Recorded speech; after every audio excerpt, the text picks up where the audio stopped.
Okay, I would like to call to order the McHenry County Community Development and Housing Grant Commission meeting March 12th at 8:31.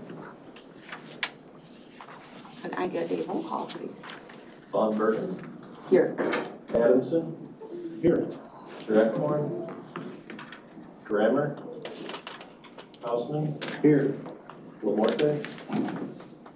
Moore. Here. Pietrorosso. Here. Riding. Here. Smith. You got a quorum. Okay, great. Could I get a motion to approve the minutes from January 17th? Did we get minutes? Yeah, they were on the meeting portal. Oh, shoot, you put that in your email, didn't you? Yeah.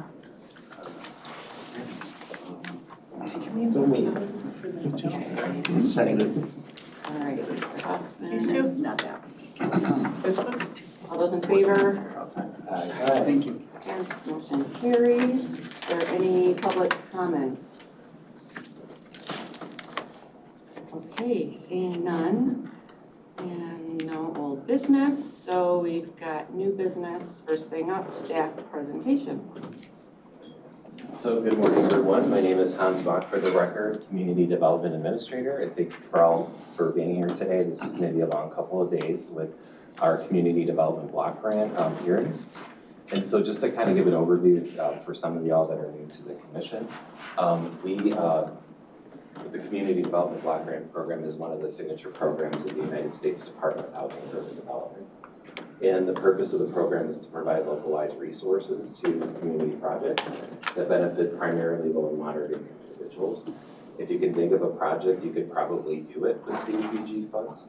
So you're thinking of infrastructure, economic development, public services, which are subject to a 15% cap total. Those all are eligible projects. So everything that you're hearing in the next couple of days is all eligible under the program and all eligible under our current consolidated 5-year plan. So you'll see a wide variety of projects. One of the things HUD has been encouraging us to do is to do less projects and fully fund more of them. So I know that makes it hard when you hear so many projects and there's just a limited amount of money that can be given out. But take that under consideration when you're reviewing your projects. So I'll go over a few things for this morning and kind of give you an update on some things. To start with, we want to introduce Bob Reining, or Robert. For Bob. Okay. So Bob is our new commissioner who's joining us for the first time today. CDBG and CV funding levels. So we have some remaining COVID funds, about $28,000. Yes. It's on the next page. We have some SWEP funds from prior years of community development funds. So we'll see those on the next page as well. What we included for you this year, because we were asked last year, we're trying to make this a little bit more compact. There were just an awful lot of grant applications last year.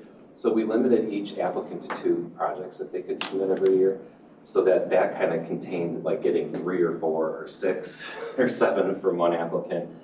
But what we also did is provided as sort of just something, a guideline for you to look at, is a ranking of the projects and review of those. And so that's really more of something for you to take a look at. It was in the packet information.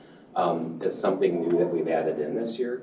But we're welcome to the feedback on that and maybe suggestions for things that we could add in the future. So it's not like, oh, we need to follow that exactly. It's really a guideline that primarily led by Heidi, one of our newer staff people, who was really eager to get onto that. So I want to make sure I acknowledge that and the team for reviewing all these applications.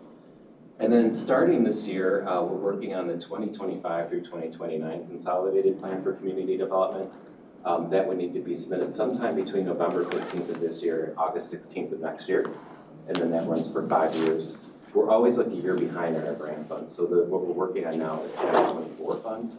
We don't know the exact amount, so we're working off an estimate, but it should be flat compared to last year. That looks like they just approved spending bills for HUD, so that's something also to keep in mind, and Faith will have those numbers on the spreadsheet.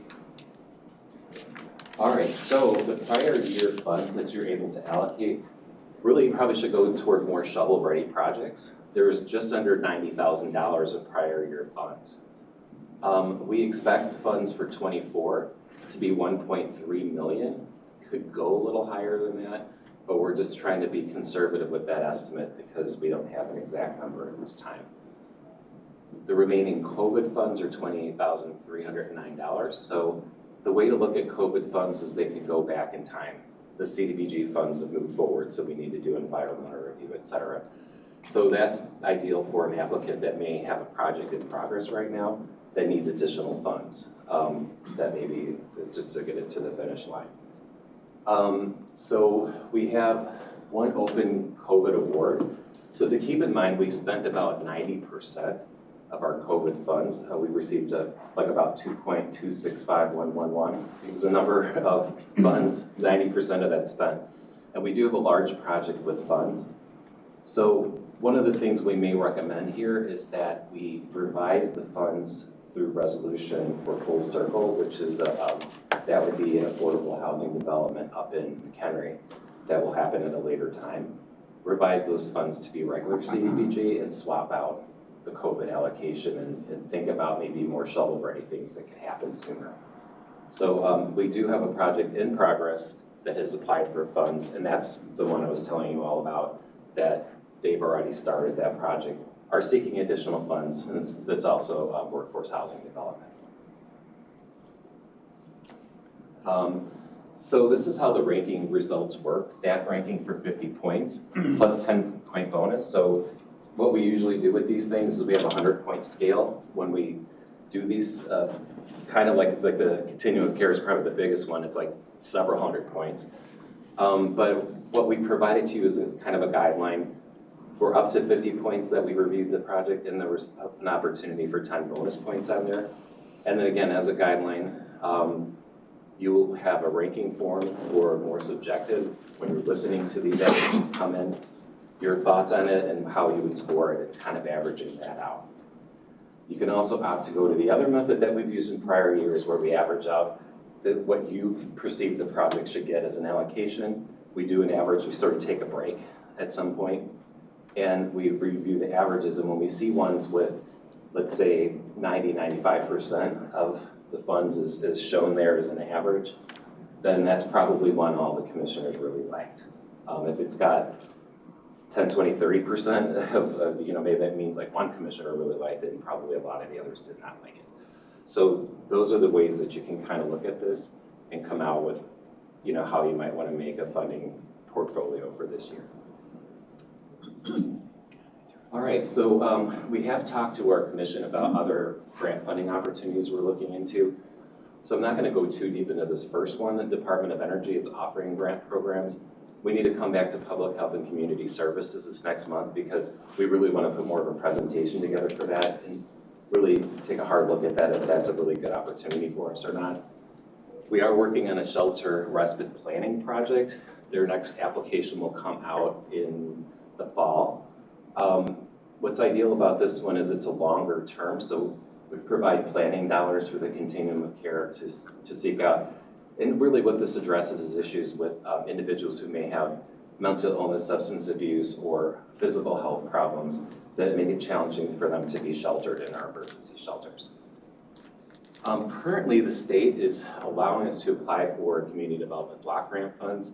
We did determine we can't aggregate, so each project has to be over $500,000. So they allow construction and rehab of existing shelters in our community. We have 4 that could potentially seek that. We're asking those applicants to potentially determine whether or not they can come up with a project for $500,000. We think one of them definitely can, but possibly a second one. I'm not sure about the other 2 with that much need. What we were getting back was things like $70,000, $80,000. But this is sort of unusual, so state CDBG we normally can't apply for. But these are some of those COVID dollars that we were talking about earlier that they're spending. And we are allowed to apply for them even though we receive our own funds. And then the Chicago Metropolitan Agency for Planning, or CMAP, has collaboratively working with most of the counties in the metro region applied for what's called Pro Housing, or Yes in My Backyard. Those are actually other CDBG dollars. So that application's under review. We feel strongly about the application that has gone in through CMAP.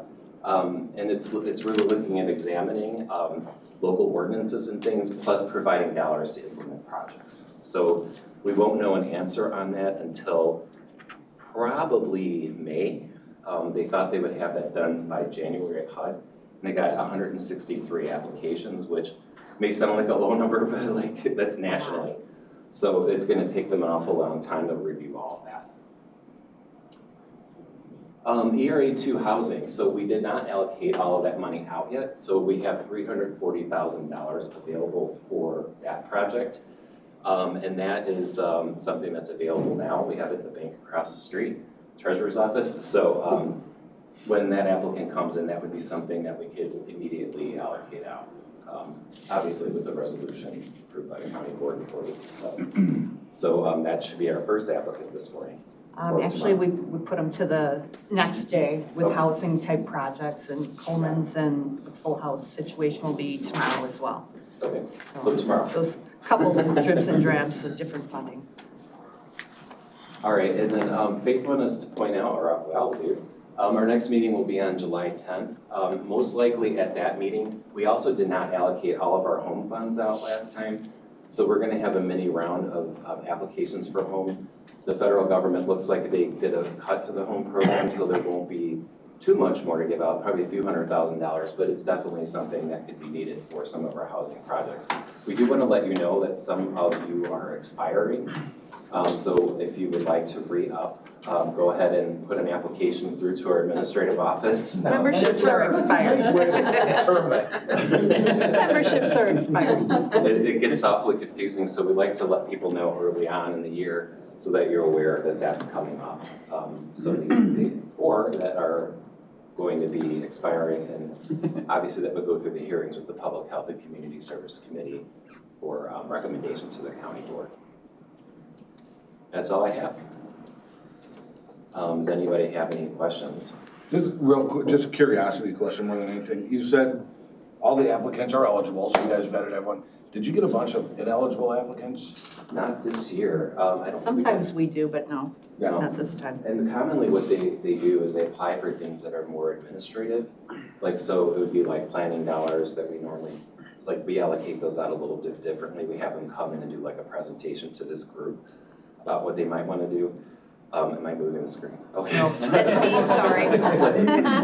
Sorry, didn't mean to So that's distract you. commonly the issue that we have is they ask for things that are administrative. The other thing that they do is they cobble together multiple activities into one application. And part of it's ineligible, so then we have to kind of pull it apart and have it reshape it. But not this year, we didn't get any that were ineligible. I'll say that, I'm sorry, go ahead.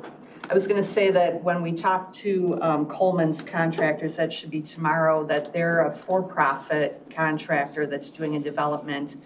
And they are eligible for the CV funding, but not the regular CDBG. And so what we're looking to do, as Hans had said, is pull some of the funding possibly, if you wanna fund that project, up to what they're asking. They've got that gap in that funding of 78,000. If we can pull some from Full Circle, whose project is stalled out until they can get some more rent vouchers. That one is eligible for CV under Coleman's. Full Circle can have either grant.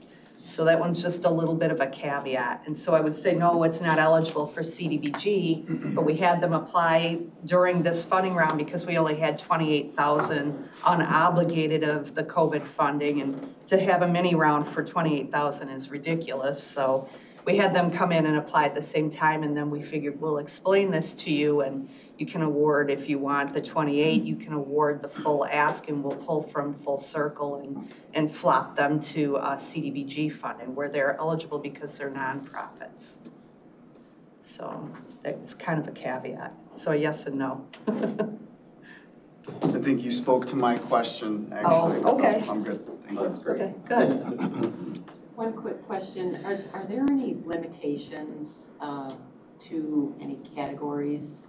No, just public services, so we have a cap on how much we can allocate for that and administrative costs that we normally deduct from there. So other than that, the only other thing to consider, which we don't have any significant historic preservation requests or demos.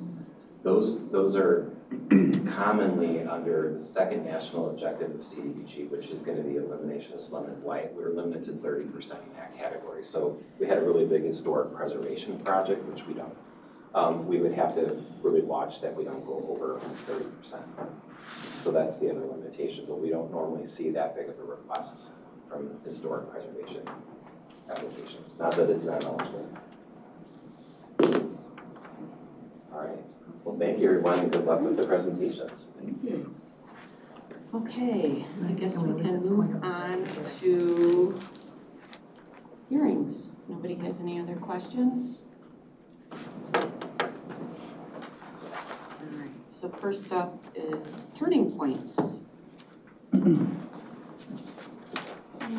Morning.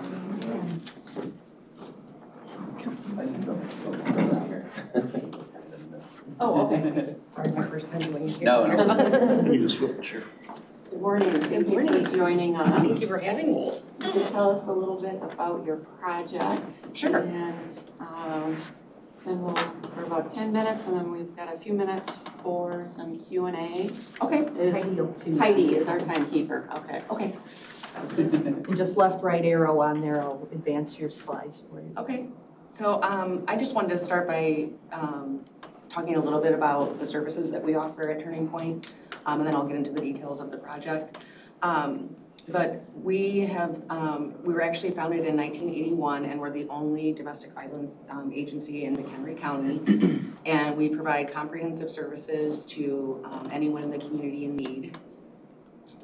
Just a little bit about an overview of our services. We have a 24-hour domestic violence helpline, safe, secure emergency shelter for anyone who's fleeing or homeless as a direct result of domestic violence.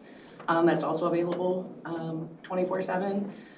Individual and group counseling, mental health services, legal advocacy at the courthouse for anyone who's seeking an order of protection, a partner abuse intervention program, and then outreach and prevention education.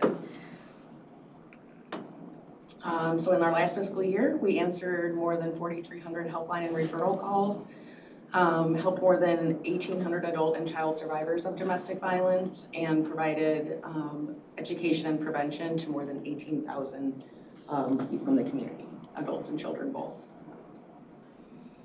We did have a strategic plan that was approved by the board in November of 2022, and part of that strategic plan was the facilities that you'll see in the third pillar there. So we had someone come out and do a comprehensive evaluation of all of the 3 buildings that we have on site. The main building was constructed in 1964, and then our shelter was constructed in 2007. Part of that facilities plan was the HVAC units that we're requesting funding for from you today. So we have 9 total. The request from you would be that we repair 6 of the units that are in the most urgent need of repair now, so that we don't have 9 total, you know, to fix at the end. So the request would be for the north building, units 1, 2, and 4, for a total of $16,710. And then the south building shelter would be units 1, 2, and 4 as well, for a total of $18,740. So the total for the entire project would be $35,450. And then with our match, the total request would be $31,905. So these are the most, like I said, the most urgent need of repair now. So that's the request from us. Does anyone have any questions? Can you just back that slide up one more, please? This one? Yep. Okay. Thanks. Mm-hmm.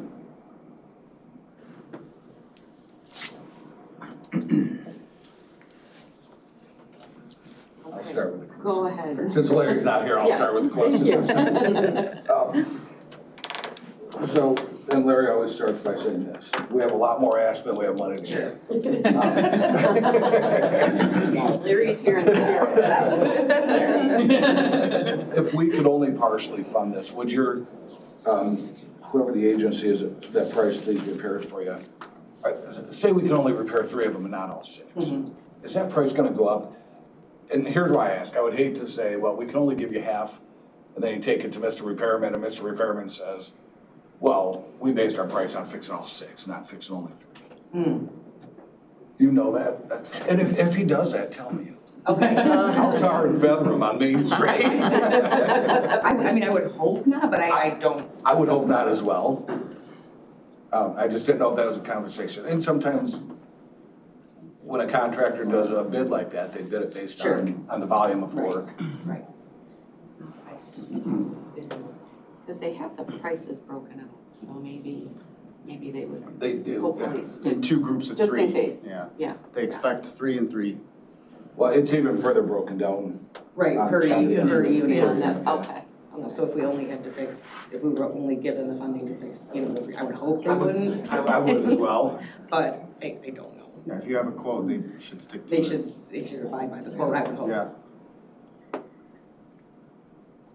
anybody, go I ahead. maybe just piggybacking on that question, if, say we only had enough money to do one of the 2 buildings, which one would be the priority? Probably the shelter, because that's where we, the clients stay. And that was the south building, you said? Yes. Thank you. Mm-hmm.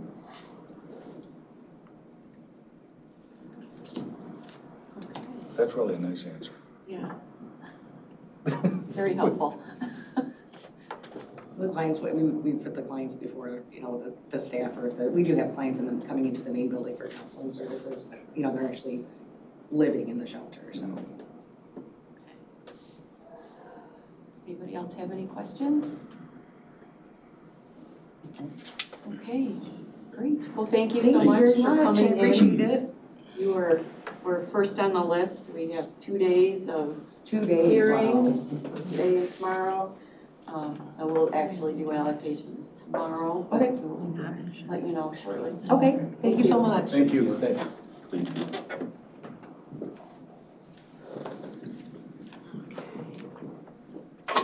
We're checking on the New next directions one. here? I don't see them here yet. We're just checking out in the hall. Sometimes people are in the hall are not really sure, in the vestibule or whatever, and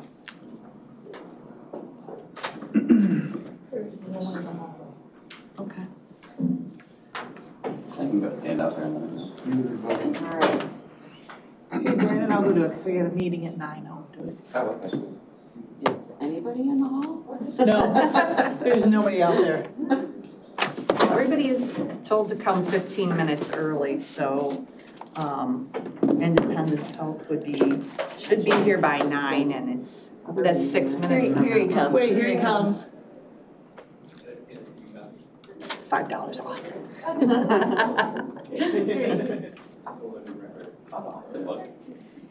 Welcome.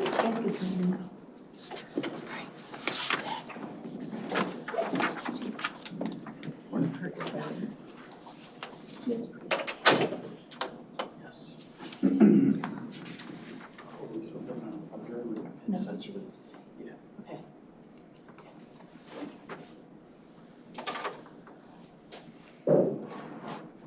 I'll have you sit over, there's a clicker there for you. Yeah, you kind of flipped the room around this time a little bit. Yeah, they've got early voting in the conference room A where we usually are set up, so.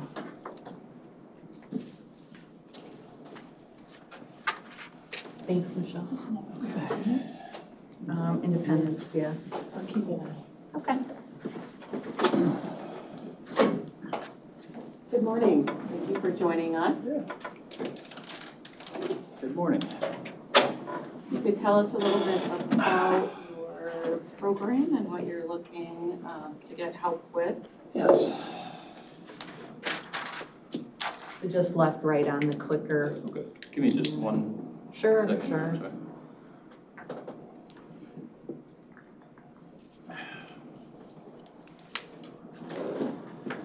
Okay, so my name is Bobby Gattone. I'm the Director of New Directions Addiction Recovery Services. This is Nicole Learman, our grant writer. And we're here to present today on some improvements that we could use help with for our women's sober living home on Lincoln Parkway in Crystal Lake. Or, I'm sorry, Tie Line Road in Crystal Lake. There we go. So, as many of you have heard in our past presentations, we operate 4 sober homes across Woodstock and Crystal Lake, the largest of them being the Retreat in Woodstock that houses up to 33 men. We also have 2 other men's sober living homes and in Crystal Lake, and this home on Tie Line Road, which is exclusively women's sober living. There's definitely a need for female sober living beds in the area. We offer less of those than we do for males. It's a little bit different of a dynamic housing-wise, but there is still more of a need. I can tell you, women's sober living is underserved yet crucial in the community. We aim at continuing to address this need by growing and improving the women's sober living homes. So at the time that we acquired the property on Tie Line Road, much like a lot of the sober homes that we've run here, we have either a limited donation or a limited capital grant to basically buy a dilapidated property and then renovate. And we typically do a very good job with this, where we're getting a lot done with little capital and have a real high quality of life for the people that live there. That being said, they are older homes, and what happens is, it costs us almost 3 times as much to house someone as what we're able to charge in rent. That's why we seek grant funding. So, repairs like roofs, soffit, sliding glass doors, furnace, these types of issues tend to get pushed back until we absolutely have to fix them, because we're just trying to get through operating costs and paying staff. So this is kind of where we've landed with Tie Line Road. It's been a few years now. Some of these issues have really come to a head, most namely the roof. So as I said, optimal living conditions are essential for the recovery process. So this is some views of some of the other sober homes. So we really try to make it a very nice, clean, high quality environment for these folks. I can tell you from experience, if you're in a halfway house or sober home, it's not always the nicest place, and you're not always able to take pride in that. And we see it in our residents when we keep up with a property and make it nice enough inside. We take pride in that, and it kind of shows, gives you some hope that this is the kind of thing you can have when you pull your life back together. So these are some views actually from the home on Tie Line Road. So as you can see, we've kept it really nice inside. It's a beautiful space. We have 5 women living there now. As far as the infrastructure improvements, so what we could really use help with is mostly exterior and also a water softener. So this is on a community well. The drinking water has always been an issue. People are basically drinking bottles of water, which it gets expensive for us to buy. Water softener is not, extremely expensive, but it's something that's important. The roof is at a point where it definitely needs to be replaced. And then another thing that's, not always top priority, but we have dead trees on the property, and we've had issues in the past with those falling, hitting a car, falling on a garage. These are things that have actually happened with us in the past. So we're really hoping to get these dead trees off the property, which is not cheap. When we mentioned driveway expansion, we're not trying to add capacity so much as it's a more essential thing, because this is a really nice neighborhood. It's probably one of the higher end neighborhoods that we've ever done this in. So we have some, accommodations we make for the neighbors. They really don't want to see cars parked up the street, having 5 women live there. We've made an agreement, that we will have all of the vehicles off of the road. The issue is we have a really narrow driveway. So as you can imagine, every time someone needs to leave, you have 3 people having to back out into the street. It's kind of an issue for the neighborhood as well as the residents. So we're hoping to just expand that driveway over to add some some parking spots there. Nothing too extensive, but just, I think it would help a lot. Benefits of these improvements. Again, providing residents with well-maintained housing empowers them to take ownership of the living environment. Really, I think the fundamental thing is just giving hope. I think it's almost a subconscious thing where you just feel like you have more hope when you're living in this environment. It shows you what you can have for yourself. I hope to have a kitchen someday like the one they have there, for example. Yeah, and investing in quality repairs contributes to long-term success of residents' recovery journeys in a stable and nurturing environment. The only thing I didn't mention is there's a sliding glass door in the back that has needed to be replaced for probably a year and a half now, but as I said, priority, and there's a lot of things that come up. So these are all things that we have attempted to seek donations, capital fundraising drives, and things like that for over the past year and a half. And this, out of all of our programming, this is the one thing that's we have not been able to find other funding for, and that's what prompted us to bring this to the CDBG application. So happy to take any questions that you might have. Maybe Jack, Mr. Moore? question. What street is this on? Tie Line Road. Where? In Tie Line Road in Crystal Lake. Where's that? I don't know what that is. So off of,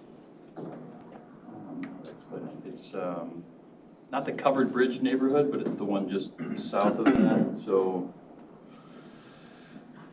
what is that? Walk up Crystal Lake Blacktop. You know what I'm talking about? That Yeah. road that cuts through. Yeah. So you take a left there near Prairie Ridge High School. I'm drawing a blank on the spot of what the cross street is. 30 years, I have no idea where that is. Okay, good. It's kind of a quiet neighborhood, big, like half-acre lots. Okay. It is nice. How much money are you looking for? So the request is for 48,000, so we'd have a match of 5,500.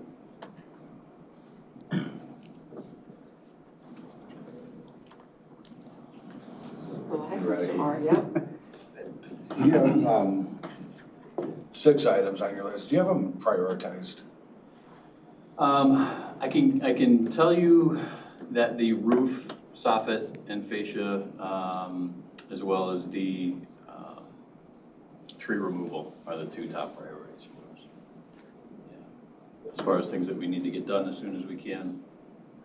Yeah, if you put on a new roof, it makes sense to get rid of the trees that are gonna damage the brand new roof. My second question, your match is $5,500 and you put that with the driveway. Are those restricted funds within your organization that can only be used for a driveway, or can they be used anywhere?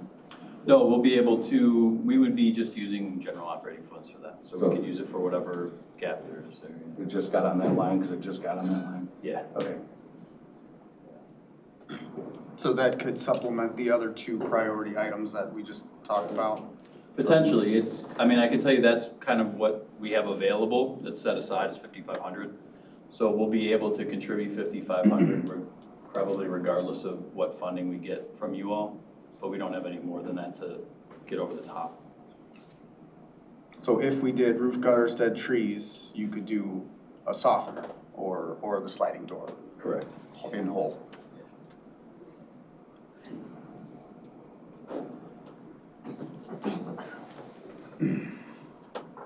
Any other questions? Okay, great. Well, thank you for coming in. We've got a couple days of hearings, then tomorrow we'll move into allocations. So then we will let you know shortly after that. So you guys do deliberations end of day tomorrow? Yes, yep. I think we have, what is it? Hearings, probably about 9:45, 10. So then we'll start deliberations late morning tomorrow. I should have led with this, but I wanted to thank the commission too for the support at the retreat. It was a similar project, but we just got the whole exterior remodeled last year. Went from looking like a haunted house to like a place you actually want to live in, so appreciate that. I'll send Faith some photos so she can share with the commission. That'd be great. Thank you. Thank you. Thanks.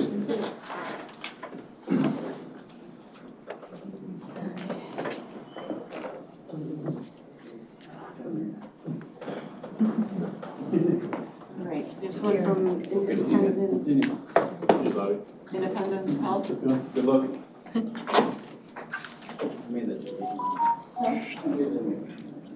Thank you for joining us. Morning, thank you for having me. Morning. Take a few minutes and tell us about what you're looking to get help with. And Heidi's our timekeeper. Heidi? Nice to see you. You too. So Independence Health and Therapy has been around in one iteration or another since 1940, well, December of 49, January of 50. Today, we are the product of a merger between independent or adult and child therapy services and Family Alliance. So we have two buildings that we brought to Independence Health and Therapy through that merger in 2018. The building on 708 Washington, which was the former adult and child building, we've been in that building since about 1955, I believe. And that building is older than that, so that's it was a boat factory before we acquired that building in 1955, and has been added on to, expanded, all kind of in that nonprofit bubblegum and string kind of process. And then the building we are at 2028 North Seminary is where Family Alliance was. It is a little over 40 years old with an addition in 2005.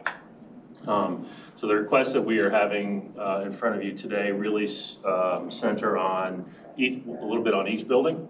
It is infrastructure improvement, electrical lights at 2028 North Seminary. And then kind of the rest of it really centers on 708 Washington, which is the older of the two buildings. It really is about quality of experience, both for the staff member and the client. The lighting system is about effective operations and efficient operations. The window replacement is also about efficient operations. The windows at Washington Street are, and I believe everybody would have had the pictures as part of the application. They are broken, the seals are cracked, you can't open them or you can't close them, as the case may be.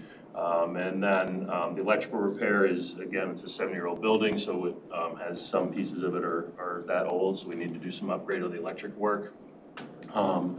That building sees, that's where we provide speech, physical, and occupational therapy to all ages. So we have 4-week-old babies and 97-year-old seniors. And mobility and access is an ongoing issue and concern. And so we're looking to have, as well as security. So we have a door that leads from the treatment area to the waiting area to the treatment area and back and forth. And it is an old door that is, while it's accessible to a wheelchair, it's also not easy to open and close, and therefore it makes it a little more challenging. Plus it doesn't allow for as clear delineation between treatment space and waiting area. And so we want to be more able to control that population.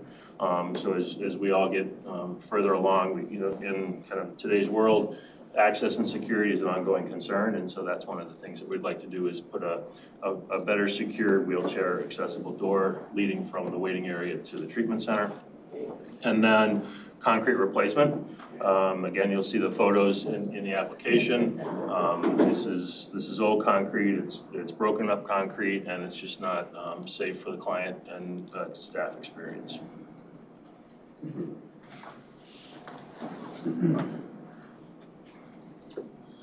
Anybody want to have, start off with any questions? Do we have the pictures? Can we pull those up? Oh, I'm sorry, I didn't do it. They were submitted in the application, so I did not make a PowerPoint, so. That's okay. Yeah, I'm trying to think where I am.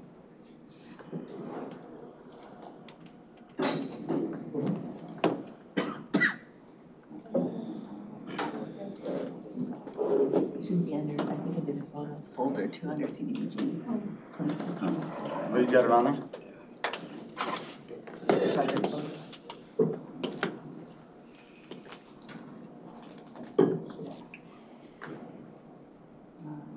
There's lighting. You wanted to see maybe the doors or windows? Sidewalks. Sidewalks. Sidewalk? Yeah, I was looking at the sidewalks and the Yeah. windows. I'd say sidewalks for sure. If I can get that to go Where is this at? larger, but- So that's the 708 Washington building, so. In Woodstock. Yeah, these are both in Okay. Woodstock, yeah, so, what you're seeing there is the, kind of, that's the window, so we have windows on the north and, the north side of the building facing the street, that's that picture right there. And then, we have one on the west side that faces the parking lot, and we have one on the east side that faces the parking lot. Is that like condensation in between the panes there? Yeah, there's condensation within the panes. So we had, a few years ago, so the building was basically foam core with, as a foam core exterior with kind of a blanket on the word. And so we had some water issues that came from the roof down into it. And so we had to tear actually the whole front and side of the building off and replace it. And so at that point, we didn't have the resources to do windows at the same time. So what you're seeing is probably longer term implication of damage from that water from before. And for the ones that don't open or close, does that become an egress issue too? Do you guys? It's not an egress issue, but it's, that building has lots of little microclimates, so it can be 95 degrees in one office and 62 in the next office, and so it's more about consistent access of airflow and comfort level for the staff and the clients. Understood. So that right there is our seminary building. So that's, we have a garden so the building is an L, and there's a garden in between that was installed, I think, in 2008, so it was a little before my time, with the organization. And it was a partnership with the Botanic Gardens, Chicago Botanic Gardens. And so the clients are out there in the warm weather every day, pretty much. So we have folks with mobility issues, wheelchairs, walkers. So we want to make sure we've got the most accessible path for them. So what are we looking at, like a tripping hazard? It's kind of hard to Yeah. see. Okay. Yeah. I think that middle section looks like it's bumped up, Okay. from my perspective. And that's concrete, not It's concrete. pavers or. Yeah, there's another corner here that looks like a tripping hazard. Here's Yeah. like a gap in there where you can get a wheel stuck on. We do have brick pavers in part of it, but this is a concrete issue, yeah. And it's wide enough for wheelchair access? Yeah. Are these items itemized also? Yeah, so. They're in the packet, okay. They're in the packet. So there's 5 projects altogether. Do you have a prioritization on those, maybe the top 3? Well, I heard you ask that question, so then I tried to figure that out. And I would think that probably, although it's the most expensive, the lighting, it might be the least of a priority, at least the interior component of the lighting, which is project number 1. Yeah.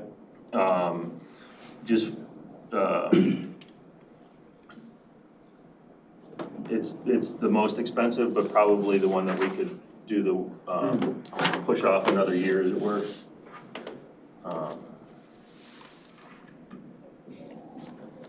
Although my facility person may disagree, that would be my stance on that. Understood.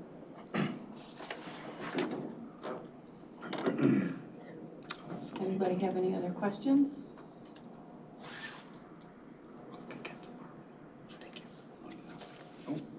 I'm good. Okay, great. Well, All thank right. you so much for Thank you coming much. in. I appreciate the opportunity to be here this morning.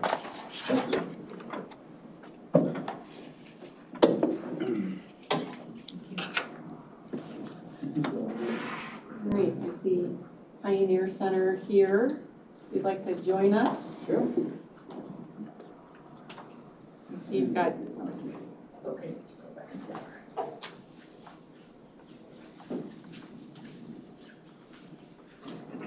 Morning. Good morning. Morning. You've got 2 projects here. It looks like, start with the sprinkler project. So if you could take a few minutes and tell us about that project. You've got the clicker, you can go left and right arrow on there to advance. All right. Well, thank you for having us. It's always a pleasure coming here to present. So we have two projects today. My name is Frank Samuel. I'm the CEO for Pioneer Center. Jason Clark is not here. He's on vacation. He runs largest pillar, developmental disabilities. Steve Rank is our facility manager, has been with us, what, close to 20 years? 23 years, so he knows all about facilities. Kerry runs homeless services and the homeless shelter, so we have two projects, Pioneer Center, the Dayton Central, which is our largest building. We have to replace our sprinkler system. It's a 45-year-old building. And then the second project is the PADS generator. So in both those projects for the two pillars, developmental disabilities and homeless services. Here's a quick description. So the cost is about close to $400,000, $388,000. It's unbelievable that the cost to put sprinkler system piping is expensive today. It's very expensive. So we got estimates from, I think it's U.S. Fire Protection. They gave us a quote on the cost, the piping, the installation costs. The design, all that. So it's for a 45-year-old building, so it's fairly old. 32,000 square feet.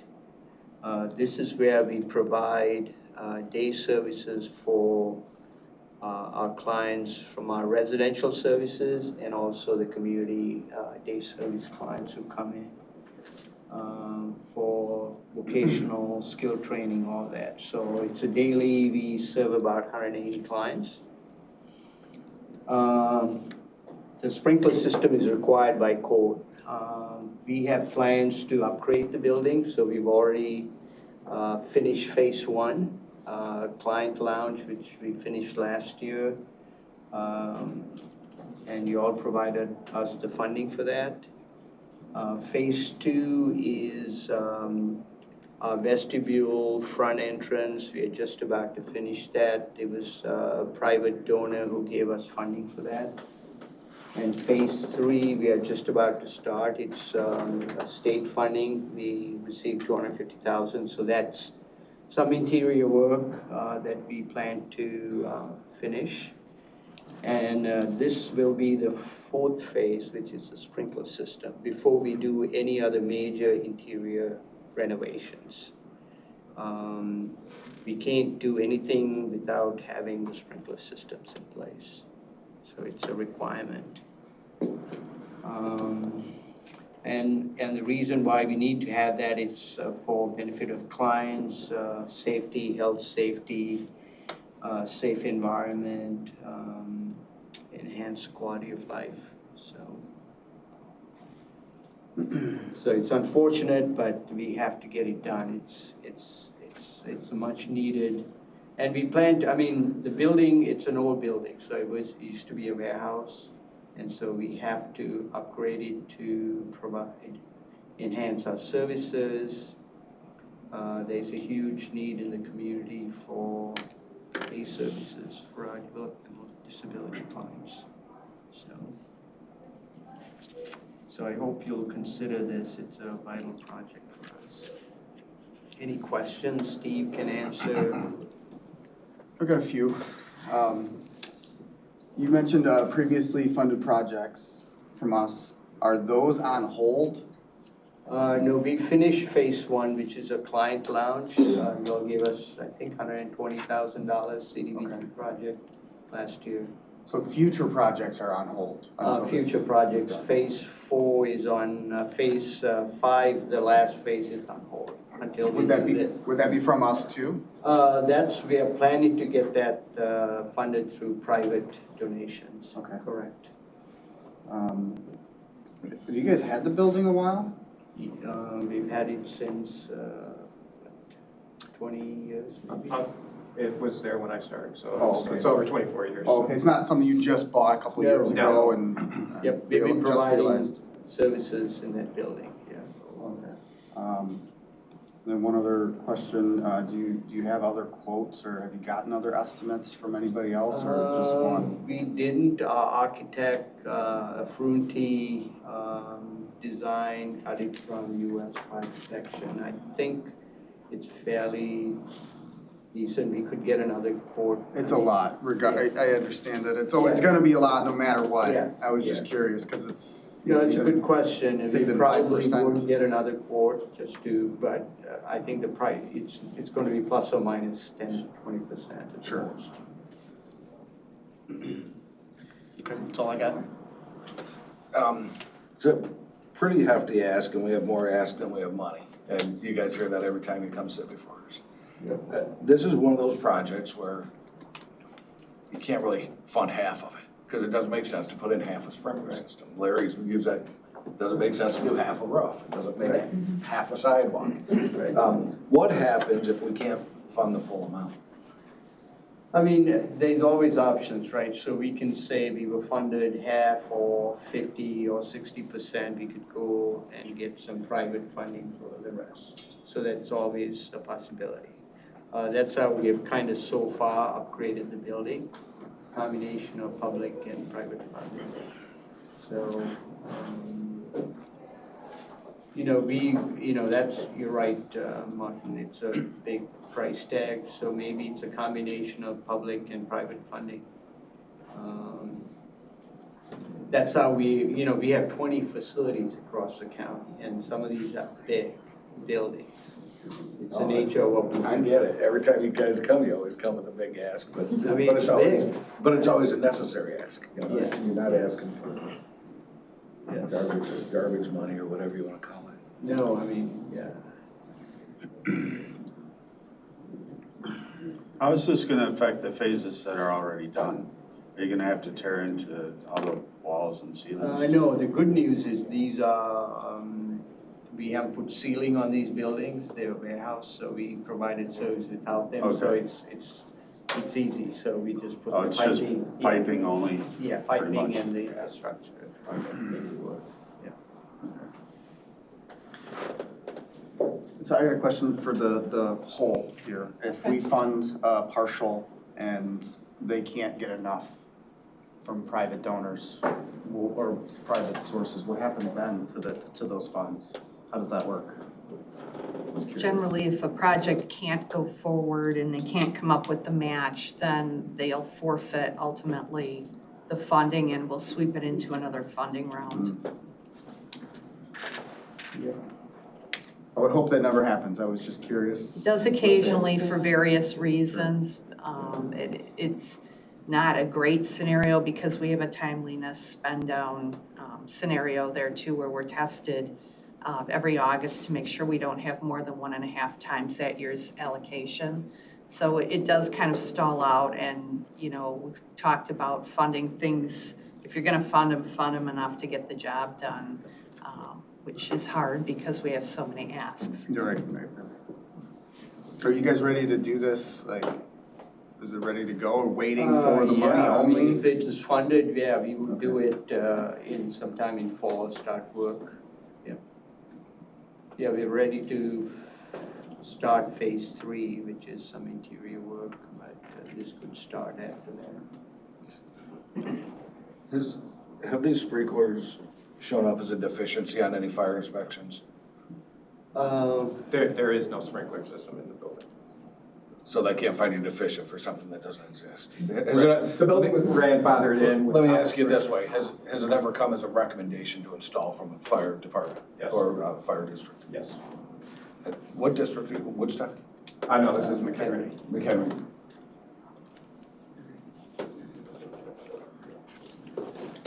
If I could add a comment there, I think what happened is it's a warehouse and it had warehouse use, and like Steve was saying, it's grandfathered in for that purpose. So building code wise, for the commercial building code, if they want to use that building for something other than warehouse, they will need to do this to bring it up to code. in order to use it for more services.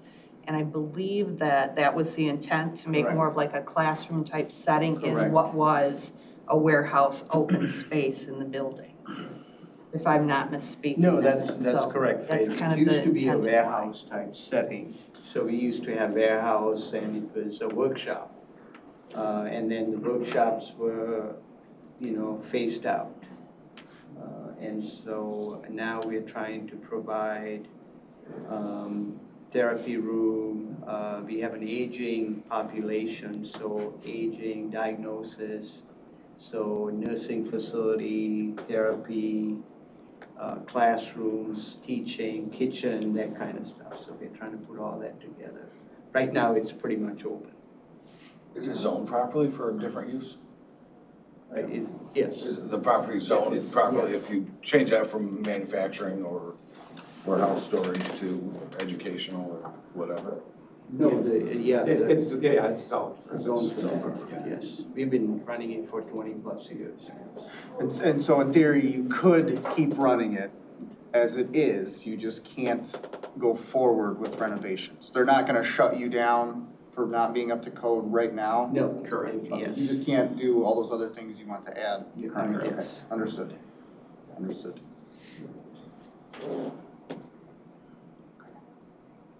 That's all I got. Thank you for those questions. They were good questions.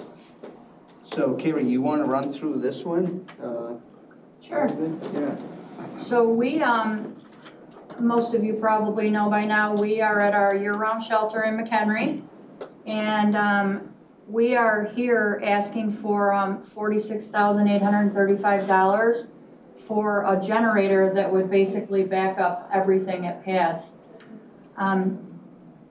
As we have served in that location, we have a commercial kitchen now, so there's lots of food freezers, coolers, lots of food. And the generator, the thing that comes to my mind right away is the preservation of the food if we were to ever have the power go out long-term. But not only would it be able to keep our food okay at the shelter, but basically that generator would be able to give us the ability to be able to just keep providing services, basic needs at the shelter without a hitch. Right now, if the power goes out, it's, it has a drastic effect on up to 70 people at any given time, from being able to keep using the toilets, to be able to provide them food, to be able to use the showers. They might be able to flush the toilet for a little bit, but then they wouldn't be able to do that. We also have people who have meds that are refrigerated, so it would give us the ability to keep those refrigerators going, and so meds don't spoil. And pretty much that's pretty much it. That's why we need one. We don't have one, and we've just been lucky, to be honest, that the power hasn't gone out for very long periods of time. And I don't think it's really a matter of it's gonna happen at some point where we're probably gonna have power outage for more than 1 or 2 hours. I think it's just a matter of when it's gonna happen. And I'd rather not be in that situation if we don't need to be. Anything else that you guys want to add? No, we completed the shelter 3 years ago. So it was funded by the county, mental health board, some private donations. And so we've done everything, we've squeezed everything into this 10,500 square feet building. The one piece that's missing is the generator, just for backup, because we have a lot of food. We have a commercial kitchen that feeds 3 meals a day, and so we can't afford loss of food, disruption in operations. So the building is 10,500 500 square feet, correct. Okay, these things require a lot of installation work, gas lines, just thinking of the ones that we bought, interior panels, notifications. is that all, the 46, is that all in? Yeah, that's Okay, gas lines are in, right. The okay, installation. panels are in, everybody's got the right phones that connect them up, Yeah, the automatic transfer switch. you know. How big a unit are you putting in? That was questionable. They were saying up to 150 kW it might be needed, but we might be able to go less than that, so. And these things tend to have the, they keep certain things running and some things get forgiven. In our case, you know, the elevator, data, security, what systems do you, I hear a lot about your refrigeration, what else are you not, what would get shut off, or is this system powering everything? It would do the entire building. Really? Yes. Okay. No elevators? No, there's no elevators. Okay. Have you guys gotten quotes for smaller models then to just cover the things like food and refrigerators and I haven't emergency got- lighting and things? No, I haven't gotten an on-site estimate, you know, to go over and actually look at the power usage and, you know, size it up correctly. This is just a ballpark.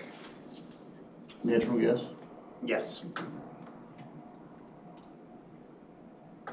So power outages up to this point have not been an issue? Because I know some neighborhoods, I have neighbors that lose power for hours.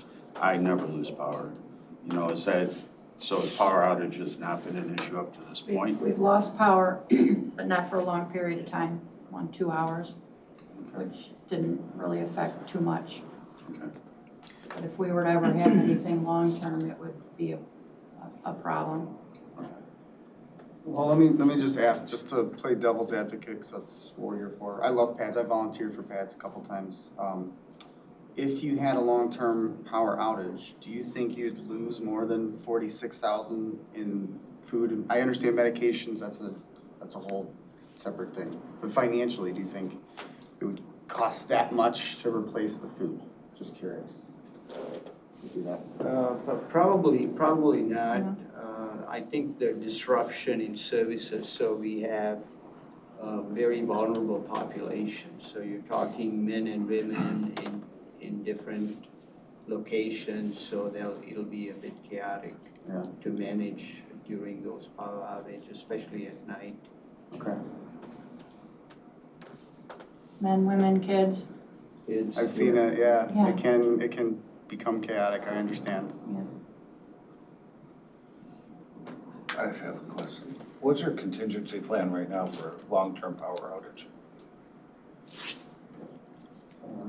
It's a risk, and that's why we're asking for this. This is part of the contingency plan. Kerry has been on me to get this, and we can't afford to buy a generator. I mean, we don't have free cash flow to invest right now, so it's a risk for us. We talk about it, and she said, Frank, we have to do this. And so that's why we put it, but it's a risk, you're right. So it remains a risk if the money's not there. Yes.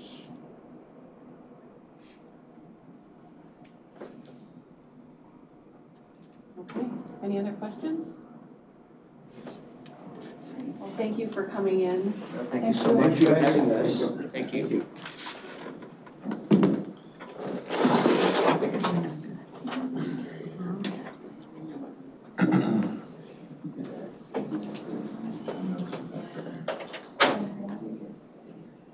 Clearbrook?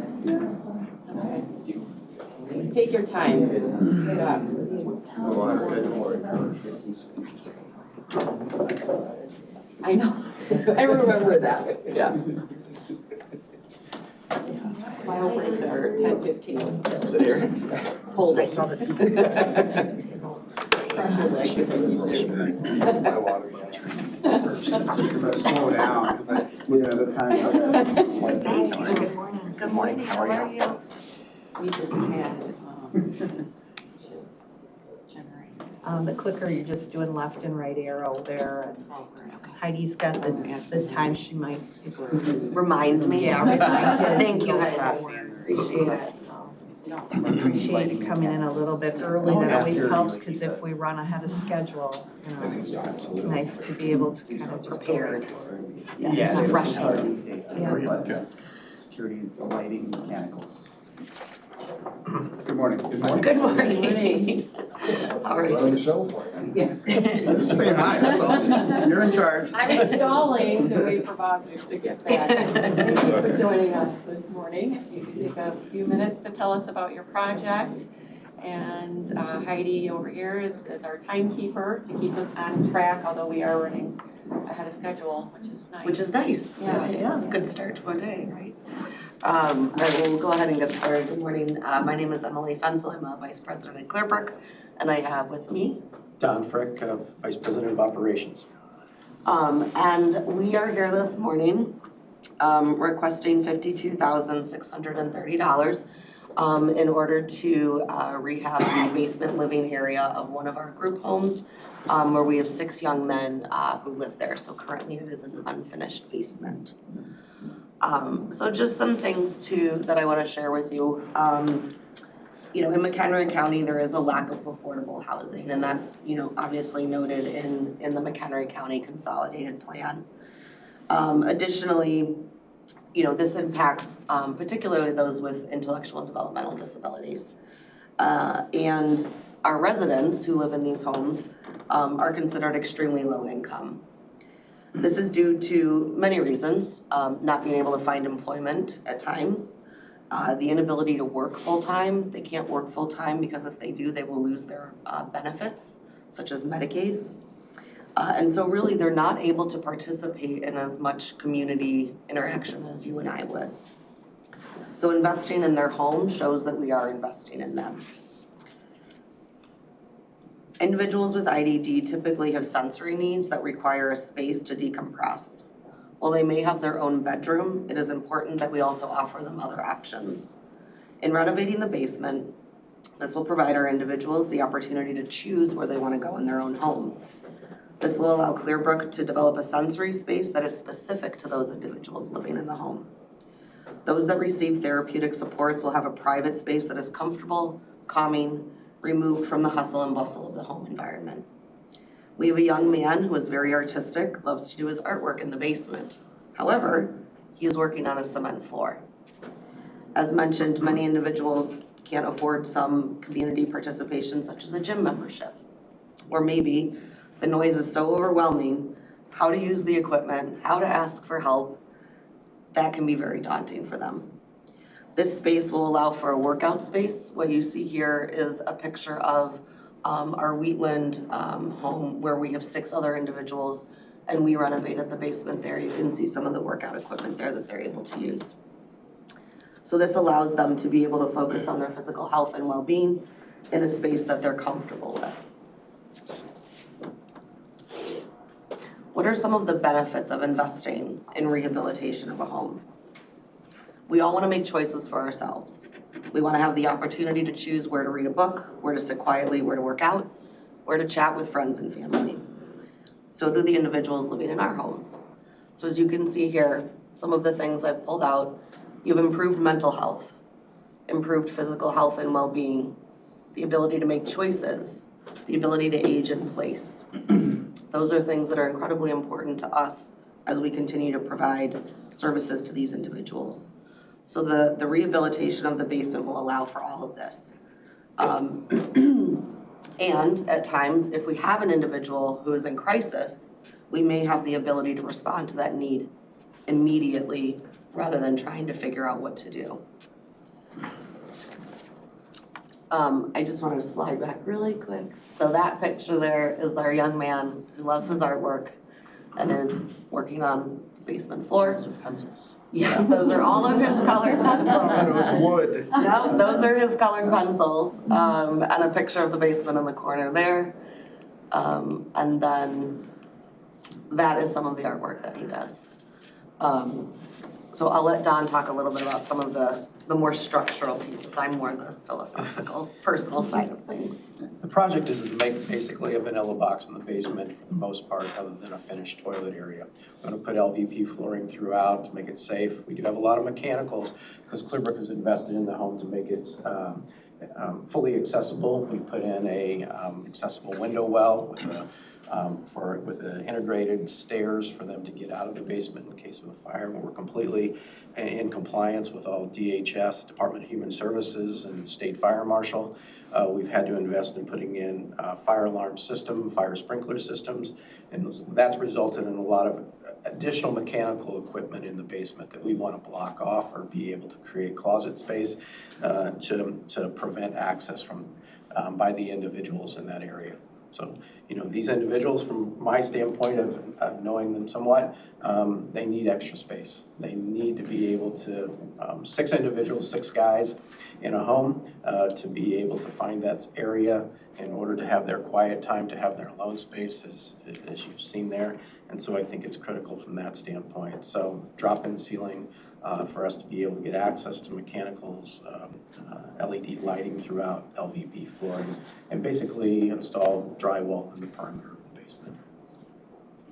What was that total again? We're at 52. 52,630.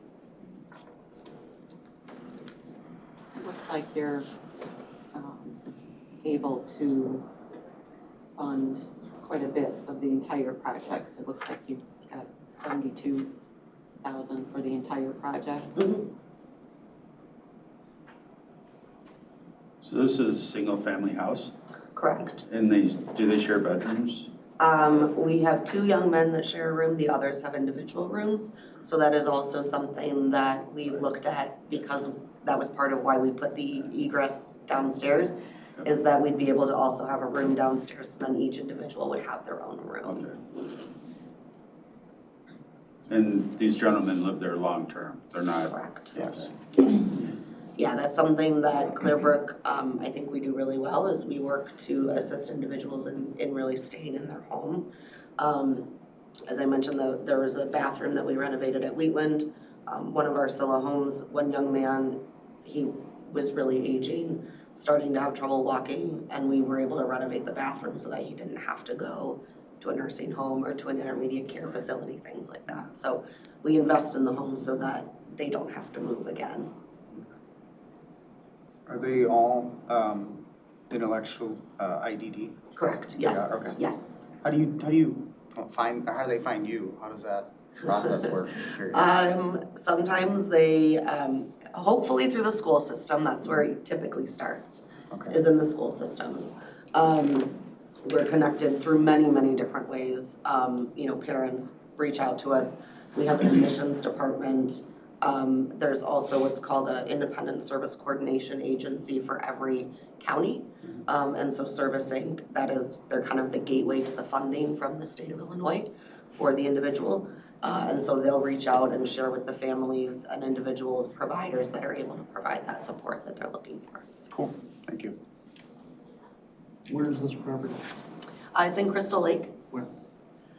Right off of 176. Correct, it's just on the west side of town, Yeah. north of 176, 339 Kingsport Drive is where Yeah. it's located.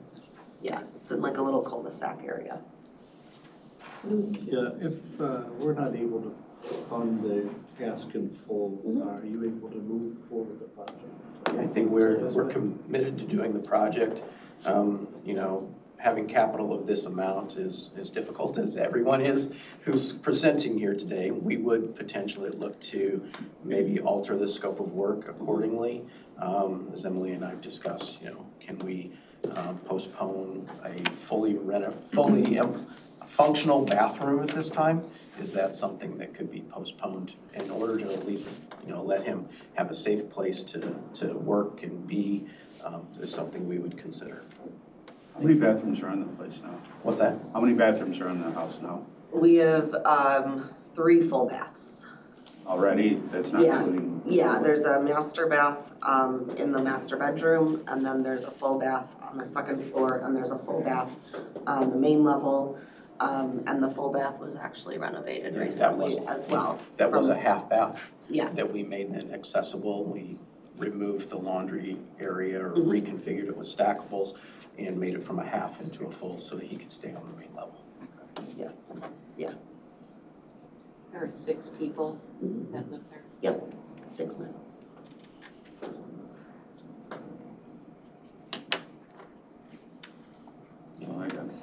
Any other Oh, Any questions? questions?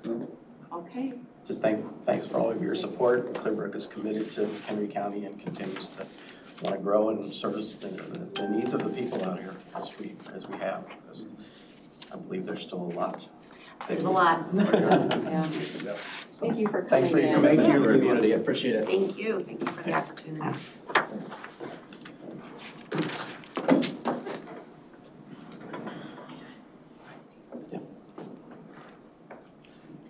All right, take care, thanks. Do we have anybody from the Crystal Lake Library?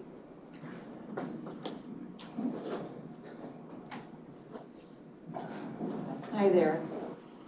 So I, well, PowerPoint, I don't know. Yeah, I can take it. I had your PDF, but we'll put your PowerPoint in. Or wasn't cooperating when I was trying to send it. It's okay. Just let me know when you want to advance the slides. I only have so many ports here, so I can't keep the. Well, thank you for joining us. You could tell us a little bit about your project. We'll allow for a few minutes of questions afterwards. Sounds good. So I'm Becky Fiolik. I'm the Executive Director of the Crystal Lake Public Library. And I'm Karen McGaldy, I'm the Assistant Director. So we are a municipal library that serves the city of Crystal Lake. We have a population of 40,411. We also have a small population of families who are people who live in unincorporated Crystal Lake and Lakewood who qualify as our unserved, who can purchase a library card and can use our facilities and our collections as well. So we've been in our current location since 1952. The library was fully rebuilt in 1965 and has been expanded in 1984 and 1995.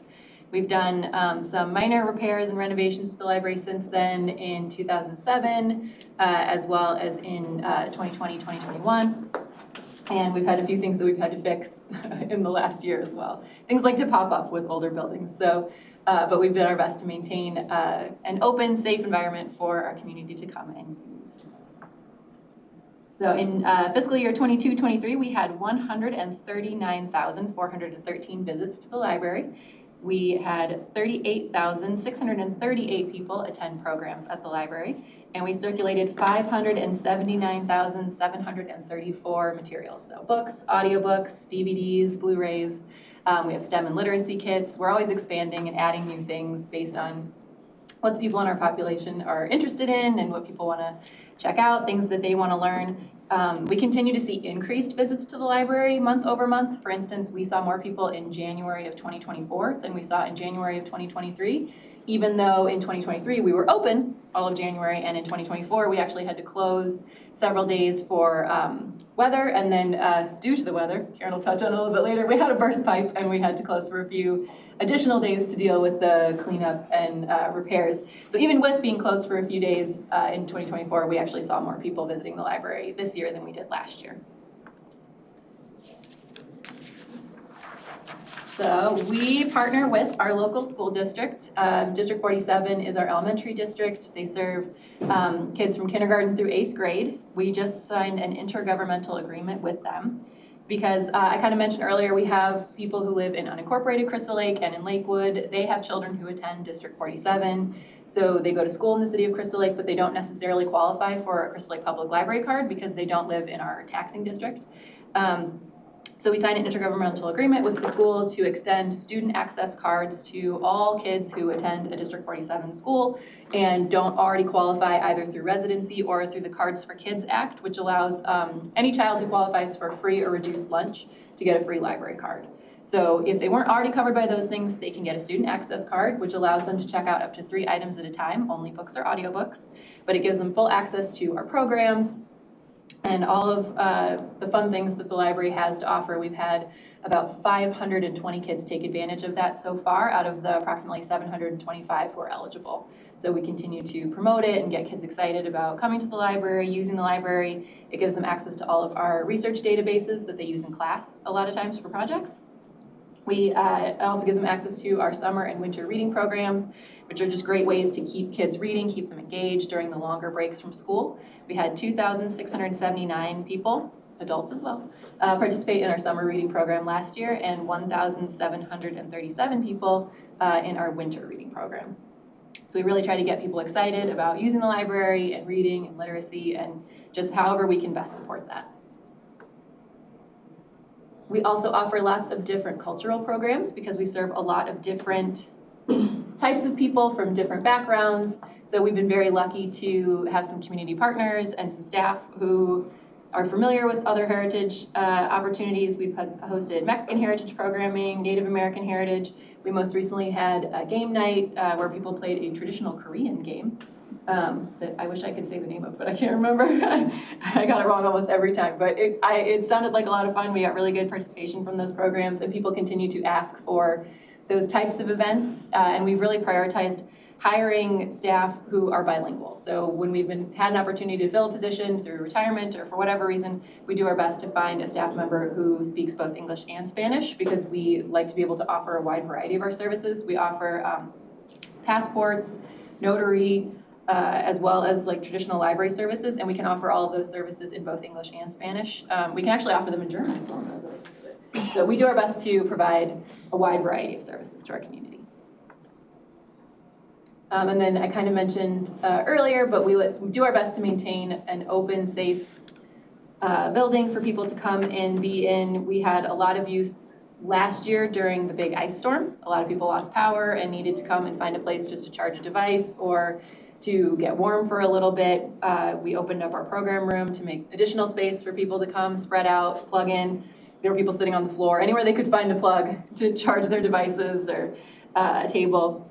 We're also a cooling center during the summer when it's too hot to be outside. The community will post, the county sometimes will post us as a community warming center and a cooling center. The city of Crystal Lake will as well. So beyond all of those fun things that we offer, we're just a safe place for people to come and be when it's too hot or too cold to be outside. And despite all of our best efforts, we cannot do those programs and services when our building does at times appear to thwart us at every turn. Becky referenced our most recent episode with the burst pipe. These are just some of the effects. Now, fortunately, it did not affect any of our collection. This is mostly affected the staff area.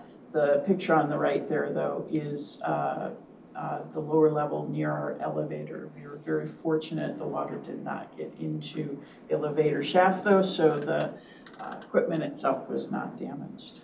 You can proceed, please.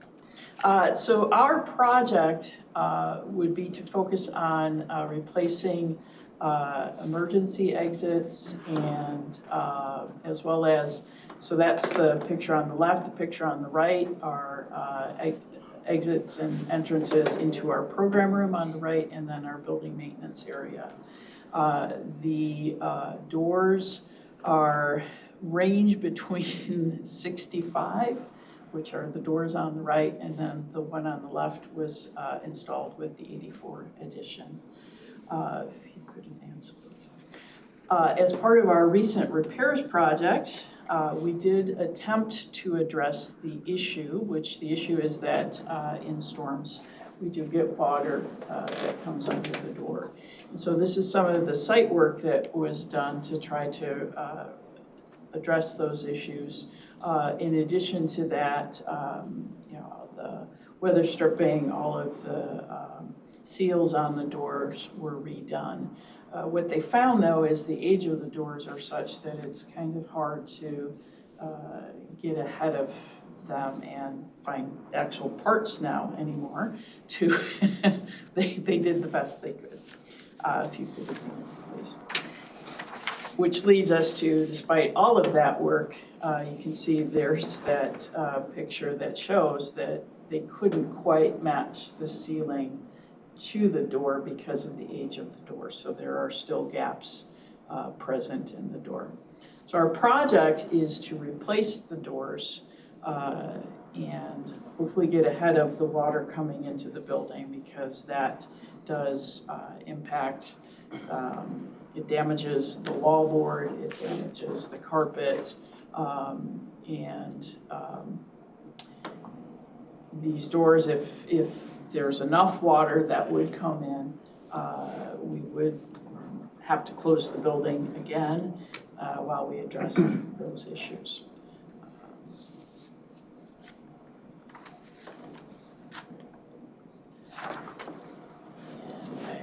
We're happy to take questions. Can you go back a couple slides, please? Sure. Just wanted to see the door. Tell me when. Can you go one more?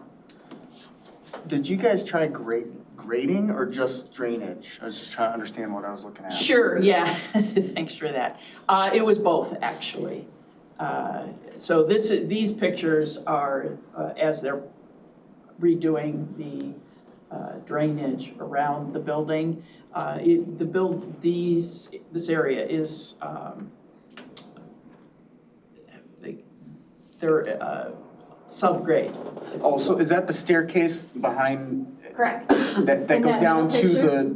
that goes down to the door that you're trying to replace? Correct. Okay, Yes. so it's Yes. below grade. Yes. There's not much you can do there. Right, yes. Okay. Yeah. So you get water pooling down there? Yes, yes. And so this is all, we have there's an issue on McHenry Avenue that in extreme rainfalls, that the water backs up on the street itself. Now, that isn't anything we control. However, it does back up onto our property in those extreme weather events. And we have had at times where there's a couple feet of water up against the wall of the building. Oh, wow. Because of, again, it's extreme weather events. But Yeah, but it happens. yes, there's a lake that forms on Henry Avenue. Is it this wall here, this knee wall? Like Like in the middle one where there's like kind of an orange thing in the center that, it's a short wall there? Let me see your mouse. Yeah, it's not showing. So, Can you point it? yeah. So it's actually this wall here. McHenry Avenue is right here. There is a drain here that when everything is working properly, that takes the water all off into different portions of our property. But the water itself, this is the foundation, and so now that everything's put back together, there's a couple feet of the concrete you'll see, and then mostly the brickwork. And so it will get to approximately that height on the brick wall. So that was the one door. Are the other doors on that same plane or? They are. Yes, yeah. Oh, that's all at the same level? Relatively speaking, yeah. It's further into, so that if you start in the 65 edition, which is what this is. If you go to the very first slide, it's a picture of the whole library. Karen can probably show you a little better. Because it's along that same side of the building. You get water in Yeah. those two? So these are the two doors that are close to side by side. Yeah. And then this is the emergency exit. The emergency exit is located right outside our youth department, and there is collection right on the other side of that door. So when the water comes in under that door, it's coming straight for the bulk of our youth collection, and we'll have to frequently put down fans to try to clear out those carpets and make sure the water doesn't get into, it's our juvenile fiction, and there's graphic novels, and it's one of our biggest youth collections. The water goes straight for it. Now, all the drainage that's already done, so how did it fare through the last storm we just had a couple weeks ago?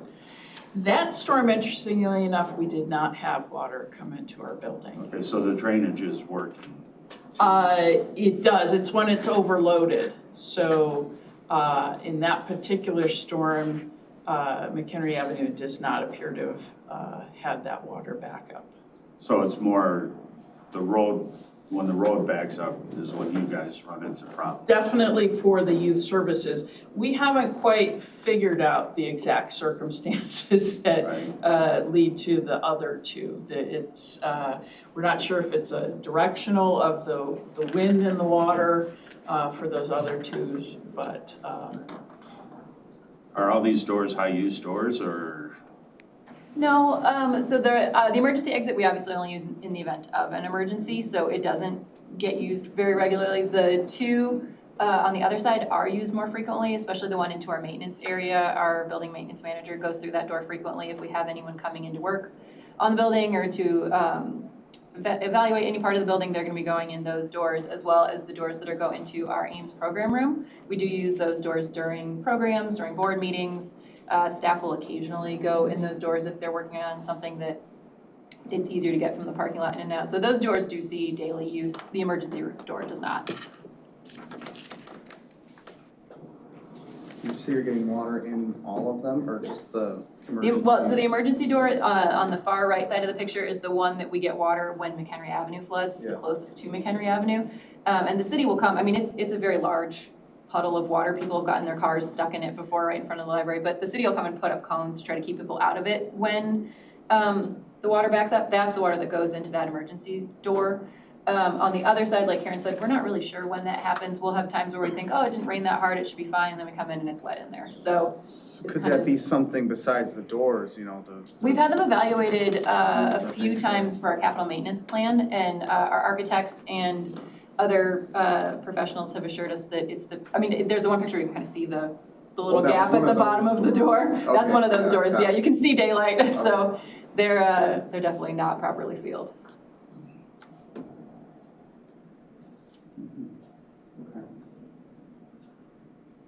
Any other questions? How many buildings do you have? Just one? Just one. And you're not your own district, you're a part of the city. Correct. We're not a library district. We are a municipal library, so we are what's called a component unit of the city of Crystal Lake. We are both part of them and separate. Our funding is completely separate from the city, and we're governed by our own board of trustees. We're mostly separate from the city. We're audited as a component unit, but for the most part, we're separate. Tell me how you get your funding. So most of our funding comes from property taxes. We are part of the city's tax levy, so if you look at the overall city tax levy, there is a line for the library, and the library tax levy is set by our library board. Okay. So it's encompassed within the city's taxing levy, but we're funded separately. Kind of. You're a separate line. We are, yeah. Yeah, I get it. And I'm just looking at your budget. It looks like you have a fund balance. I'm looking at your operating fund budget for fiscal year 24. Okay. It's showing an available fund balance of $2 million. Am I reading this wrong? Yes. Yeah. So we're in the process of transitioning fiscal years at the city. The city is moving to calendar year. So our fund balances are going to look a little bit weird for this fiscal year in particular. This fiscal year is ending in May. So we shouldn't have I wouldn't think we would have much of a fund balance for this fiscal year. This is our last normal fiscal year where it started May 1st and ends on April 30th. And then we'll have a short fiscal year that'll be May 1st to December 31st, and then we'll pick up with the calendar year. So we had in 2022-23, I think we were able to put just over $100,000 into our special reserve fund, which is where we fund major building projects from. We don't levy to fix building, it's not part of our levy. So if we are able to have any sort of a fund balance at the end of the year, then that goes into our special reserve where we are able to fund any building projects. But we definitely did not have a $2 million surplus. And this fiscal year has not ended, so we're still spending. We budget for a 0 fund balance, and then if it happens through careful spending that we do have one, that's when we put it into special reserve. But we don't budget for a reserve. Do you know what that special reserve fund is right now? So we were just able to put that just over 100,000 in, and we received developer impact fees for the new developments going into Crystal Lake of approximately $262,000. However, a lot of that was spent repairing HVAC systems. We had an incident last year where one of our large condensers was blown off the roof during a large storm. So we used some of the funds to secure that to the building so that wouldn't happen again. We also replaced the HVAC unit on the 1995 edition. I don't think that had been done since the edition was made, or maybe it was. It was not part of the. It wasn't part of the repairs project. It was a. So a lot of those funds have been spent. I would say there's probably about $140,000 in special reserve right now. I'm looking at the budget for the actual project. So you guys are going to throw in about 83,000 in addition to the 84 that you're asking. I got a question. I'm looking at the picture of the front of the building with the two silver doors. There's a large area circled on that from the packet. And then it says library doors and storefront replacement on our schedule. Is that something that are you redoing that entire? Ideally, yes. Wall, it would be that whole area, the windows next to it as well. Sorry. Not the upper level. The upper level was circled as well. Yeah, the upper level actually isn't included. Oh, I'm telling lies. The upper It level is included. I gotcha. Yes. Okay. It's, the thinking is that it's the same age and potentially will develop the same problems. We, as part of our repairs project, we did work to seal as much of the building as we could, given the age of the material itself, though. We anticipate it will start to experience some of the same problems that the doors are experiencing.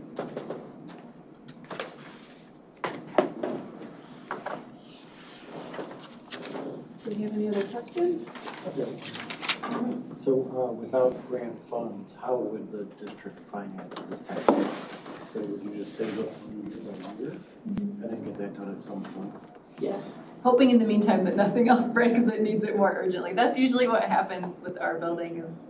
We have an idea of how we think we'll be able to spend our special reserve, and then the building decides for us how we will be spending our special reserve.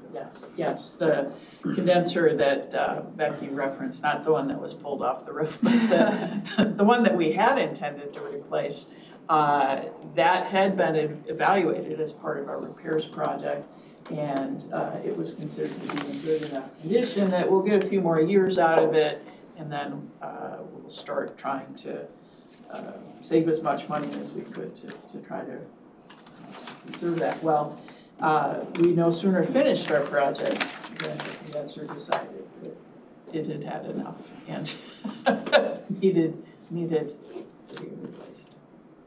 So with new doors, it will stop the water from coming into the building, or will it? I'd like to say 100% it will. The drainage, this is my disappointment, that drainage work was supposed to keep that water out of the building. But I'm 99% sure that will address it because of what we saw in the one picture where there's still gaps. And the reason they can't, the doors themselves are deteriorating because of their age. The word rotting was used as they were trying to affix some of the weather stripping and sealant around the door. So they need to be replaced. The door or the door frame itself? Because it's going into concrete, right? Not into wood? Yes, yeah. Yeah, I would think that drainage needs to get redone too, because eventually the water's gonna find a way back in. Yeah, that's my concern, that the doors aren't gonna stop or aren't gonna fix the problem. You know, water, I don't. It'll seal a gap for sure and definitely help for now, but long term, it seems like you got a bigger issue. So long-term, there had been plans to redesign the entrance. We also have some stairs that are very difficult to navigate. It's our main entrance into the building. We have not been successful in having that discussion with the voters about taking that next step of either doing something with this building or an entirely new facility. Okay. But for now, you just want to stop the water. Right, now we just want to stay open. Sure. Yeah. And dry. For now, we want to provide the programs and services that are very popular. Okay, well, thank you for coming in. Thank you so much for your time. Thanks. Good timing.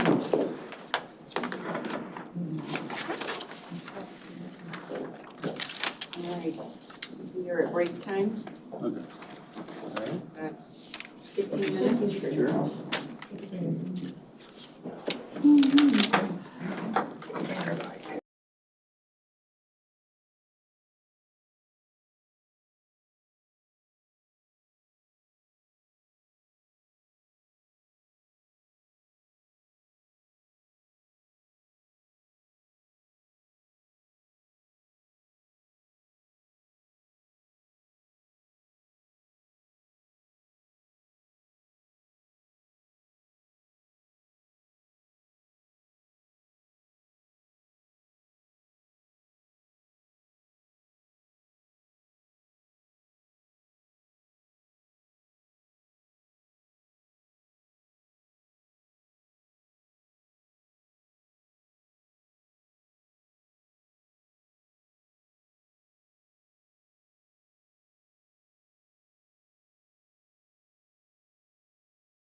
I see Brown Bears at the table. So welcome, thank you for coming in. Thank you. If you could take a few minutes to tell us about your program and what you want to do. And we'll allow a few minutes for questions from the committee here. Heidi is our timekeeper. Keep us on track. Okay, perfect. So welcome. Thank you. Thank you all for taking the time to listen to me speak about this project. So this project is Brown Bear Corporation's expansion to Marengo. I'm just going to touch briefly on a bit of our history in Harvard. So in 2000, we opened a child care center in Harvard at the Stratford Banquet Hall to meet the unmet need for child care in Harvard, Illinois. So originally, we just had 40 seats, and we thought that was kind of going to be the end of the story. But child care needs were so high in Harvard that within 5 years, we decided to expand and almost triple our capacity. So beyond that, need was still unmet. So in 2017, Sheila Henson, our executive director, applied for the Illinois Capital Development Board's expansion grant and was awarded $4 million to add 9 additional classrooms to our center, in addition to dedicated conference rooms, teacher study areas, an indoor play area, and an expansion to our playground as well. Our history of providing quality service is excellent. Since 2009, when the program started under a different name, we've achieved the highest quality rating by Accelerate Illinois, which is a quality rating system that uses basically a rubric to assess how well we are providing childcare. And this comes with added bonuses to our childcare subsidy. So it's an important metric that we measure our quality by. So today, we offer 359 childcare seats to residents of Harvard and the surrounding areas for children aged 6 weeks to 12 years old. This includes 40,000 square feet of indoor space, again, 17 classrooms, a cafeteria area, and 3,500 square feet of dedicated outdoor play space that's separated by age. So we have dedicated classrooms for different age ranges. In addition, we also offer early intervention programs that are funded by the Illinois Department of Human Services, screenings, and very importantly, we provide assistance for families to apply for the Child Care Assistance Program, which helps pay for families who need to return to work but may not be able to afford the high price of childcare. We also provide field trips that are sponsored, dances, photos, all sorts of things as well. So why do we want to expand to Marengo? So the Illinois Department of Human Services publishes what's called the Illinois Early Childhood Asset Map, which is an interactive map that you can find online, and they also have their data sets published there. As of their most recent data set in 2022, there were over 700 children aged 5 years and under in Marengo. Of these, almost a quarter of them live at or below 185% of the federal poverty level. And this is an important metric because this is the cutoff for qualification for the Child Care Assistance Program.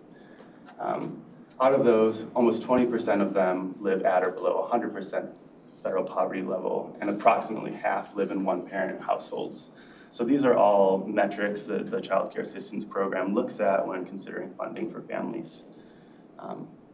Unfortunately, there have been no licensed child care centers since 2021, which is likely due to the COVID-19 pandemic in Marengo. And sadly, from 2022 to 2023, one of the 2 family homes in Marengo closed, so bringing the total capacity for children from 24 down to 12. Of school-age kids, so those aged 6 to 12, only 11% have before or after school as of 2022. But luckily, in 2023, over 100 childcare seats were added for after-school programs, bringing the capacity to 156. But if there's 500 kids in that age range and only 156 seats, that still leaves almost 350 children without before or after school care. So we went ahead and moved forward with the project. It's been in the works for a minute. And this is our site selection here on the left from a grant that we wrote last year. So this is the site right here, 205 Lindau Avenue. And if you barely see it, it's a little too small. This is the Marengo Library here. So it's just 0.1 miles away from our center. So we're really hoping to collaborate with the library and take advantage of the resources that are offered there. In addition, we're only 0.4 miles from the Marengo Community High School. And in Harvard, we have quite a few high school workers. And we hope to kind of continue that model in Marengo and recruit kids who might be interested in early childhood education or are just looking for an after-school job. It's important to support the community. So what benefits do we anticipate bringing to Marengo by completing this project? So unfortunately, we can't give you an exact number of what our capacity will be. That's determined by DCFS after we've completed the project and fully outfitted the rooms. But we anticipate approximately 300 seats in this building. We'll provide over 50 full-time positions between administrators, qualified teaching staff, and teacher assistants, and also the school-age workers I already mentioned. And in addition, we'll continue our model of providing ancillary programs like early intervention services, screenings, and assistance in applying for the Child Care Assistance Program. That's that subsidy that I mentioned earlier. It's a pretty big project, as you saw from the budget. The total project budget is just over $9 million, and we brought that down significantly through smart choices that our executive director has made, Sheila, and coordinating with our contractors as well. So our current investment so far is $2.5 million in the project of Brown Bear's savings that was earmarked for this project itself. We do have a lending application under review, Advantage Illinois, in partnership with Sauk Valley Bank, and that's to fund our construction costs and our startup costs. So you may be wondering why you applying for this grant opportunity then. So the idea here is that the more of a repayment burden that we take on, the fewer programs we can offer at the inception of the project. So obviously we'd like to provide the highest quality of care and the most programs to residents of Marengo. So the lower we can make that repayment burden, the better chance we have of providing all those opportunities that we want to. So what would we use these funds for? Since these aren't going to be released to October, we haven't necessarily permanently earmarked any of the things that we might use them for, but some things that we feel might help us complete the project to where we're ready to press that go button and invite DCFS out would be interior paint. We're going to reduce costs by doing some of that work ourselves and potentially asking some of our staff members to volunteer as well. Exterior landscape is probably lower on the list, just to provide a nice face to the community as we open. But most likely will be interior finishes, bathroom dividers, office furniture, so that we can do the work to take care of the children. So where are we at now, and what are our next steps? So over the next year, we plan to apply for additional funding. I mentioned at the beginning of the presentation that we had applied for a grant. That's where that figure came from, which we did not receive. But I think that there's whispers of that early childhood construction grant being funded for some additional funds, and we would absolutely be applying for that as well. So that's the remainder of this year. According to our construction managers, the project should be done, or at least the building project should be done around January of 2025. So immediately upon completion of that, we would be inviting DCFS out for licensing, which is an approximately 6-month project. So they have to come out, do their inspections, then they make their licensing recommendation, and then they'll come back out again to make sure that that's a good, thank you, a good number and a good fit for the building. And then immediately upon licensing, we would be opening. So that's the plan. I just want to briefly touch on the impact we've already had. On the left is the Brown Bear team. So our executive director, Sheila Henson, and our facilities manager, John Blank, have been driving this project for the most part. We also have a CPA who works with us to keep our grant funding on task, and then myself, I'm the grant writer. M3 is our construction management company. They're out of Johnsburg, and we've already contracted with a number of McHenry County businesses who've been working on this project. Hartwig Mechanical out of Harvard, M3 and J2 Concrete out of Johnsburg, Forbes Fire Protection and CNS Fabrication Services out of Maringo and Ringwood, and Patel Septic out of Ringwood as well, and Falcon Green Resources and Spitz and Brothers Masonry out of Woodstock. So we're doing our best to support local business as well through this project. So with that, thank you. Sorry to talk so fast. That's okay. Good timing. Thank you. Questions? So you said if you didn't get full funding, it would bring the cost of your payment program back? What programs, because you said you wouldn't be able to do all the programs that you wanted to, what would you cut out of it if you didn't get full funding? So likely what we would do is we wouldn't, that's a great question. We would probably license ourselves in stages so that we would license at least one room from each age range that we serve. So they're separated by age range.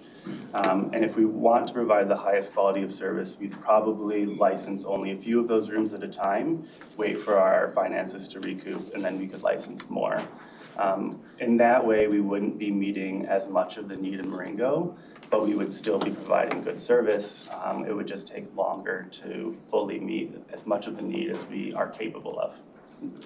So you need a license per room. How does that work? Yeah, so each room is licensed per age range. So there's DCFS, or Department of Children and Family Services, has quite a few guidelines about either the maximum number of children, the number of qualified teachers, the ratio of teachers to children for each age range. And in addition to that, also the amount of supplies and materials for each of those classrooms.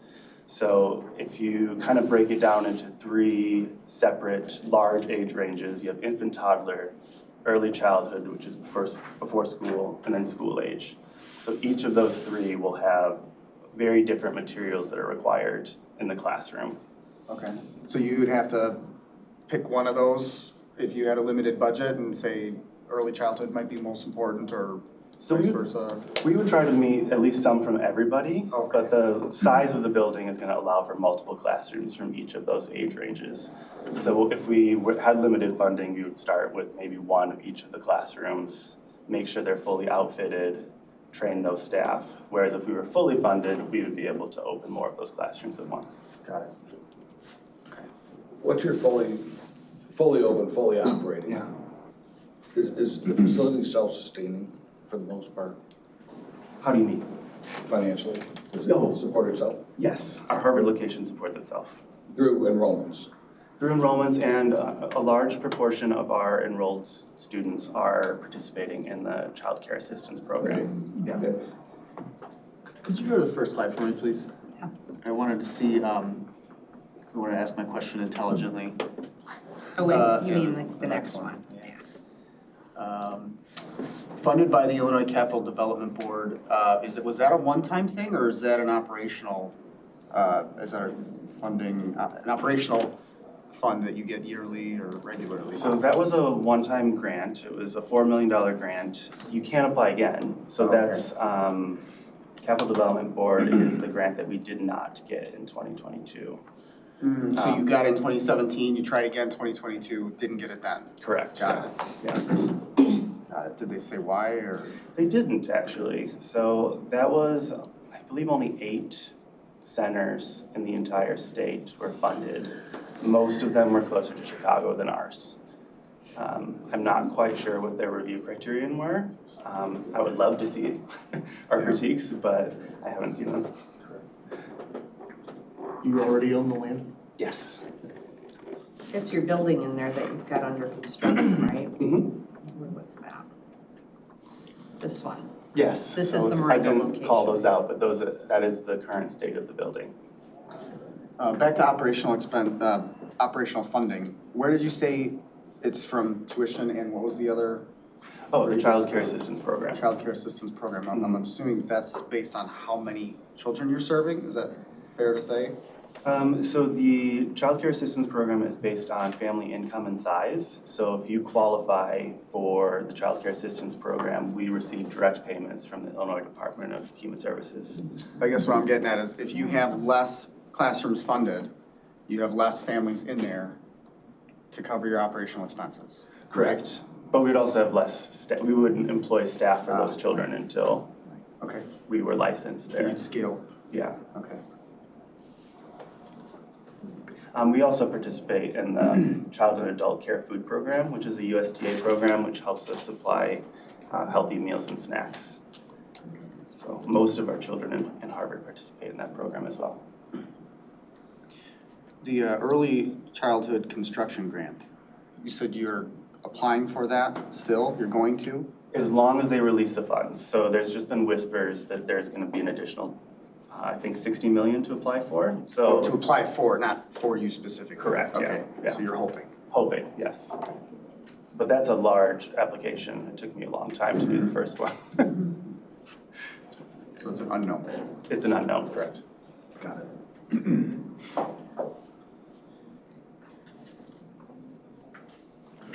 That's all I got. Okay, great. Well, Thank you so much for coming in. Good luck with your project. We've got a day and a half of hearings, and so we'll move to the allocation process tomorrow, and so we should let you know shortly after. Okay. Thank you so much for all your time. Thanks. Appreciate it. Have a good day. I love seeing things come to Marengo. Yeah. It's kind of a depressed town. I grew up in Marengo and not a lot of businesses are moving into it. So it's nice to see jobs happening and things being built. People are excited. We're getting a lot of phone calls. So thank you again. Thank you. Thank you. I'll see you next month. See you next month.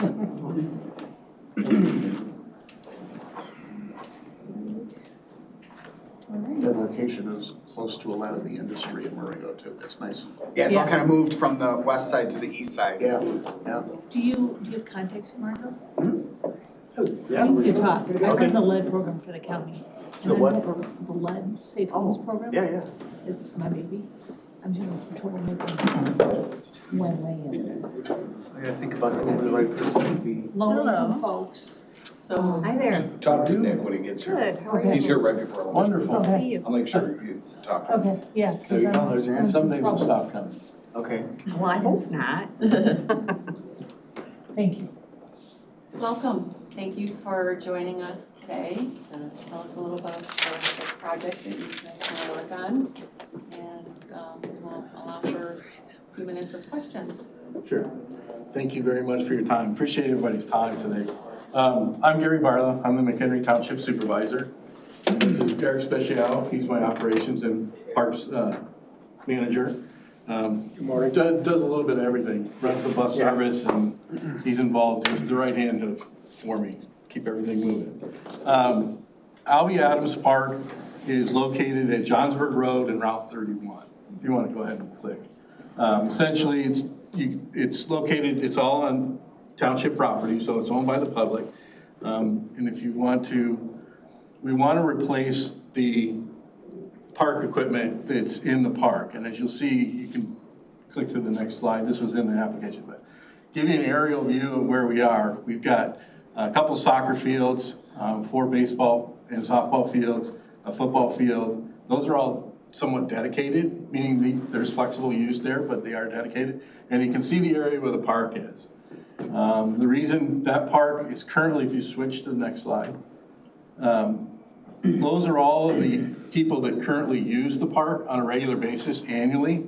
We hold an event, or the road commissioner holds an event that brings over 2,200 people, and you can see the age mix of the young families and children that come, and they have an opportunity to use the park equipment also. All the football, baseball, soccer, pigtail, different clubs. There's also scouts. There's other groups that rent the halls, such as there's the AA that uses the halls, and they also hold outdoor events in the summer. So there's opportunity for quite a use of the park. And if you go ahead and click to the next one, that's the current status of our park. It's closed. Since I've become supervisor, I've had 2 inspections done. The first inspection was a fix-it list. Well, we fixed it by removing a lot of the things that were broken. you click to the next slide. And we replaced, there were bridges that went from one piece of equipment to another. We replaced those and placed boards so that they would stop, swings. And then the rubber coating is on the end, is missing on a lot of it. I saw in the question or the invitation for this is that there was a question about, has there been any complaints? As soon as I was the supervisor, became the supervisor, the board was actually asking me what we were gonna do about this piece of equipment, and that's what started the inspection process. We went through that, fixed the list and fixed it for a year. And then there was an event there, and we actually had a resident come and bring pictures and everything and said, that's completely unsafe, you need to close it down. So I went and had another inspection, and it was, the inspection showed that it needed to be shut down. It's aged out, it's somewhere between 18 and 25 years old. I don't have the exact date of when it was put into service, but it also services, the one thing that I want to point out is that it also services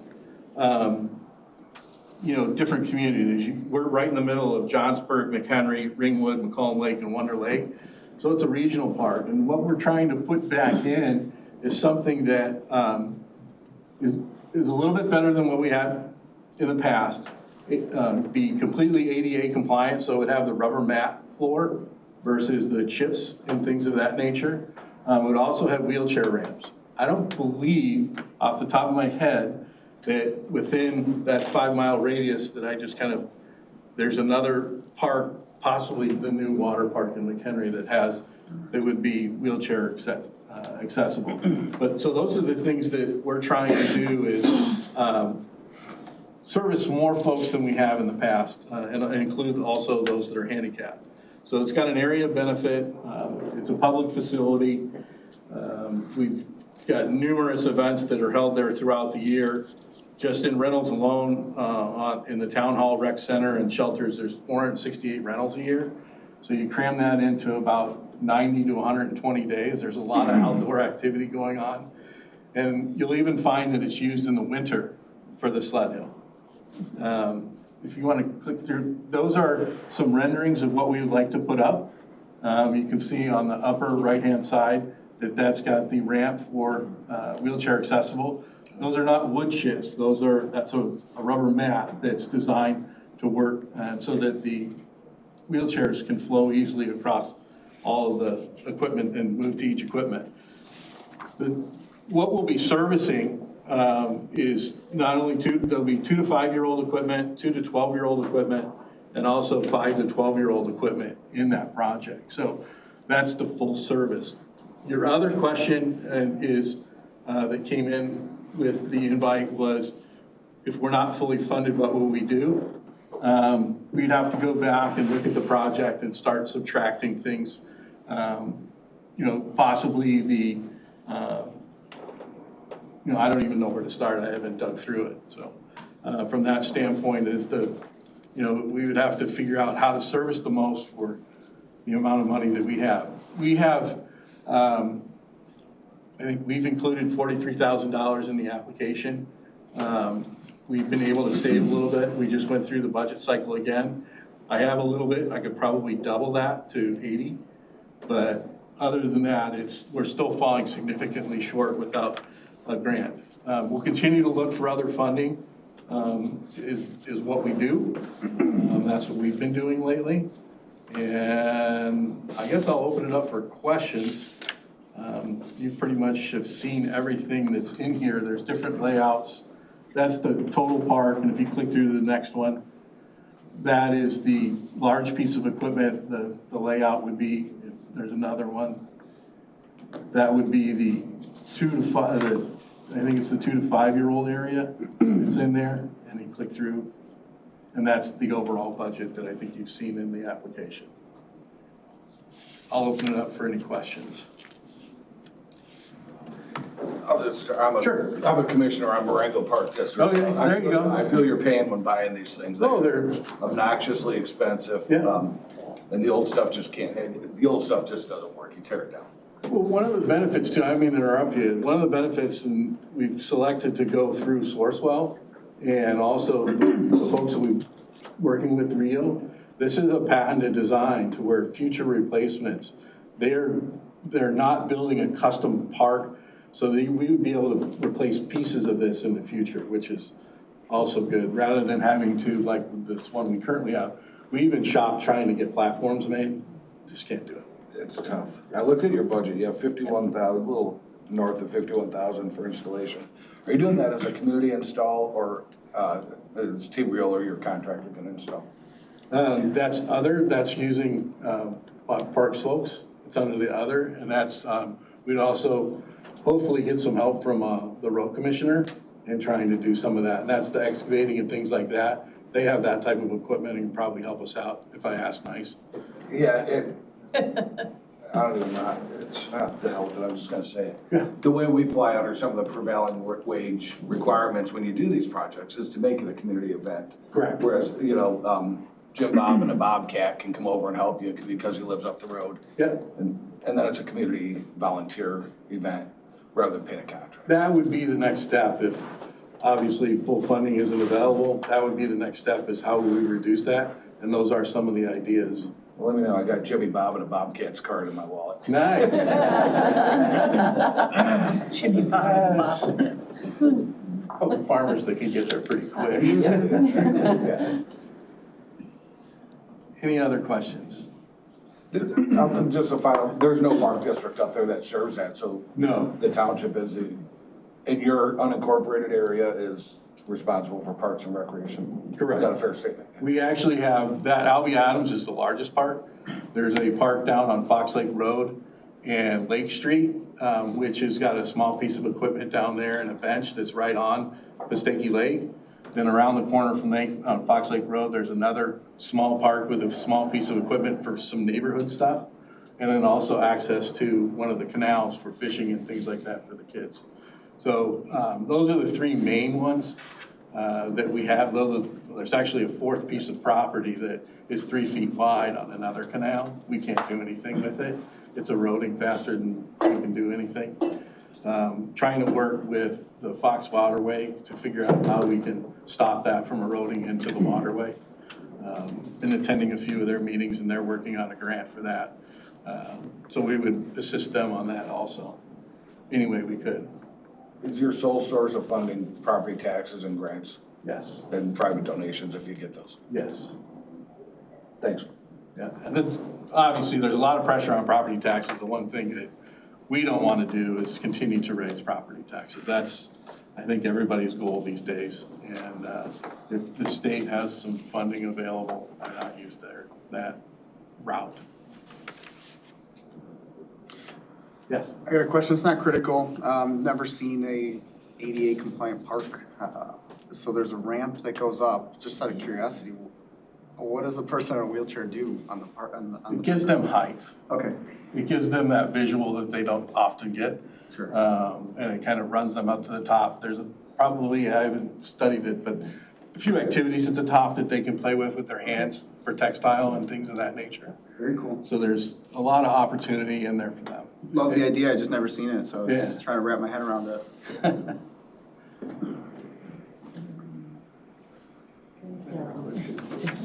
Are there other grants you are pursuing right now for this park other than CDBG? Not at the moment. I don't have another grant targeted at this moment. I've been focusing on some other issues I have also. And then I think you said that it's very difficult to break this project up into pieces. It can probably be done. Cost sharing with some of the locals, having that work done by private people or volunteers. I'm sure that we can reduce some of the cost. It's the hard equipment, the cost that is really kind of what we would try to get funded first. Yeah, and that looks probably at least 100,000, correct? Oh, yes. Right, and then the surface of the surface is the big, what happens is if you take the rubber mat, I don't know how do they describe that out there? If we go to the alternate that is compliant, it takes the opportunity for the wheelchairs out. So you start subtracting who can play there. How big of a savings would that even be? It's $108,000 if we don't use the rubber mat. I see 108,000, I thought that was the rubber mat. Correct, so if you don't include that, then we would change the park equipment from the ADA, from the wheelchair. So how are we gonna move the pieces around depending on the funding we have? That's gonna be the question, and we wanna get the biggest bang for our buck, and serve the most people. I mean, that is the goal, is serving the most people, in our community or communities around the area. Any other questions? I don't think so. I do have one, relatively new to the grant game. If we were awarded money, what's the time frame that it has to be spent? Is it a year or 24 months? Probably. We give a year. A year, okay. And it would be available after October 1st, 2024. Oh, okay. So that gives us some more time to go fund searching. Okay. Those guys are. And in the winter months, if you weren't able to go forward, you could be doing the procuring contractors, ordering things and getting everything prepared to break ground when you get spring, and then hope for an early spring, Like this year. Like this year. Yeah. That's it. Okay, great. Well, thank you so But much. thank you for your time, I appreciate it. Thank Thanks you. for your consideration. Thanks, Greg. I'll give you your.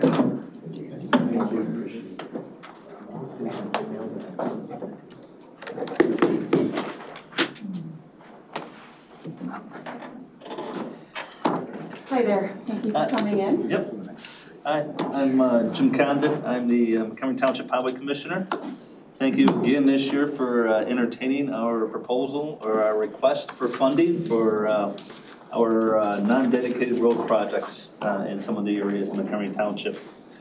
First off, I really need to thank you for the past years that you've contributed funds to our roads. We've managed to bring a significant amount of roads or residents, upgrade their roads to be able to maintain them in perpetuity, those non-dedicated roads of those poor communities. So that's worked out great. And I'll just go through this real quick. A lot of it you've probably seen before. We're going to talk about Montgomery Townships, the grant, our team, timeline, input from the public, exhibits, all the stuff that we've presented to you in the past. Let me know when you need to advance. Oh. I have a. You've got one? I've got a flash drive for that. I'm using it for your presentation. About us, again, Montgomery Township, go ahead and advance. You don't want to just flip the pages, that'll give you an idea. Okay.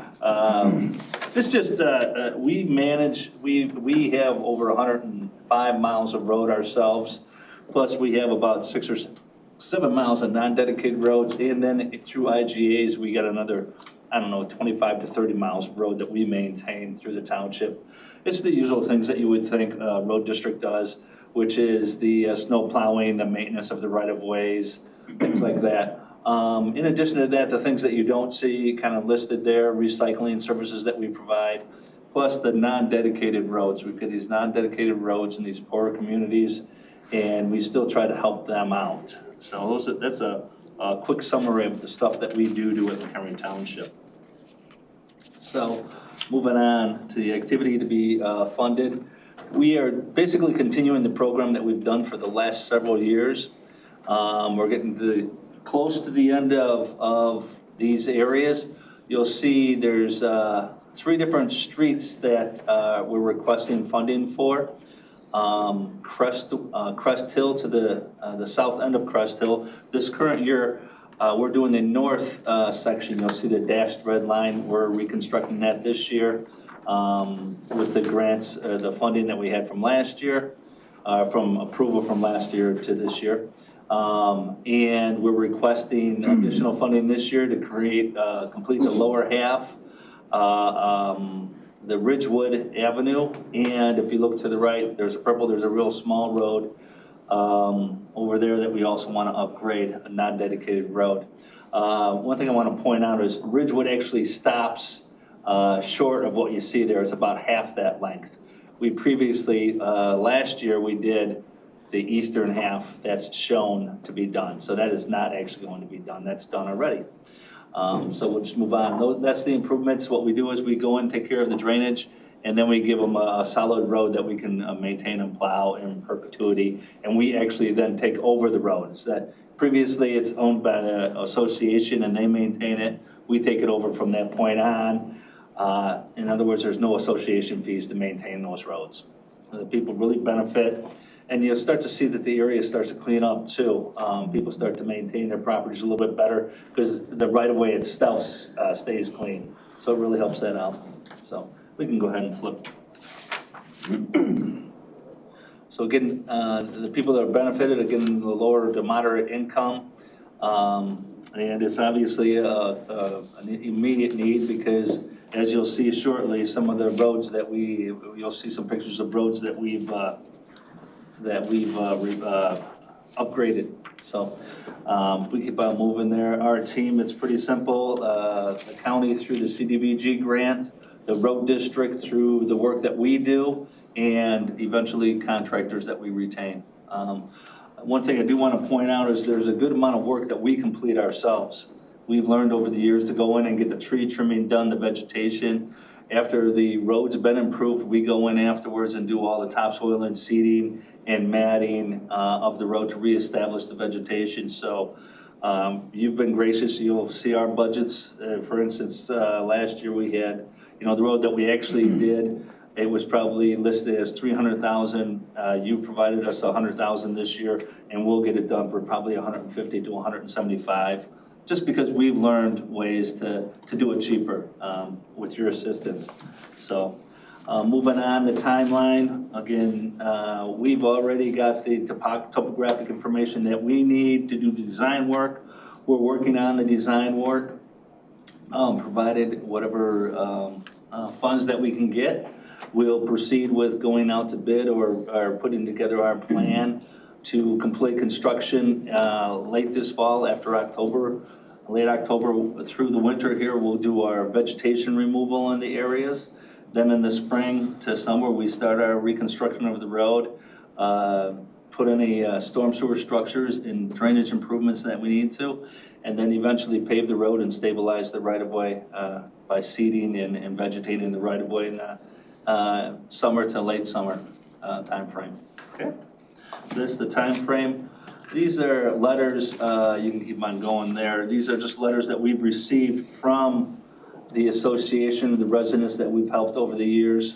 If you drove down Crest Hill right now, and then you drove down Crestwood that we did Crestwood that we did last year, you'll see the huge change from the improvement to the road.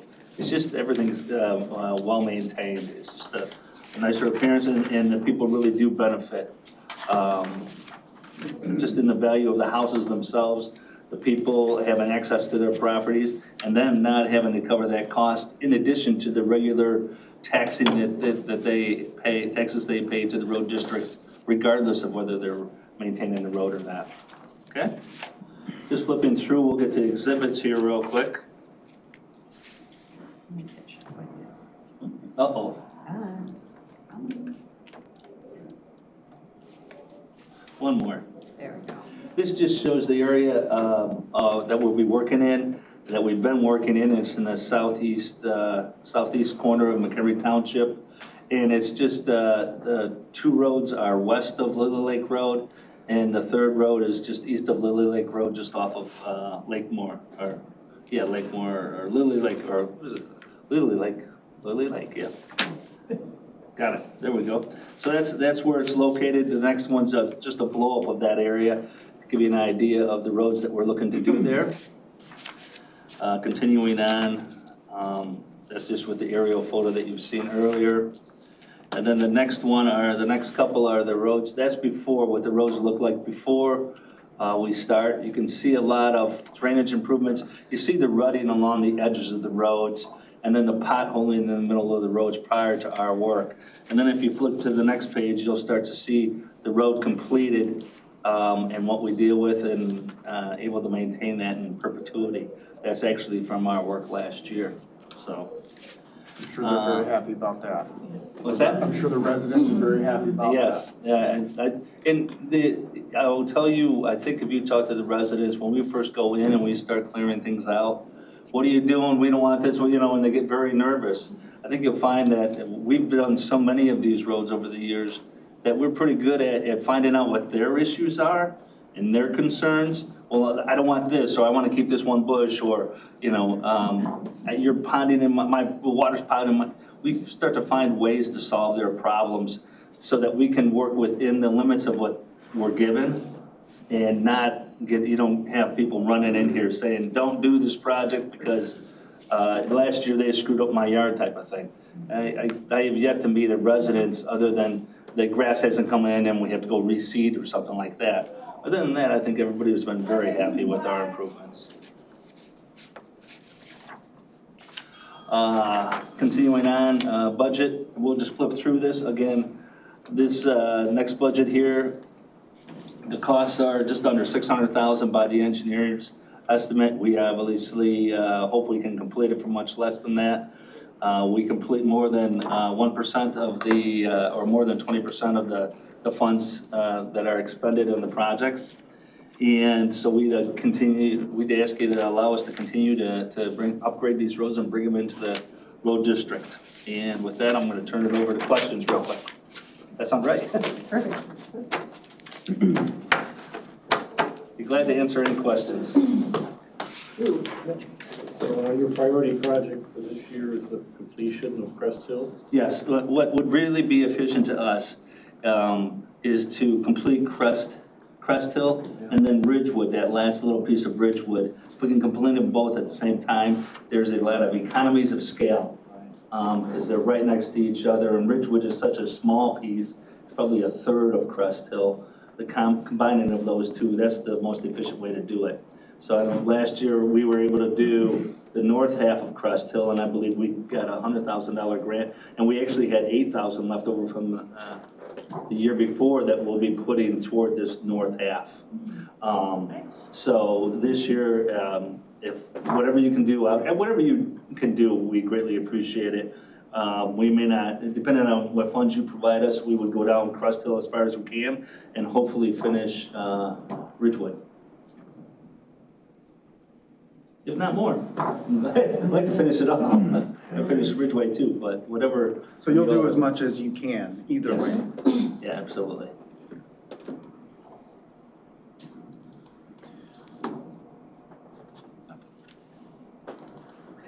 No questions? Other questions? I guess I get one more. Yes.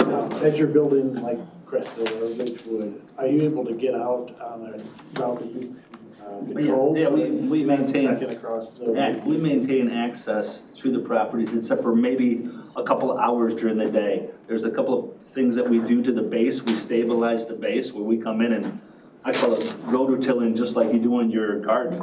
We come in, we rototill it, we put down cement and then rototill it again and then compact it and roll it. During that process, that's on these roads, the amounts that we do, that's a day's worth of work or 2/3 of a day's worth of work.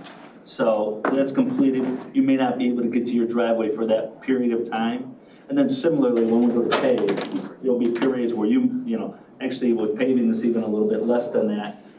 You may not be able to get in your driveway for 15 minutes or a half an hour or something. But yeah, we maintain access during the construction process. Great. Okay, thank you very much. Thank you so much And for coming. the only thing I want to add is apparently I'm going to be, if they can get funding, apparently we're also going to be helping the township do some park work. So we really need money. You didn't tell me about that. Thanks again for your time. I appreciate it. Thank you. Have a great day. Put you back here. There you go. Thanks.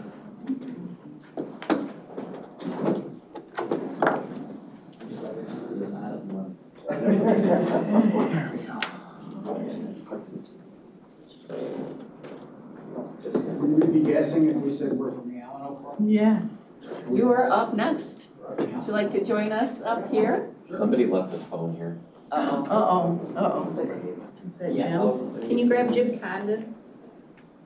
Here, I get it. Good catch.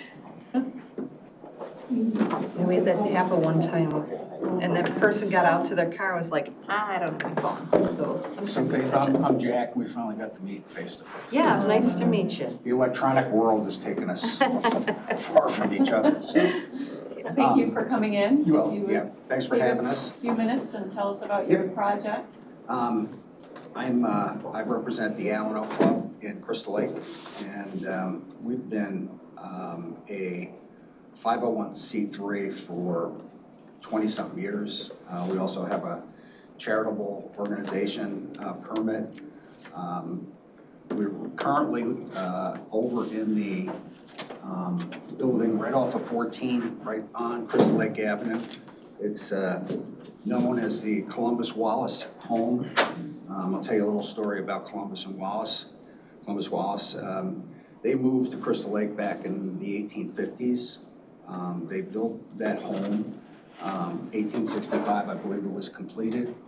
The brother married Hannah Beardsley. Does that name ring a? Yep. Okay. First grade teacher in Crystal Lake. So that building was actually one of the first homes built in Crystal Lake. Now, what does the Alano Club have to do with something like that? We have refinished the building. We hold 22 meetings per week. It's all based around recovery, drugs, alcohol, what have you. So if you can do the math on this, we have about 15 to 20 people that attend meetings on a daily basis. So with over 400 people or 400 coming to our meetings, we've got quite a few people coming in per week. So a building that was built in 1865, which is currently still standing, has needed a lot of loving, tender care. I started with the McHenry Mental Health Group back in, I want to say it was 2014 or 15. We received a grant to put in some windows, some work to just make it livable. And when I say livable, usable. There's a group of us that own it. We basically are members. We've got or had a 40-year lease. We're down to about 20 mortgage, 20-year mortgage. And we collect rent from the meetings, and that is about as much money as we get to also do the upkeep of the building, pay all the bills, et cetera, et cetera. Now, I started going there probably 2006, and I can tell you that being right on 14, it was actually very hard to pay attention because of the road traffic.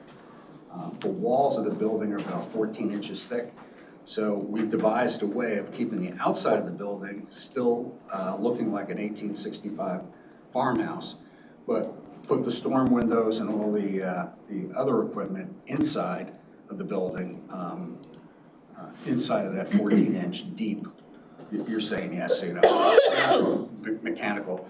But we were able to cut the noise down to, you can go to sleep in there. Right now it's so quiet, plus the heat and everything else. But every penny that we put into that comes from our donations. In Crystal Lake and the surrounding McHenry area, there are numerous halfway homes that have been brought into the county. This is a recovery place for a small amount of guys, women, whatever. And part of their recovery is meetings. And we're probably one of the largest meeting places in McHenry County with the 22 meetings per week. And am I stretching it? No, just keen to know that the recovery homes are popping up, or at least able to fund us in terms of their contributions and our. Yeah, most of the people that go to those homes initially are coming from pretty disastrous situations. So we open the doors to them. That's part of the business that we're in, is recovery. So back in 2015, we started actually talking to you folks, and you've helped us tremendously during the years. Do we have some pictures? Did we send you a? No, I don't actually have any. Well, let's see, what do we have here? I take that back. Yep, there you go. Okay, so the right side of the building is the old 1865 Columbus Wallace home.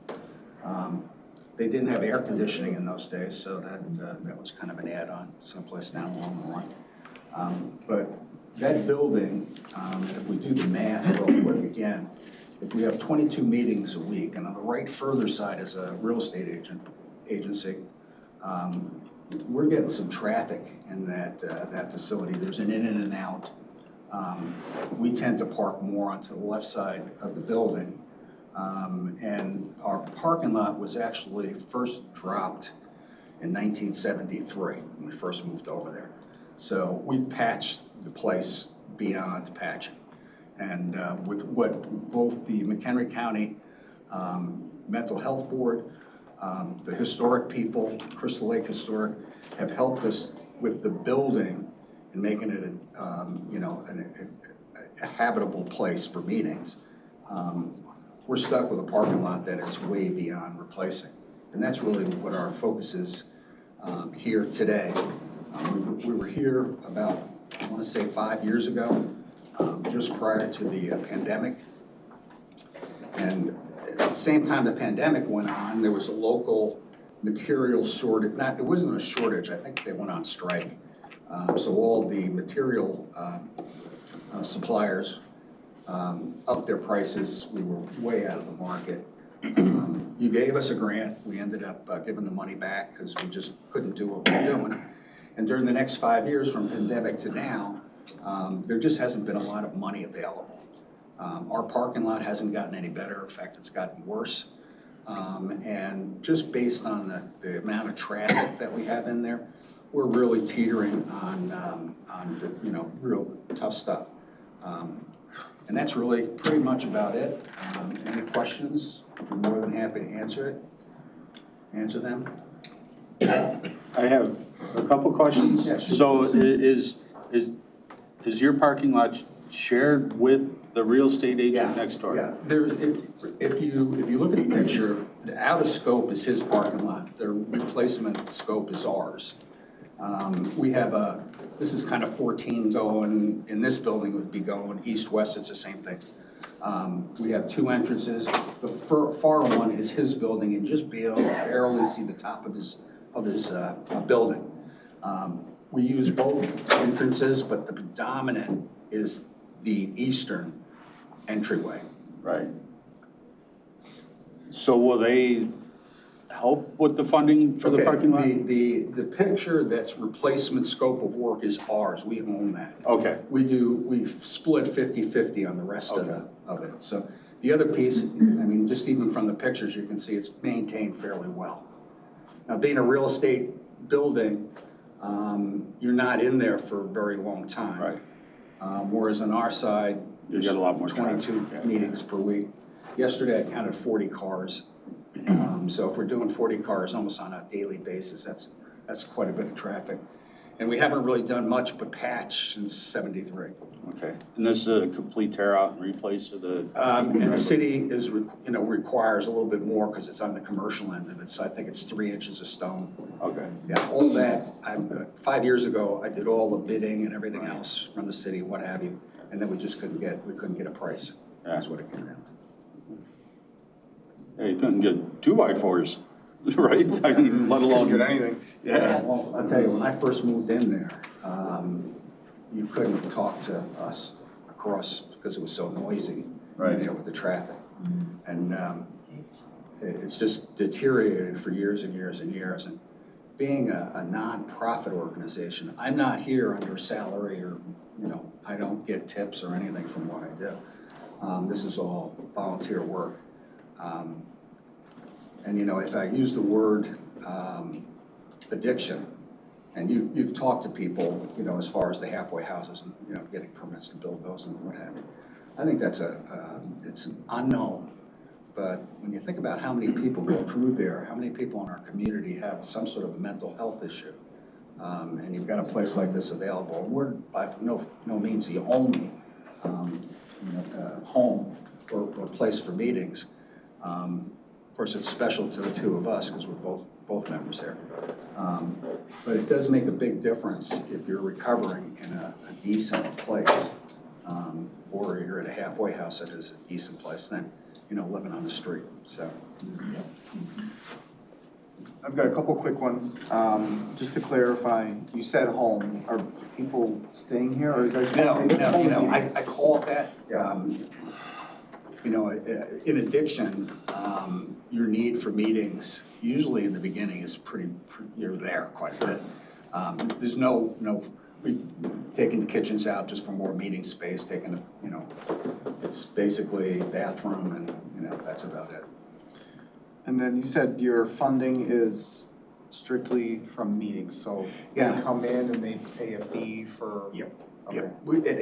And the mental health board and you guys, in your questioning have always asked us how many people. And so we developed a rent envelope that each chairperson at the 22 meetings is responsible for. And it asks how many people are attending, how much money, what the meeting time is and date. We can keep records of which meeting place is well attended, which one's not. Do we need more? And when you ask us how many people, we can come up with exact numbers as to how many people during the week go to those meetings, how much money is we charge $30 a meeting, or if you do the 400 people a week, we're just barely at a break even. So anything that goes on, whether it's the parking lot, electric, anything, it's always let's go out and do a fundraiser or something like that. We're right now in the process of doing a Savers fundraiser, which will kind of get us through the summer with air conditioning bills and stuff like that. Are there other grants that, I don't know if somebody else is gonna ask this if I can. Are there other grants? That are available that you could, like historical society grants, is that something that could apply to the parking lot? I've tapped everything. Okay. I've been doing this for like 15 years and you had that one picture. We have Sure, is that kind of asking? I don't know. I think we have the one where you've got the exterior improvements you've done. So, basically. That was historic, right? That group was you can see that the grout color was different all around. Today it's not, it's all the same. There were a lot of the areas that were just cracked, falling down. The foundation was built in 1865 with a limestone sand mixture.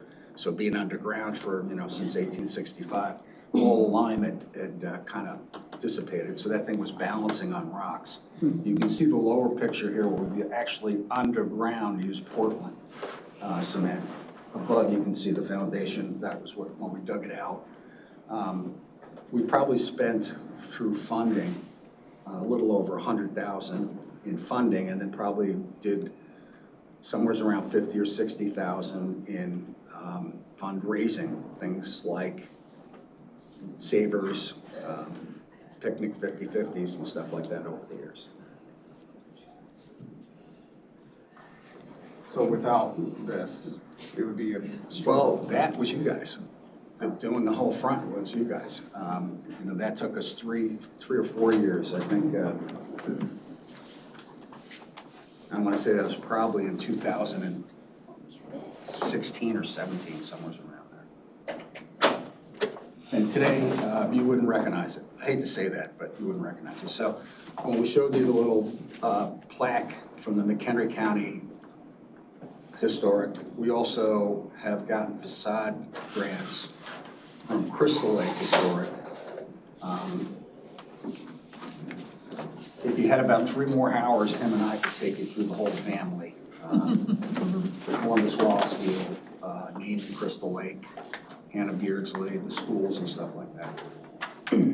Inside the building, still, there's original lumber.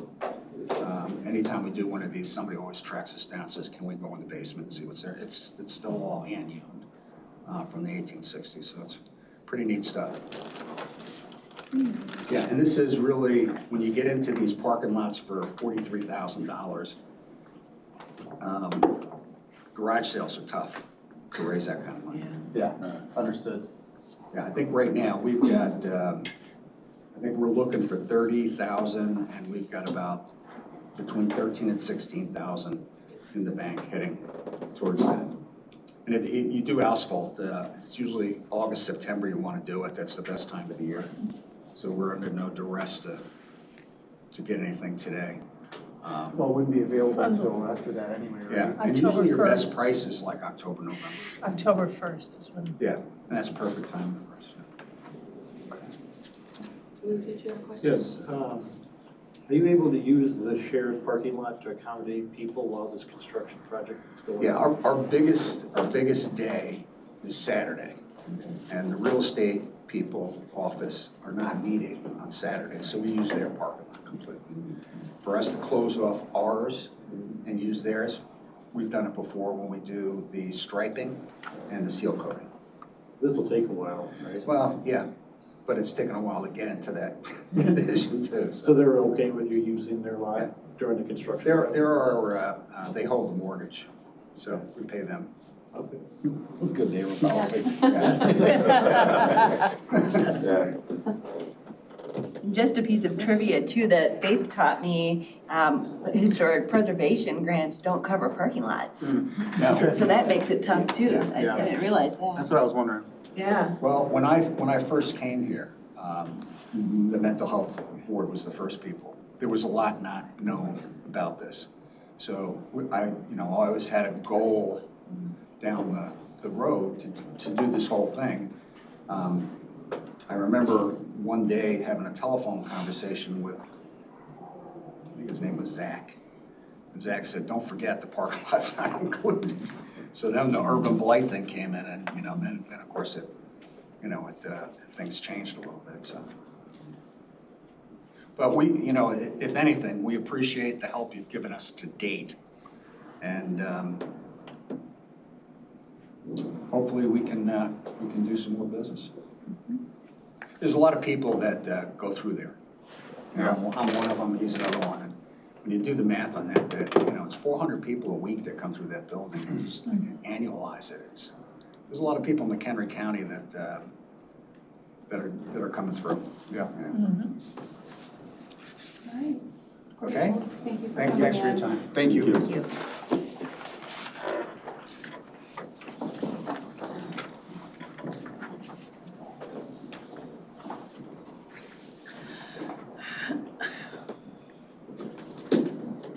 All right, next we have up the Village of Hebron.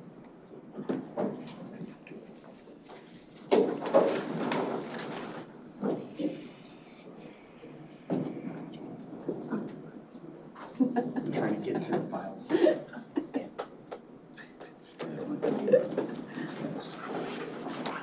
That code locked me out.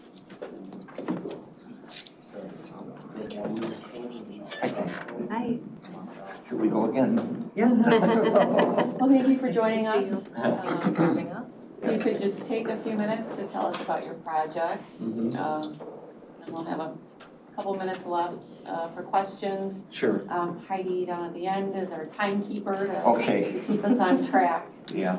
Well, for us, it's kind of like Groundhog Day with this one. I'm Frank Kuda, a village engineer, Catherine Andrus, city village treasurer. And so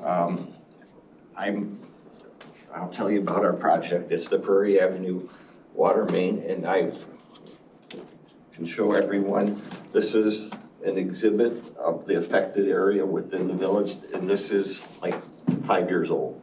We started, and Faith can help us out, like before COVID hit with our first phase. The Prairie Avenue water main upgrade for the Village of Hebron is a needed upgraded system affecting this whole section of the village. It's a replacement of the water system that's 80, 90 years old. It's way undersized, old services, and we applied for the original grant to, I'll pull this up, show everyone. You can see, this is Main Street down to Woodlawn. That's the section that the original approved, grant was for. And it was quite a, high cost. So CDBG split this off, and we got a phase 1, and then a phase 2, and now phase 3. We've actually completed most of phase 1 and 2. We had grant money, in fact, we got grant money for phase 1, grant money for phase 2. We combined that, hoping to get to this point. We went out for bid. The grant money was allocated like 3-4 years ago. The bids came in and we could not completely finish all of phase 1 and 2. But we did get installed up to this point. If everyone sees, we're actually up to there with construction. This, we didn't have the funding for. So we got about 1,400 lineal feet, over half of what we needed. We replaced 26 services, 5 or 6 hydrants, and what we're in here for is hopefully to get more funding to continue with the Prairie Avenue project. Catherine can vouch that the village has going to contributing,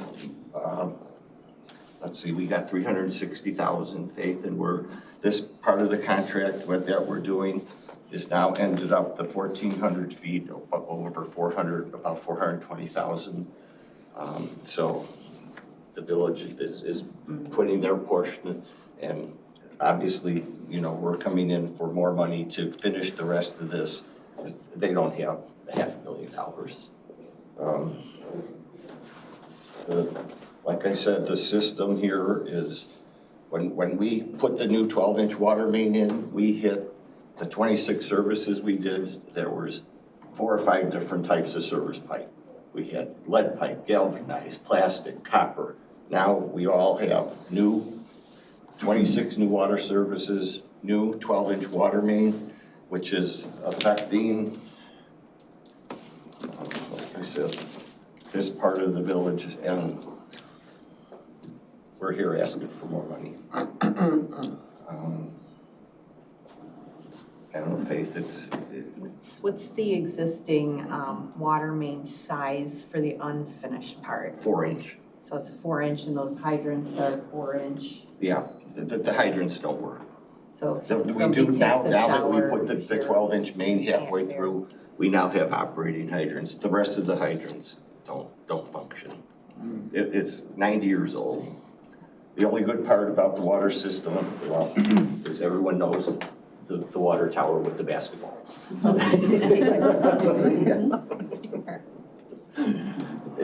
That's good. But after it leaves the water tower, it's just, you know, it's undersized and old services and, you know, lead services, and we're,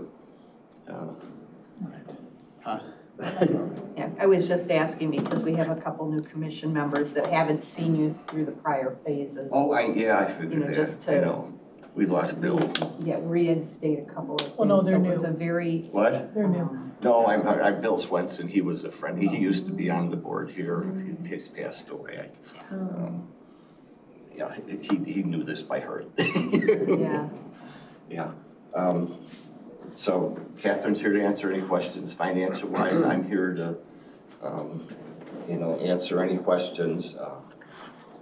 We applied for, Catherine, some other grants that were raised, yeah.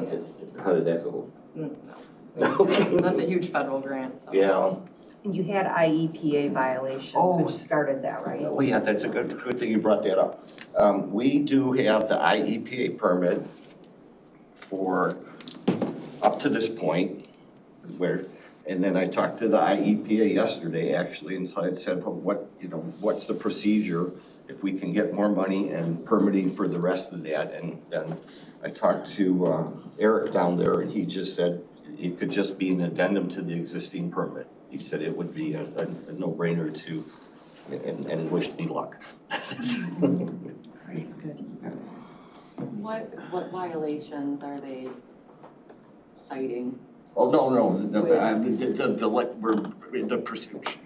old lead services and everything, we've got in the process of going through the lead program, and we did take care of those that we could right here. Those have been upgraded, yeah.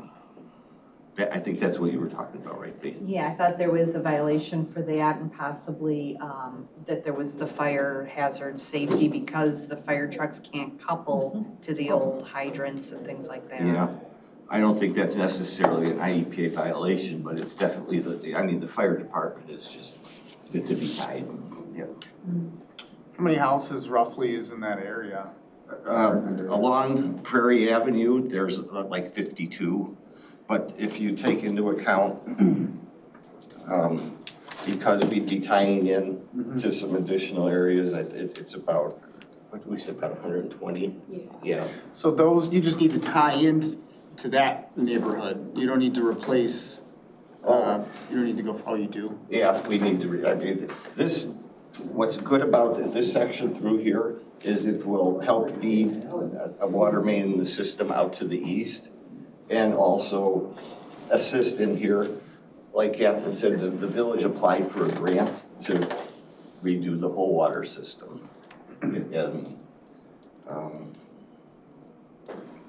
are you gonna apply again? No. No. No, the focus is totally different this round, really, Yeah. for that grant. Mm-hmm. But we're just plugging away. What did you say the village was contributing to this project? 41K. Oh, Right around there, just, okay, just south. about 10% of the. Yeah. So it says in here that with the EPA violation, just for my educational purposes, what does low water pressure have to do, or lack of adequate water pressure have to do with the EPA? It says it's a danger to the community, the low water pressure. How's that a danger? Well, for fire, right? Yeah, fire. Okay, Yeah. makes sense. I just don't know what the EPA has to do with water. Yeah, I'm a little confused. I don't see what you're looking at there. Sorry. So this is what we received. Oh, that's from the county then, right? That's our Yeah. It's in the staff form. Yeah. Just for my education, Yeah, I think it's not more of a concern. I don't think it's an actual violation, maybe it was. Maybe a violation was the right word, but yeah. Yeah. Yeah, the safety aspect I can Yes, see for the yes, fire yeah. hydrants, but why the EPA would be involved in water pressure. Yeah. Well, they're involved in the Unless- wastewater treatment plant, because we, Right. so, making sure the chemicals aren't sitting, there's, boil orders we have to do. So Mhm. I think that's what they're concerned with. Okay, so getting fresh water into the treatment plants and stuff. Well, and then to the residents and Right, back right, and right. forth, right? Yeah. Slow. Mhm. The problem that we're in too is keeping the chlorine levels adequate with low pressure. Right. So then they could end up with an EPA violation. Just an Oh, educational that's thing. fine. Perfect. That's the only question I had. Yeah, it's a pretty basic. Yeah. It is what it is. I know. I know. Has the village pursued EPA low-interest loan fund for? We already have a loan, so I don't know, we owe about 3.3 million on that plant. So Hebron's it's a small community, not a lot of revenue.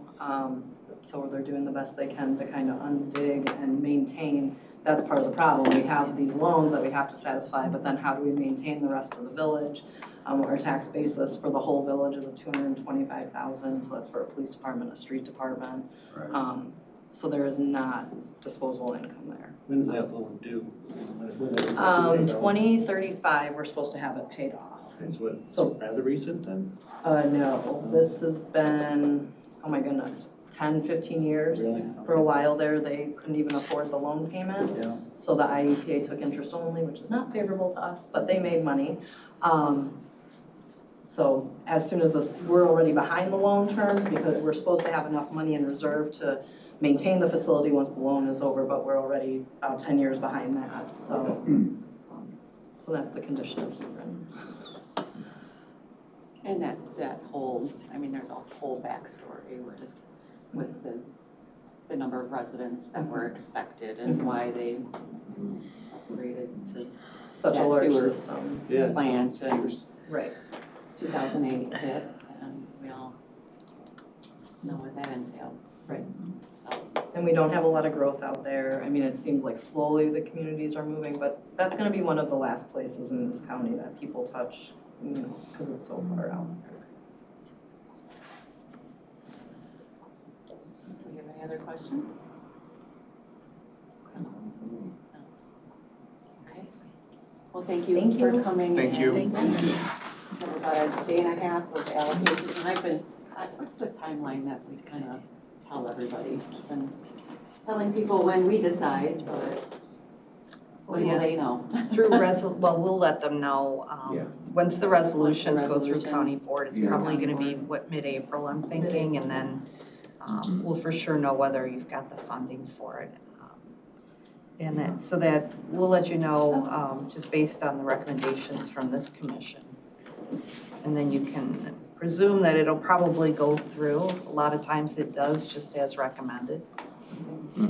No guarantee, but. I don't think I've ever heard of, them not taking our recommendations. Been a really long time. The time that I say, oh yeah, it's gonna be guaranteed. But by mid-April, we should have county board approval.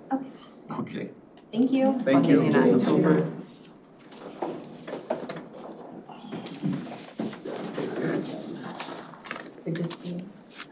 Yeah, I gotta talk to you about that next payout. Okay. So tomorrow you were. Tomorrow afternoon. Yeah, between you and Catherine and how to, okay. Yep, we can do that. Okay.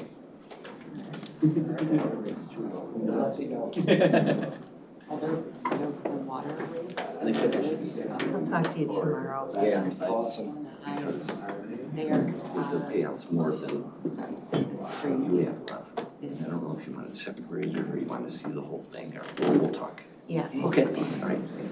All right, take care. Yeah, I was just gonna say that.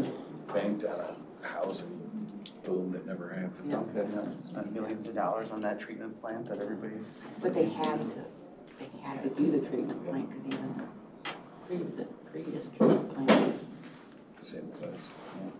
awful. Spills from Arnold. Nick, you let me know when you want to do next slide. This doesn't work? Try. Oh. Yeah, well, there you go. Look at that. All right, good, good. Good. Okay, so we have the city of Marengo. Thank you for coming.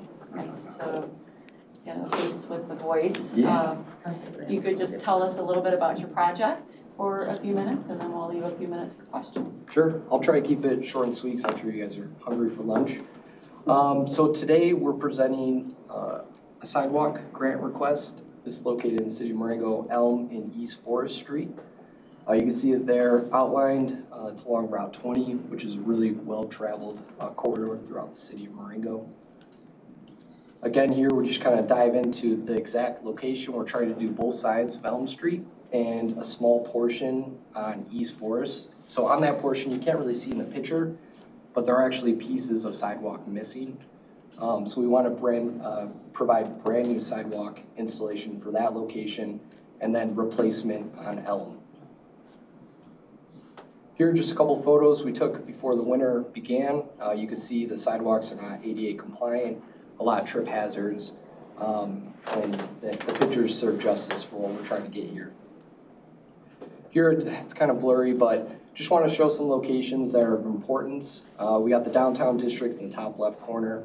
We got the CDBG area in the middle there, high school to the right, and elementary school down on the bottom. So this is kind of location where it can lead residents into the downtown or to the school districts. I also want to just note that these CDBG grants for the city of Marengo are super important because this gives us additional funds to fix our sidewalks, and then we can use city funding to repair our roads. Our roads are in desperate need of repair. It's kind of small to see, but this is a cost estimate. So it's essentially $48,000 that the city would be funding for this project as part of our commitment. I believe it comes out to a total of a little over $300,000, so $260,000 request for the CDBG funds. Here, I just want to show that the City of Marengo's been a good partner with the CDBG projects. We've always honored our commitment, thanks to you guys for supplying those. We've had 2 facade programs, so in the top left and top right, those are before photos, and the bottom are after. So the bottom left repainted, redid the whole facelift, which is an important corner for the City of Marengo there. In the bottom right, they got brand new windows. There are old windows before that were leaking in air. So both those businesses are super appreciative, and the residents are happy as well. And then the middle photo was a sidewalk project we completed just last year on Park Drive to bring residents to our park district. So again, yeah, short and sweet, kind of want to speed through it so I leave some time for any questions that you guys can have. I see in this map, we have an area circled for CDBG area, and then the others are labeled, you know, what they are. Are you only looking to, you mentioned all the other areas, but are you specifically trying to do Elm Street right now as a priority? So what we ended up doing is a very comprehensive look at all the sidewalks that also qualify with the low-income areas per the CDBG requirements. We were able to identify 12 areas, but this was the number 1 out of those 12 that fit with the low-income qualifications per the CDBG application. I worked actually in conjunction with our engineer, Baxter & Woodman, and then CMAP assisted us with this project and the analysis. So we also believe that, again, it's just one sidewalk through the City of Marengo, but I think this offers connections. That's why I wanted to show and highlight the downtown district, other high schools, as there's areas to travel throughout there. Oh, you're not trying to replace sidewalks over there as well? Okay. No, sir. Yep, just trying to highlight how it provides access for these residents. Understood. I know that road, it's pretty bad, that area. It'd be huge for us too, for East Forest, because what we're really trying to do is make the City of Marengo walkable. Forest needs a sidewalk the whole way. It does. It's missing a huge chunk of it. It is. So we're hopeful that, you know, if we have success with this, we can continue utilizing CDBG funds, utilizing city funds to work through this, because as many of you may not know or know, is City of Marengo is a non-home rule community. We're not like a lot of communities in McHenry County where we could leverage different tax bases, do sales tax. Our hands are basically tied behind our back when we're trying to get additional revenue, which doesn't make any sense because we're a small community. But that's the cards we're dealt. So that's why the City of Marengo is always looking for grants, always looking for opportunities to leverage these additional funding to make these improvements.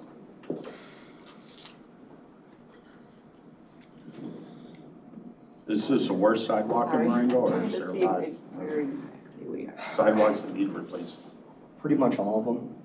There's a big sidewalk on Prairie that I want to get fixed eventually in Washington, because that's our parade route. So we do an annual Big Settlers Days parade. So a lot of residents are out there, but it didn't qualify for the low income for CDBG, unfortunately. Marty. Oh, yes. Oh, sorry. Thanks for joining us, Mr. Randall. Of course. So we have about $2.6 million in ask and about $1.2 million available in funds. Would you consider doing either side, East or West Elm, if you were not fully funded? Yeah, 100%. We can definitely consider that. I know last year, I think it was the CDBG CV funds where we got awarded half of our request. I don't think we could do half if we got half for the request for funding, but we could definitely get flexible with what sidewalk we do. If we do one side, or if we just do both sides of Elm and pass on Forest, we have some flexibility with that. I think last year the request was only for one side of Park, wasn't it? Yes, for Park Drive. I was thinking of the facade ones. Yep. My other question, city match is 26,000-ish. Is that annual budget? Sidewalk budget, or where's that money coming? The city match would be 48,000. Why am I messed up? So we're requesting 262,749, and then design and construction engineering, which is city funding, would be 48,000. Unless I submitted something. Yeah, just Faith, your phone phone. May have been me. Probably. On the staff review checklist, it shows us city match is 26,000 with actual leverage 48,000, so. You have to look at the application to know truly. It shows that lower number because that's the minimum they need to meet. And the higher number is the actual number that they're providing. So we're over It has to be at exceeding. least that 26,000. It has to be at least 10%. And they are. That's why I mess up my notes forever. Homework tonight.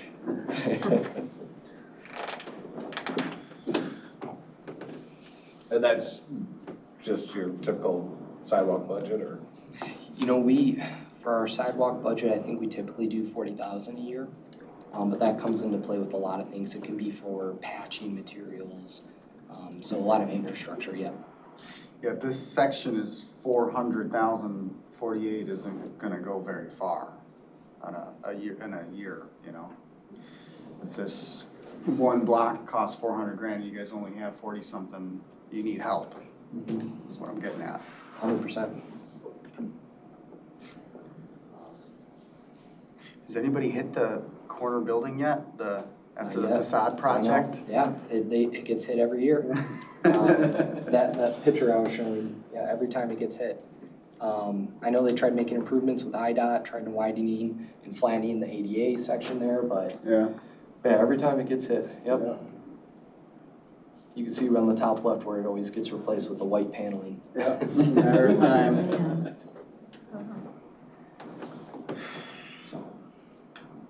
And then just lastly, I included everything in the application, but our schedule would be if we did get awarded, we definitely get to work right away and have this completed by August of 2025 would be our goal. Go through the bidding process and everything and get that out. Great. No questions? Any other questions? Okay, well, thank you so much for Awesome. coming in. No, thank you all. Really Thank you. Appreciate it. Enjoy your guys' lunch. Enjoy some of that warm weather out there. Oh my gosh. Yeah. Don't leave, Nick. Okay. Yes, I'm freezing. Oh, that's your connections. So there we go. All right.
Okay, everybody's back, so we could get started. We have the City of Woodstock and the Olson Park project. Yes. Would you like to tell us a little bit about that? Yeah, certainly. So good afternoon, everybody. My name is Chris Teague. I am the city engineer for the City of Woodstock. Today's presentation is the Olson Park Walkability Project, and I'm going to stress the need for a sidewalk system around Olson Park. This park was dedicated to the memory of the late Mayor Albert J. Olson in 1924, making it about 100 years old this July, so it's been there for a while. The Olson Park Walkability Project is a beginning step in Woodstock's much broader long-term goal to develop an active transportation network throughout the city that will encourage walking and bicycling for a healthier community. Currently, Woodstock's bike infrastructure is minimal, and its sidewalk system, we do have many gaps throughout the community, which create barriers for some elderly residents and those with disabilities. Most errands in the city require a car. Each year, Woodstock residents rank walkability as one of their top concerns in the annual community survey that we put out. Also, based on comments that we received during a recent focus group meeting as we're developing the Woodstock's Park Master Plan, our residents have expressed that they want to walk to Woodstock parks. So why do we want to start the Woodstock's active transportation network with this project right here? There's actually quite a few reasons. One of the biggest ones is proximity. Olson Park is in the middle of the Spring City Addition, which is a well-established subdivision that was platted way back in 1893. For those of you that aren't familiar with Woodstock, this area is just north of the square on the other side of the track. So this park takes up a city block and is surrounded by homes and has frequent visitors from those homes, as well as other areas. But as I will show in some of the upcoming slides, Olson Park isn't a walkable destination for everyone because most of the streets in the surrounding area lack sidewalks. Currently, only Clay Street on the east side of the park has a sidewalk. Sorry, I was just looking to see if this had a pointer. I don't know if it does, but that's okay. No worries. Anyways, as the proposed project, as proposed, this project will add sidewalks to Greenwood Avenue, Bagley and Tappan Streets, and it will also create a walking loop around the park. It will also fill in sidewalk gaps on the side of the streets opposite of the park as well.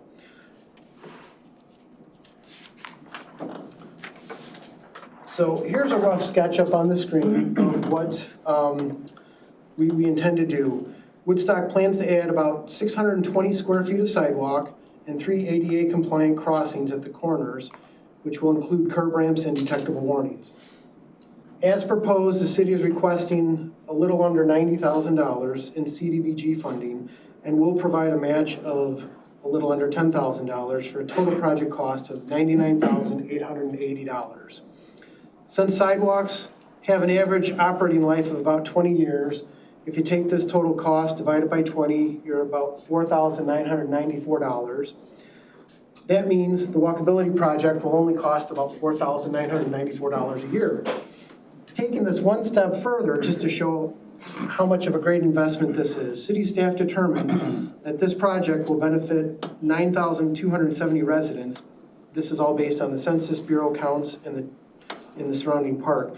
If you take the $4,994 divided by the 9,270 residents, that means it's only 54 cents a year for each person that benefits from this over a 20-year period.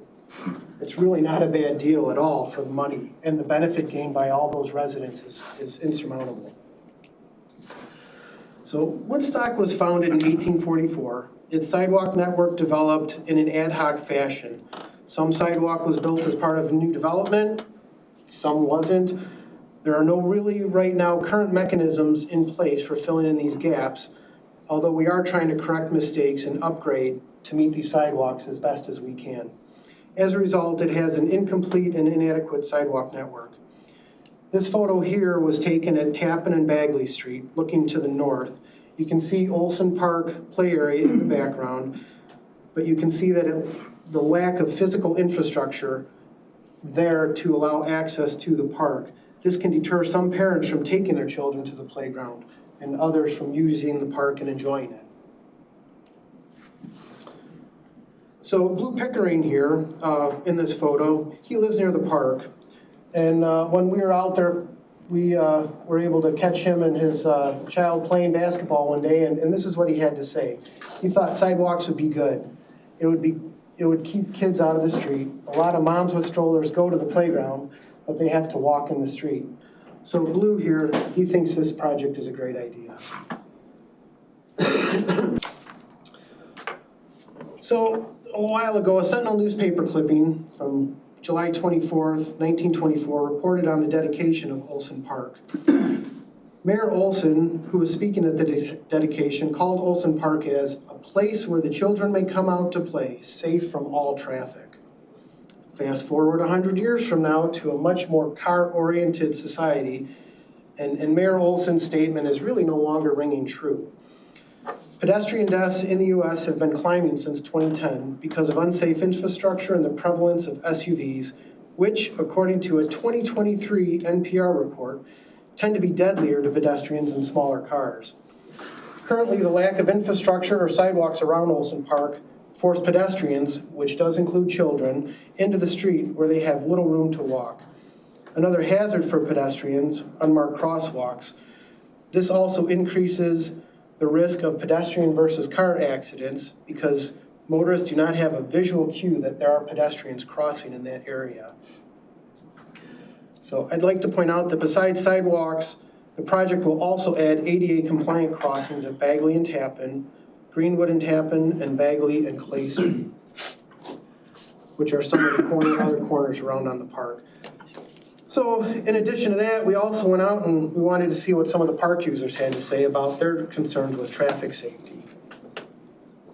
So Jasmine Hernandez said that we have to walk the dog and have to walk in the street. It's worrisome because the cars go fast and I don't want to get hit. Renee said a sidewalk would be great. There's a lot of traffic and we have to use the streets and the cars go by fast. And Ms. Taylor also said a lot of kids come to this park and sidewalks would make it much safer. Another big advantage of this project is equal access by all. That's why we really want to move forward with this Olson Park walkability project. Olson Park is so much more than a city block with just grass and space for physical activities. It's a vital neighborhood asset that builds a sense of community. It must be accessible to all individuals regardless of their mobility limitations. Based on Census Bureau data, the city calculates that just about 300 residents living in homes near the park have some form of an ambulatory disability. Olson Park's lack of sidewalks limits their access to the use of this park. This slide here shows a sidewalk gap from the street near Park and Bagley Streets. You can see that there is no sidewalk there.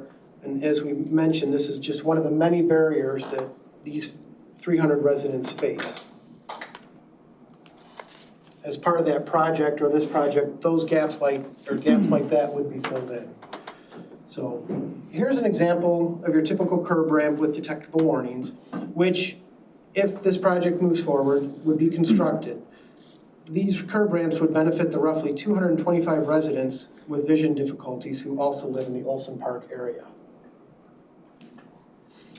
Back in 1924, officials described Olson Park as a gem. City staff still sees it as a gem because of what it offers the neighborhood residents.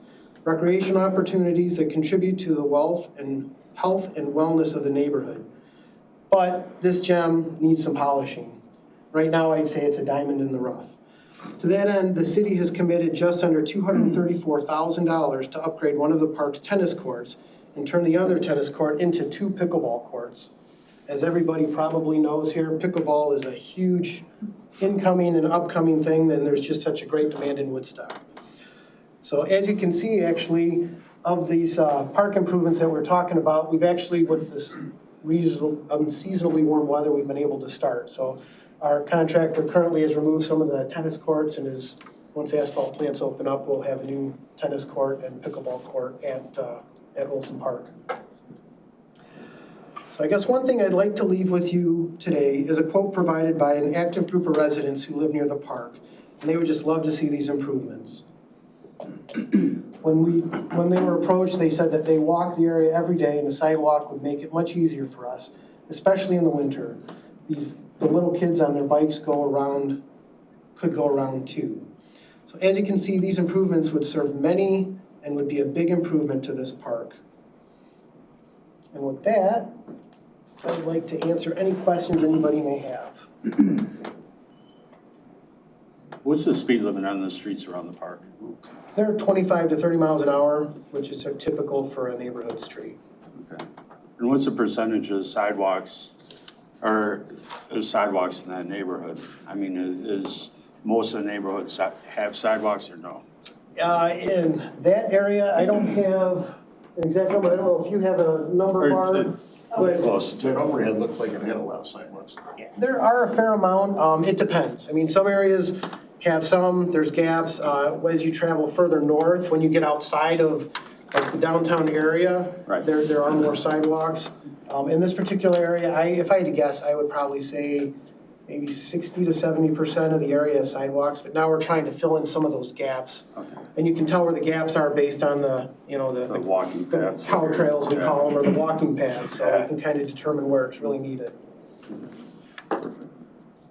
And I'd just like to add that we are going after a grant that would plot out where we're missing all the sidewalks. Okay. So that we still want to do that study. Right. I'm gonna pick at your arithmetic a little bit. When you were talking about the cost, which is in round numbers, $100,000, dividing it up, did you divide it by the total number of homes in Woodstock? No, just in the area. Where you were down to 54 cents per? It was residents. That was based on the census. Residents. Yeah, that was residents based on the census. I think it was 2020 was the last census track. Lots of people who don't live anywhere near there. No, that was, my understanding is that those 9,200 residents were based off the census tract in that area, of people living in the area, was my understanding. Yeah, I mean, I'm thinking like people on South Dean Street or over by Emrickson Park. I'm not gonna be walking. Right, and that 9270 did not include that. That was just in that area of property. There's over 25,000 residents in Woodstock. Yeah. So. Just didn't click for me. Okay, and I've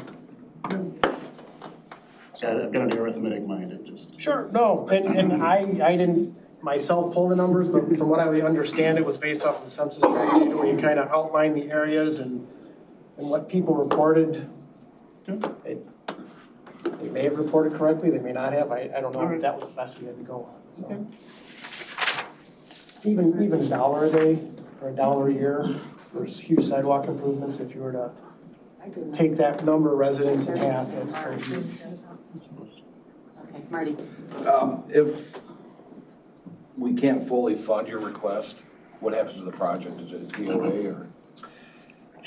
You know, I think the city of Woodstock would have to reconsider where we're at in our budget. To say that it's fully DOA, I don't know that I can say that. I do know, in going through our budget meetings right now, because May 1st is our new budget, that funds are tough. You know, we do have the Route 47 project coming up. Then the city has to fund a considerable amount of water and sanitary main improvements for that. The city's trying, or the state is trying to get the city to pay for. So you know, there's a lot of considerations, but to say it's completely DOA, I mean, I'd love to see it move forward with the full amount that we're requesting, but you know. The reason and you weren't here earlier when Marengo was here, we have $2.6 million of ask for $1.2 million of available funds. Okay, sure. I mean, if we were to get half, I mean, like most of the funds and grants that we've gotten, when we're awarded the grant, we have to take a look and see if we can pull the money forward. And if we can't, then I know typically that money goes back into like with STP funds, it goes back into a fund, and then if somebody else didn't have enough and weren't, qualified, then that money could be awarded to them. So, I mean, of course, Woodstock would take any money we get, but to say whether the project's DOA or not, at this time, I just don't know. Could it be split into phases?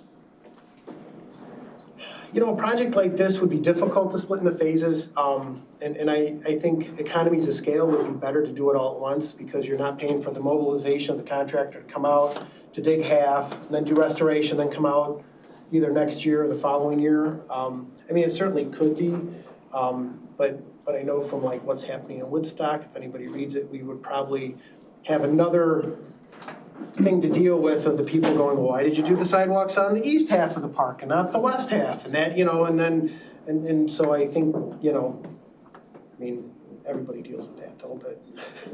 It's just one of the many things you have to consider, but yeah. Go ahead. Yeah, question, what's the drainage situation on the streets around there? Is there storm sewer in place? In this cause any issues? In this particular area, there are there's some curb and some drainage ditches, so it's a combination in the area. When we looked at the design and laying these sidewalks out, this was actually one where a lot of the costs I think that we're pursuing are going towards construction because we intended designing this in-house. So, you know, we figured that way we can help save some money because us engineers are not cheap when you go outside of the organization. So, but yeah, from a drainage aspect, we kind of looked at, we want to make sure that as we put sidewalks in, we don't, you know, cause any more drainage issues. So that's something we did look at preliminarily, and I don't think this would be an Looks like issue. it can happen. Yeah. And then I had one other question that was, does the city have a sidewalk program they do annually right now? And could this be attached to it in some aspect? Sure. Currently, the city of Woodstock does not. Prior to me working at the city, there was a program in place, but then due to some budget cuts, they stopped doing that program. And we've talked about it from time to time about trying to reinstate it, but we just haven't been able to find the capital to continue with that program. So it's currently like an unfunded project state. Thank you. Any other questions? Yeah. See if Are you there, can- so the request is from City of Moringa, or City of Woodstock, and Woodstock also has a Parks and Recreation. Are you sharing funds there, or? So the city of Woodstock, our Parks and Rec department is part of the city. Unlike some areas where they're a separate taxing body, we have the one pot of money, the city of Woodstock, and then they budget, you know, for the streets and for our parks and for our rec department. So we're all one. So, I mean, it's one funding source, I guess, from a taxpayer point of view. So are we working with them? Yes, because they're another department in the city. But they're not a separate taxing. No, I understand that. I didn't know if they had their own separate line item budget where they can kick in a few or. Oh, I see. So, okay, so when we do our budgets, typically like our Parks Department, we have our capital improvement programs in our parks. You know, I think this project actually is in the Parks capital improvement program is where we put like our anticipated costs. So, yeah, I mean, I've worked for some municipalities where there's a separate park district and they have their own tax item on the person's tax bill, and Woodstock is not like that. So it's kind of same thing with like our library. They, you know, and unlike some, you know, it just depends. But yeah, with Woodstock, our parks is part of the city. Left pocket, right pocket, but it's the same pair of pants. Exactly, yeah. I like that one. I did like that That was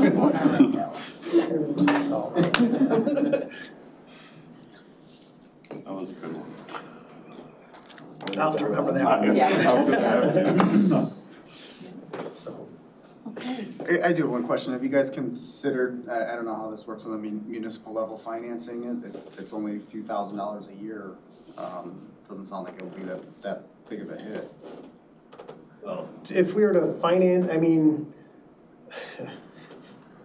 well, we did just, we are in the process of financing $50 million in street rehabilitation program in the city. So I think the city's, and I can't speak for our leaders and everything, but I think the appetite to try to take on more debt to complete some of these projects maybe isn't quite there. Sure.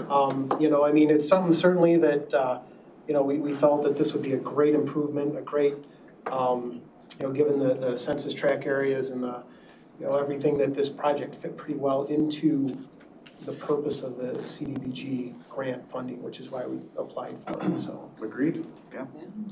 So. I agree, it fits, just like he said, trying to figure out how to allocate it all, so. Right, and I think too, you know, given, I know we're asking what our total ask is and stuff, like I said, we really tried to tighten the scope, and that's why we were planning to do the design in-house, to save some money and try to, you know, I mean, if we are granted this, we would certainly continue, since we are doing the design ourselves, to try to value engineer. And when I say value engineer, I don't want people to think, oh, they're cutting corners. That's not what value engineering is. It's truly trying to anticipate and streamline the project so it's the most efficient. I know when, you know, with our project now with the tennis courts, actually, as we have kind of looked at how we're laying some of that out, we wanted to make sure that what we're doing now with that project will fit into adding sidewalks later, so we're not tearing out sidewalk to add something new. And, you know, we're trying to, that's all part of that value engineering and trying to, I think, look to the future to make sure that as we continue to improve, you know, it's having the plan. You know, you have your plan and then you try to check off little parts of that plan rather than just, oh, let's do this. And then, oh, let's do this. Well, now what we did here is conflicting. And so we're trying to, you know. Long-term plan. Long-term plan, yeah. Got it. So. Well, thank you so much for coming in. Thank you. Thank you. Yep.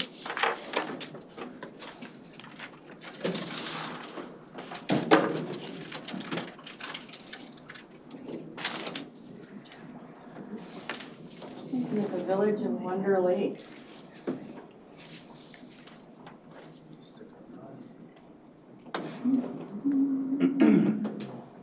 Wonder Lake?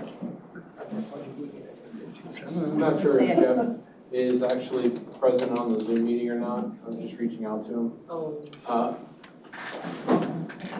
The Teams meeting, sorry. I think there might have been some virtual meeting sent out for it. I'm not sure. But HR Green is supposed to be here today for us to. There we are. Waiting outside? Yeah, we didn't want to interrupt. Well, if you could join us up here at the table. Everybody, somebody. Pretty much. If you guys are ready, you could join us up at the table here. Sure.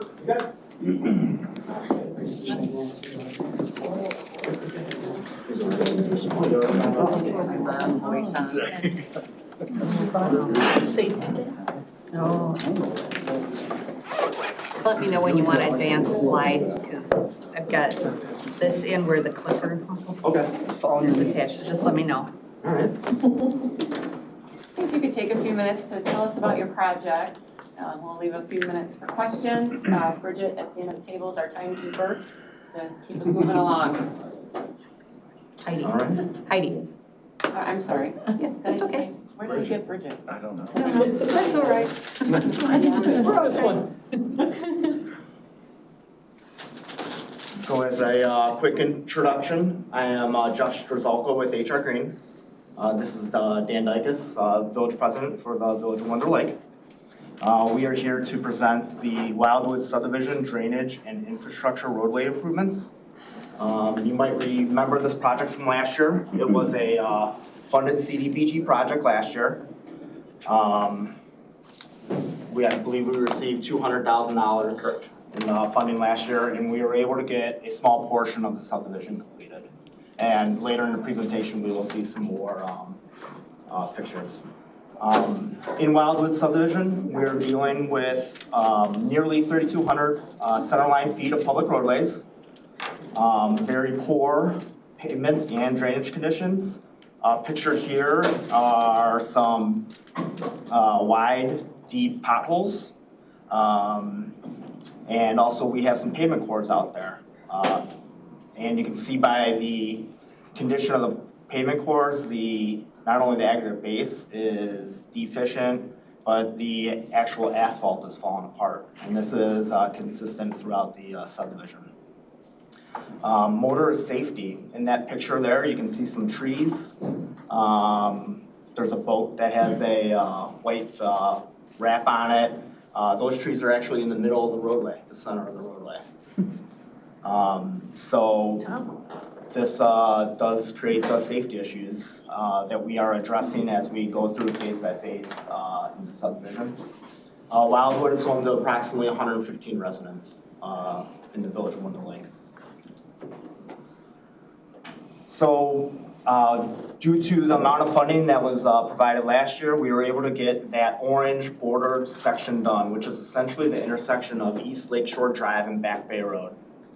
And the way the phasing here is broken out is assuming that there would be an equal amount of funding available potentially if we were lucky enough in CDBG funds again for this upcoming FY25, which would make 3 years remaining in the subdivision at least. Due to rising material labor costs, this would likely get pushed to an additional year as well. The remainder of the entire subdivision is going to cost about $800,000. What we're doing in the subdivision is a full depth reclamation and cement stabilization process of the road, which will provide a brand new 10 inches of roadway base. And then we're overlaying that with 4 inches of hot mix asphalt, lining the steep sections of the roadway with concrete V-gutter and installing storm sewers and connecting the storm sewers to existing outlets that head towards the lake. So we're lucky enough to be working with existing outlets, and we're adding some additional storm sewers to pick up nuisance rainfall and drainage, as well as to stop erosion, which we will see on the next slides as well. Here are some before and after pictures. Before is on the left and after is on the right. The after is what we completed last year. We entered an agreement with the county for the CDBG funds October 1st approximately last year. And by November, right before Thanksgiving, we were able to install storm sewers, the V-gutter, do tree removals, and get the asphalt in place. We were able to do the pavement cores, the geotechnical investigation, the survey, the design engineering, and the bidding in advance in the summer prior to the official award and contract processing of the CDBG funds. On the left picture, you can see there were trees in the center of the road. Safety hazard for motorists, not only hitting the trees, but also fallen branches, because these trees can only grow so big before the root structure doesn't have anywhere else to go and they start decaying. You can go ahead to the next picture. Here's a picture on East Lakeshore Drive looking up towards Back Bay. And this is a pretty dramatic transportation or transformation. Again, the center islands are removed. We excavate out all the organic material in those islands and put in new aggregate stone, complete the stabilization process. Also, being close to the lake and being environmentally conscious, this is also reducing the amount of impervious area on these roadways, providing an environmental benefit for the lake and subdivision and residents. You can go ahead to the next picture. And then here's looking south on Lakeshore Drive towards the same intersection. And you can see the blue house in the two pictures, nearly the same instance, pretty dramatic difference in what we can do in Wonder Lake with the addition of CDBG funds. Next picture, please. Here's the detailed cost estimate that was included in the application. This is broken out per roadway remaining, and the total project you can see at the bottom right hand corner is slightly above $800,000. You can go to the next picture or next slide, please. And then the schedule. This will be very similar to what we did last year, and being able to spend these CDBG funds essentially as soon as they are received. Survey, engineering design, and the bidding would all be completed this summer. And we would like to, due to the, if you recall in that first picture with the huge potholes throughout the subdivision, we'd like to get this taken care of so that we can provide better winter maintenance of these roadways in the winter, in advance of the winter months. So it's critical to get these roads done as soon as possible. That must have been the last slide. Yep, that's the last one, yeah. And is that Dan? Do you have anything you'd like to add? Let's see, I think the only addition I'd have here is that this neighborhood has actually come to the Village of Wonder Lake through annexation efforts. So these roads are actually still currently privately owned by the residents there. So as they come up to our specification, the village is able to take them over and then resume or continue on of supporting them from that point forward. So there's still an ongoing portion of their annexation agreement open until this is completed. So we're hoping that, you know, we've partnered with them in helping to assist in funding their remainder of their portion of the money that's awarded. So last year, you know, again, there was $200,000 awarded. I think we ended up spending something closer to like $320,000. The village is covering the balance of the work in each of these phases to try to get these roads done. So it's really a concerted effort, both between that neighborhood itself and the villages, as well as the CDBG funding to be able to make this road system, you know, get wrapped up finally after quite a number of years. So those roads are currently owned by an HOA? They're owned within that, yes, they're not part of the village yet. Are those The entire neighborhood is within the village. Yeah. The roads don't get actually handed to us until they're brought up to spec. It's part of the annexation agreement. But currently they're paying for everything road related? They're paying to handle plowing and everything within their own subdivision because we won't drive a plow truck through there, unfortunately. Just out of curiosity, what happens, do you know if those funds are gonna come back to the city, their HOA funds, you know, they pay you to? No, I think what ends up happening likely is they'll probably recoup and be able to reduce some of their fees within their neighborhood. You mentioned about $800,000. Is that for this year or for the remainder of the project? The remainder of the project. Really? Yeah, and we wish we could do it faster, frankly. This phased approach is kind of a strain on the village to break it out over so many different times, and obviously we're wasting a lot of money, in my opinion anyways, setting up each year, tearing down each year. If we could just come in and knock it out in one shot, it'd be far more efficient, as you know. I remember last year when you talked about this.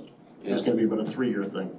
That's what, then. That's exactly the point. The costs are so much higher than we had anticipated that we're having to break it out into. Looking at these pictures, you guys have made tremendous progress. Yeah, absolutely. Yes. We're very happy that we could get it done in such a short amount of time last year. I remember talking with guys in the fire department. They said they took their tracks in there so guys could practice.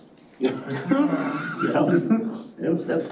Yeah, the roads that Pretty are cozy back there. have to be repaired are pretty rough. Yeah, nice job. Very rough. Yeah, thank you. It was definitely a tough effort to get it done in such a short period of time. Asphalt plants had already shut down actually by the time we had gotten everything bid out, and it was very difficult to get it done. Glad we got it. Huge. Across the line. We're gonna keep working on it that hard, by the way, as long as we keep getting grant money.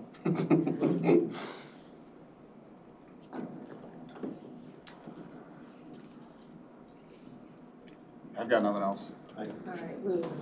So what would be the next section that would be the priority for the village to accomplish out of the remaining piece? I think the next section is East Lake Shore Drive for the remainder south. Yeah. I can't really see that. What's the price tag on that next piece? Construction alone in that blue column is $217,053.50. Thank you.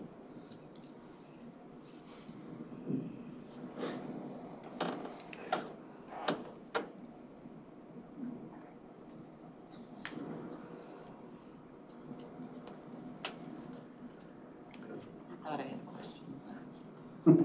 Is anybody else? Fabulous job with this project. We've got about a day and a half of hearings before we start allocating. But they should be in touch shortly, you know, after we figure out, it still has to go through the county board, but we'll be in touch soon. Okay. So thank you for coming in. Thank you. Appreciate it, Ron. Thank you. Thank you.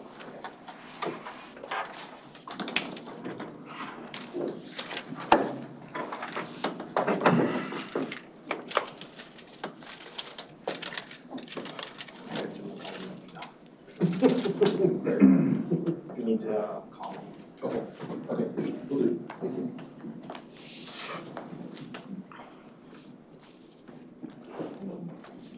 Awesome. Yeah, I saw you had them both on there, so. Okay. Come on out.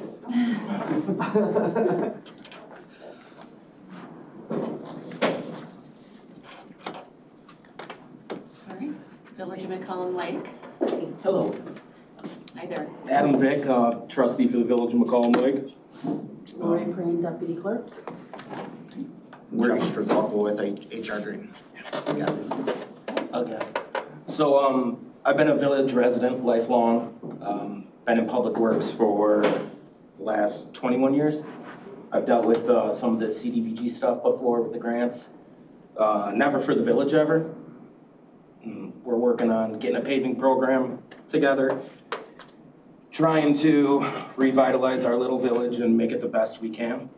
We're here today, obviously, seeking some money, and Jeff put together a fancy presentation for you guys, all of you. Sorry I didn't come dressed for the occasion. I came straight from work. That's okay. Yeah. Only matters I what was you have to crawling around in say. the dirt earlier, but we gotta be here, so. We don't score on that. I was gonna say thank you. Shouldn't have sent me if you did. So what we have here up on the screen for the presentation is a map of the worst areas in the village. Worst as in deteriorating drainage and pavement conditions. Each of these have been broken out separately, color-coded, and as you'll see later in the presentation, we do have the costs for each of these sections broken out as well. But each of these do have, there's existing storm sewer infrastructure on these streets. Most of the time it needs to be added on to or modified to take care of stormwater drainage. And the drainage is leading to street deterioration throughout. Go ahead to the next slide. Here are a few pictures of the existing conditions that we're trying to upgrade within the village. This project would serve approximately, due to the spread out nature of the different roadways we're trying to address here, 988 residents. The picture on the left-hand corner there is just indicative of what we're seeing out in the village within the right-of-way. You know, erosion leading out of the pipe culverts, heaved pipe culverts, roadside pavement deterioration because there's not sufficient drainage getting into the ditch and getting the moisture out of the pavement section. And then also due to steep slopes like in the lower right-hand corner and coming around the intersection there, there's just an erosion of that corner that's eating away at the pavement that we can, you know, fix with some concrete V-gutter wrapping around and providing a stable piece of infrastructure there that would last, you know, 50 years to give the village something that they can more easily maintain moving forward. And then here are some more pictures. A lot of these you can see the shiny water sitting on the pavement due to lack of drainage. And oftentimes these are creating potholes, rattling the pavement. And you know, this, you know, unfortunately just drains through the pavement, creating weakened sub-base conditions as well. And these are more the, these are all locations which are, you know, highlighted on that location map as well. Next slide. And here is the breakdown. Unfortunately, this one's small, even smaller. But this is also prioritized by location with that red section, which is Orchard Drive, being the highest priority for the village at a cost of I have it in front of me, I don't know why I'm scrolling. 148, 456. I've got it. Do you want me to go back to the map? Sure, yeah. And then maybe we can look at it from the color code. Yeah, so the red section there is Orchard Drive. That's the highest priority for the village. And that price is $133,181.50. Construction cost estimate. The next section is a small drainage area right across from Village Hall. It's that purple square, and that is $7,700. That consists of a replacement of the drainage structure and the associated patching around it. The structure is currently failed beneath the pavement. The green section is Spring Road. Spring Road specifically, last year was probably our 5th rated on this list, but due to what's happened within the past year to that road, it has moved up higher in priority. There are several potholes which have been patched and cold patched. That actually is a curbed section of road too, and the pavement is dropping beneath the curb. So the water is not able to get into the curbs and into the drainage system through there. So there's a lot of settlement issues on Spring Road. And the cost there is $46,380. The 4th section is Fountain Lane, which is in blue. And the estimated cost for that one is $112,286. Similar to Orchard, that would be replacement of pipe culverts, ditching, installation of V-gutter around radiuses or severely eroded sections of edge of pavement, and then the resurfacing of each of those streets. And then the last section is that curved section down by the horse farm on the east side, just north of the lake there. There's a lot of settlement in this section here that is holding water in the pavement. And this would include some ditching, some V-gutter, and then resurfacing of that pavement. So the total cost of the project for all 5 of these locations, including engineering, is $415,201. Schedule.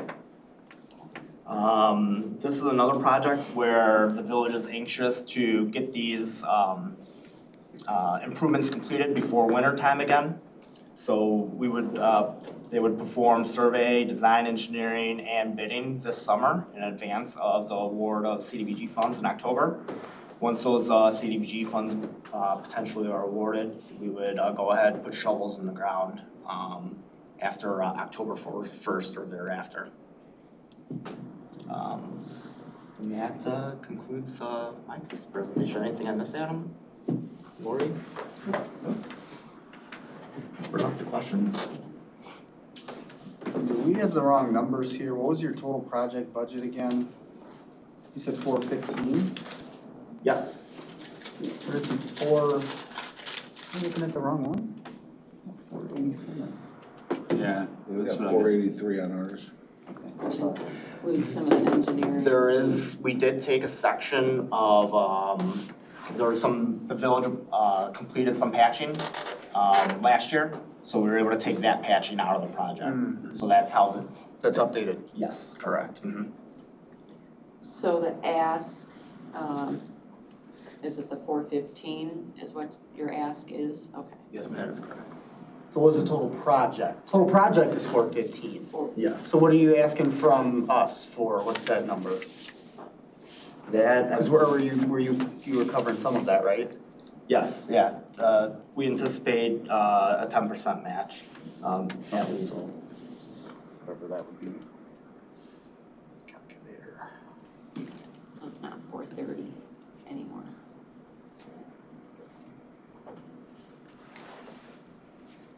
The slide you're showing, is that the corrected one? Yes, it is. Faith, can you email that to us? Is Mhm. that, Are you able to zoom in on it? It's different? Yeah. Okay. I don't think I can zoom in. I actually have the presentation printed out. I can hand it out to everybody. Oh, yeah, that'd be awesome. Now you say something. This is backup in case my thumb drive wouldn't Thank work. you. It works anyways, thank you. Thank you. Yep.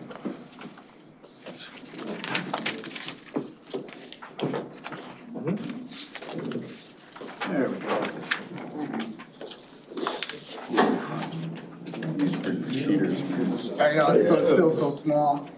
You just can see it.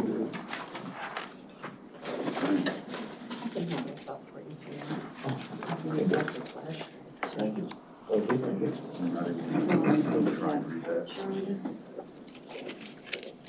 This is the one you're right now. These are priorities. This is one I like. Yeah. It's different too. He just printed them in cases, flash So you have drive. the right idea. There you go. Yeah, mine are at home. Yeah. I'm kind of lost today.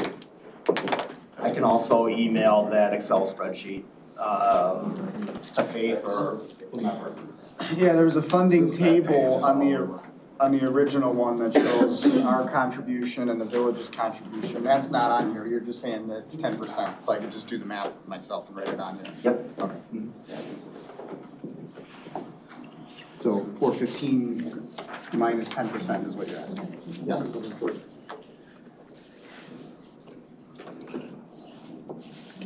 So 373. Yes.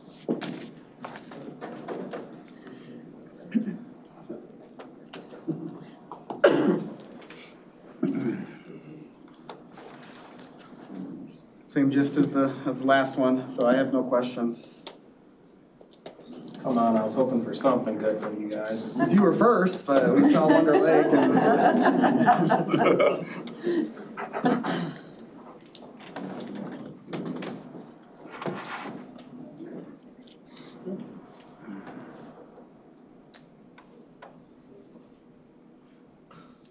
You want to meet Marty with you, so. I think we're all set. No, it's nice, you broke them down into, Yeah. I mean, it'd be nice to give you all the money, but we probably can't give you all the money. But we know what your priorities are. Aww. Yeah, we've got what, 2.6 2.6 million in ask versus 1.2 or 3 to allocate. I was gonna bring lunch, but thinking about having the wife make cookies maybe. Keep talking. Yeah, see, I don't know if that falls under bribery, you know, like a DMV or something like that. It's under $75 now, it's totally fine. Oh! I'll be back. How long is everybody here for? 2 days. So, yeah, we've got 2 days. tomorrow morning, still with hearings, and then we'll work on allocating.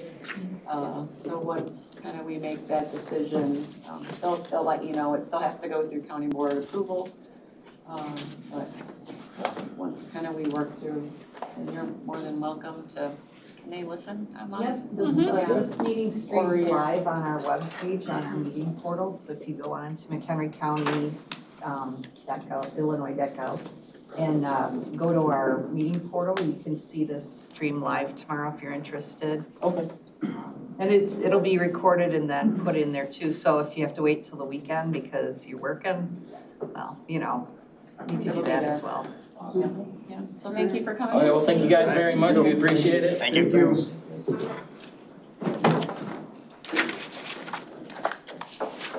I'll be right back with the cookies.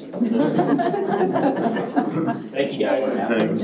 Home of the Sparrow. I can use it for players. Oh, cool. Kristen, I think the clicker is working today. All right. You can test it if you want. I've been fooled a couple times, so we'll see. Should be left and right arrows, it should work for you. Oh, look at that. Look at that. It's amazing. Thank you so much for coming in. Thank you so much for having I us. think you guys know the drill. Yes, you do. Oh, wait, You do indeed. So thank you again, everybody, for hearing our proposals today. Home of the Sparrow, I'm Kristen Miller, I'm the grants manager. Liz Hennigs, Vice President of Programs. And we're starting off today talking about our shelter, transitional shelter flooring, renovation and replacement project. So just a brief overview. I think by now, hopefully everybody knows who we are. We're here enough. But highlighted obviously is our shelter, which started in 1987. This is going to be the project we are focusing on today. Quick recap of the budget. Ignore the total that's under program year 24, because that's what happens when English majors do math or put together PowerPoints. So our actual ask is $38,103 to replace the flooring in the transitional shelter. This is part of a larger Agency-wide effort we're currently undertaking to make necessary renovations to major shelter systems, as well as update and modernize the shelter to align better with something called trauma-informed design. Just briefly, trauma-informed design is basically the idea that for human service facilities such as a transitional shelter, your space should really reflect the experiences of the clients you're serving. So for us, serving individuals experiencing homelessness, often experiencing domestic violence and other traumas, we need to ensure that our space in the transitional shelter is one that is welcoming, that is safe and feels like a comfortable, dignified place for them to reside. So this is something we're undertaking as part of a much larger project. And the floors, believe it or not, are going to be a pretty important component of that design. So $38,103 is the ask today from CDBG. We have sourced $9,400. You can see, look at it, I didn't put a period in there because, again, English major. $9,440.23 elsewhere. That came from an IDHS tax write-in that we received last year. So we did complete part of this project already for $6,000.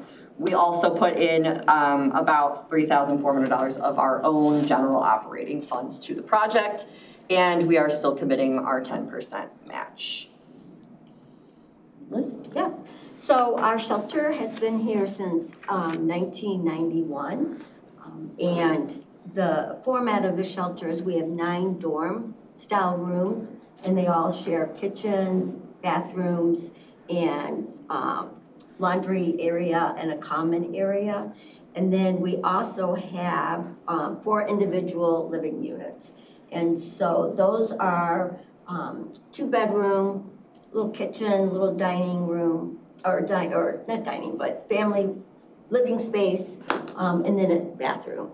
And so those are typically reserved for larger families, or if families, for whatever reason, have special needs and need to be in a kind of a, I call them efficiency, then those are used for that.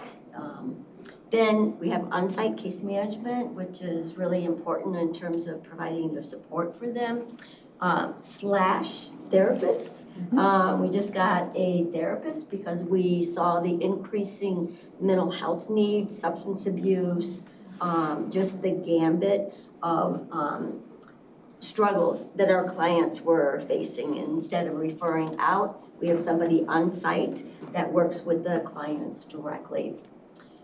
In 23, you see that we served 96 individuals, and then we're on par this year, year to date, 66 individual. As you can see, lots of children that we serve, so the shelter gets a lot of use and wear and tear.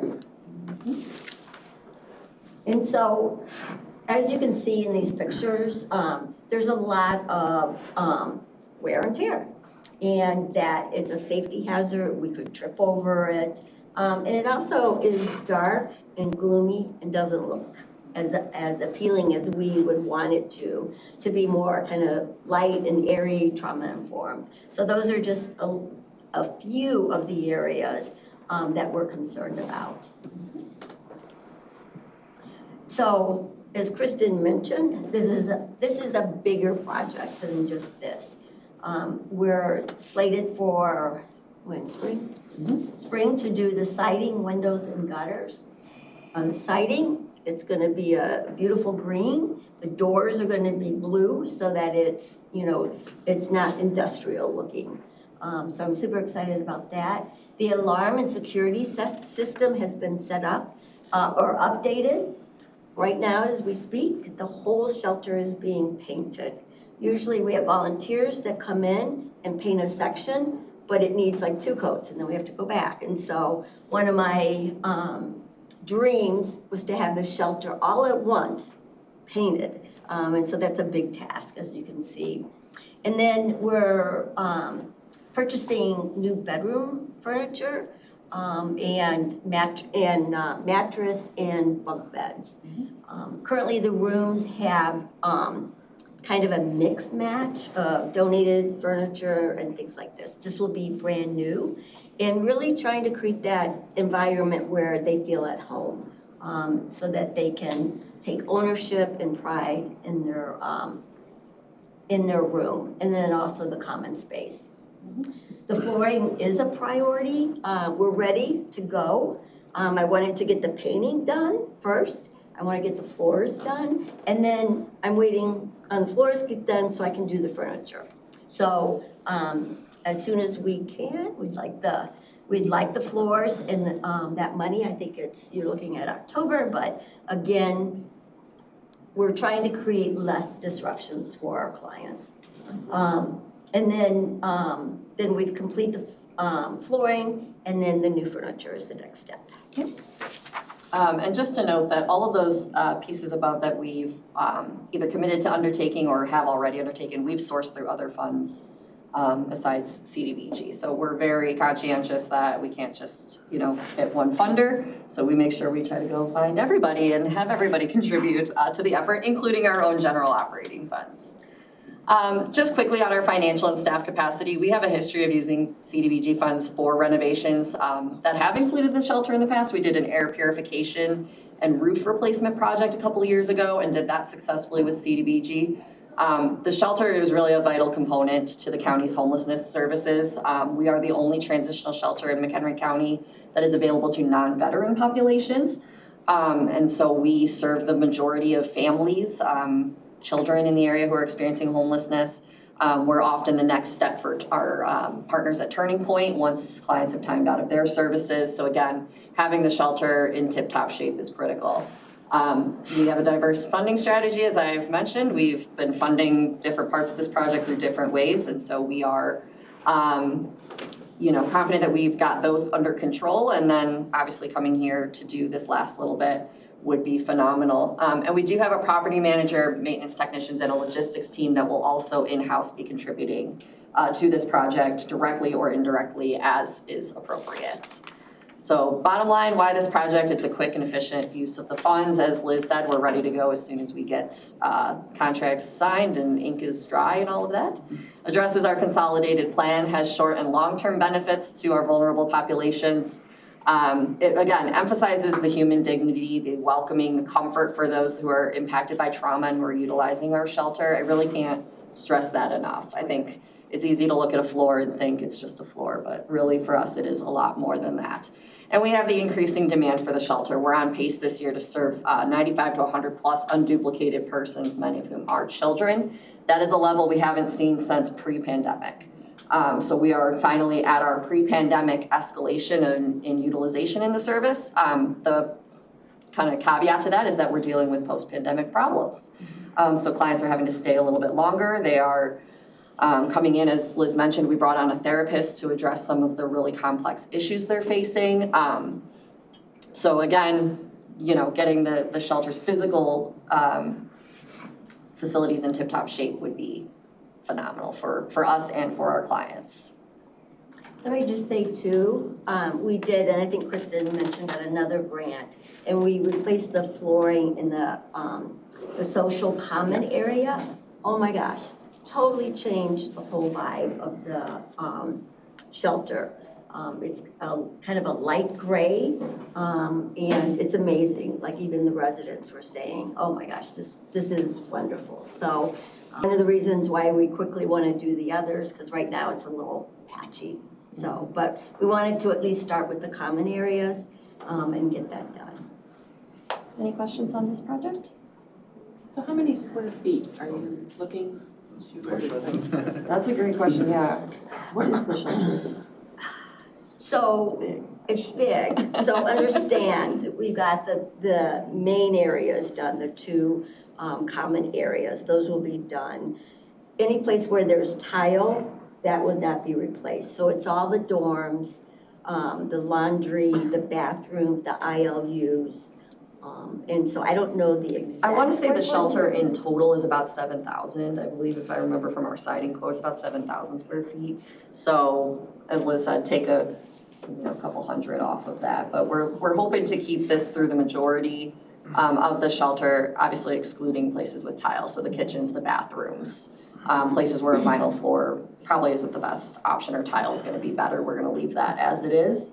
But for all the high traffic areas, like the bedrooms, the common areas, the entryways, the offices, et cetera, that's where this is gonna be replaced. So 7,000 give or take.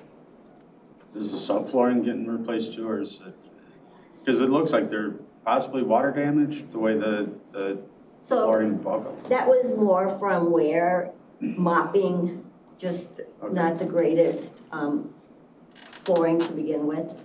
Okay. And that is built into the budget to do, we do have a small contingency in there for issues where the subflooring may need to be replaced. So depending on the contractor who ends up doing this project, which again, we crafted our budget off of one bid that we received from a partner who's done work with us in the past. However, we know how to do the proper bid procedures and we would be bidding this out to additional contractors. So we do have a contingency built into the budget. We're requesting of CDBG to address any subfloor issues or any other unforeseen challenges that may come up. So I'm gonna assume that the worn floors by a door, an entry door, would that be a good? Offices, the dorms, just, I mean, it's kind of everywhere. Oh, so that's just, the whole floor's like that, or just? Yeah. Okay. Yeah, I mean, when we have, especially for as many children as we have, they're scraping things and spilling stuff and, And they all of weren't the that. greatest quality to begin with. Right. Yeah, so we've definitely looked at this as an investment as well, that we've picked a product that is high durability, is gonna be able to withstand the wear and tear of the transitional shelter, and so we're not coming back here in 5 years asking for another shelter floor replacement or anything like that. I've got a more generalized question. I'm new to the commission, so I'm not as familiar with you guys as probably some of these people are. So just a couple things. How do people find you? I mean, is it specifically women and children, full families? Is it men also? How does that work? I'll let Liz answer that. So one of the criteria of the shelter through the HUD regulations is that they have to be placed in an emergency shelter first, just to help stabilize, get them in a situation where their immediate needs are dealt with. The Turning Point is our DV place, and then PADS in McHenry works with kind of the general population. Right now, because of our intake being so high, we have kind of frozen out-of-county clients and only focusing on current clients. But because— That was my next question. Yeah, and so part of our relationship with PADS and also Turning Point is, like, they're our referral source, right? And so even if a client calls, they're homeless, we have to refer them to an emergency shelter before they can come to us. So that happens too. Is it only women and children, or is it full families? It's women and children. However, in our community-based program, there are men, but not single men. The focus is really families. And then so right now you do have out-of-county residents, but, oh, you Not now. don't? Not You now. don't have any now, okay. I think we closed that about 9 months ago. After the, kind of the lifting of all the regulations, we just saw an influx. Sure. Historically, we've served clients who may come from out of county. However, the thing that's kind of interesting about homeless services is that we only record your last known zip code. So if you came to us from, let's just use the example of Wings in Palatine, we're gonna record your last known zip code as 60095, which is Palatine's zip code, because that's where you were in an emergency shelter, as Liz mentioned. That doesn't necessarily mean that person is a Palatine resident. So it's very possible and likely, and we say this to all of our partners, both in and out of county. It's hard to really judge who's in county and who's out of county because of that. However, I think we can safely say that the vast majority of our clientele have a residence or have a history of residence in McHenry County, have stayed close to the emergency services that are here in county and want to stay here. So the vast majority of our clients that are served are McHenry County residents. And our goal really is to get them stabilized in the shelter, employment, financial stability, dealing with some of their emotional issues, family issues, and helping them to get stabilized. And then we want to move them into community-based housing, so. Within the county still? Yes, Yeah. except We haven't had a lot, but with DV, we can move them out of the county because of the If situation. it's a safety issue. Yeah. Sure. Yeah, I think But otherwise, they do stay in county. Yeah, I think we've done that once where our client has requested to be out of county. Understood. Okay. Thank you. Any other questions? Any other flooring questions? Super exciting topic of flooring. Hey, it's exciting for me because this is one of my goals, the I was gonna shelter say, Liz is remodel. excited. I'm very, especially the trauma-informed, really making it where they feel engaged and welcome. All right, so on to our second ask, and this is going under our public services, ask for more service-based programming, is our affordable housing and landlord liaison. This is a new project for us, for Home of the Sparrow, and as you'll see, it is a new project for the county at large that we are very excited about. Once again, here we are. This time, I think my math is correct, that we are asking $65,000 to launch what's really going to be a community-wide landlord engagement program. This funding in particular is going to be put towards the hiring of a full-time affordable housing and landlord liaison who's going to head this project for us at HOS, as well as some supervision and training by our full-time housing manager. Again, because this is a new initiative, we want to get as much support as we can. And while this grant does request funds for HOS staff members, it's really going to benefit all of McHenry County's homelessness providers. We're just going to be the point of contact at this moment for this landlord engagement program as it gets started. So there you see that. We have some sourced elsewhere. We are looking at private grants to also support some of the startup costs that are going to, again, benefit all providers involved in the project. In the amount of $75,000, and again, we are committing our own match as well. This is a really exciting program. It's going to certainly be benefiting special populations and clients that are eligible under CDBG. We're definitely looking at people that are low to moderate income, facing eviction, using rental assistance or utilities, experiencing housing instability. This position will be providing supportive case management and community outreach. Some of the examples are listed there. And it's also going to be a position that services to benefit and cultivate positive landlord-provider relationships. That's really a big need we've heard from our partners in the COC and in other places, that landlords are incredibly skeptical at times of working with not just Home of the Sparrow as a homeless service provider, but any of our partners, Thresholds, Veterans Path, anybody who's doing housing for special populations. Private landlords sometimes just have a barrier of education, frankly, that makes them skeptical to rent to us. So one thing we really want to focus on with this project is developing more positive, more open communication with our landlords in the county to foster better relationships, both between the provider and the landlord, our tenants and their landlord, and just kind of make affordable housing a lot more accessible than it currently is. So this is going to include a lot of education, mediation, recruitment of landlords, as well as some access to benefits, incentives, potentially helping landlords out with covering damages that may be occurring in certain places. So, and this is coming after as well, I should mention, the state launched a rapid rehousing program this year for the first time, at least first time in my memory. And part of what they were funding with rapid rehousing, and HOS is a recipient of that funding right now, is a pot of money for landlord incentives to allow some financial incentive to say, here's some money to cover any damages or to, kind of ease your unease potentially of working with a low income tenant. And we have to say that we have found immense success with this.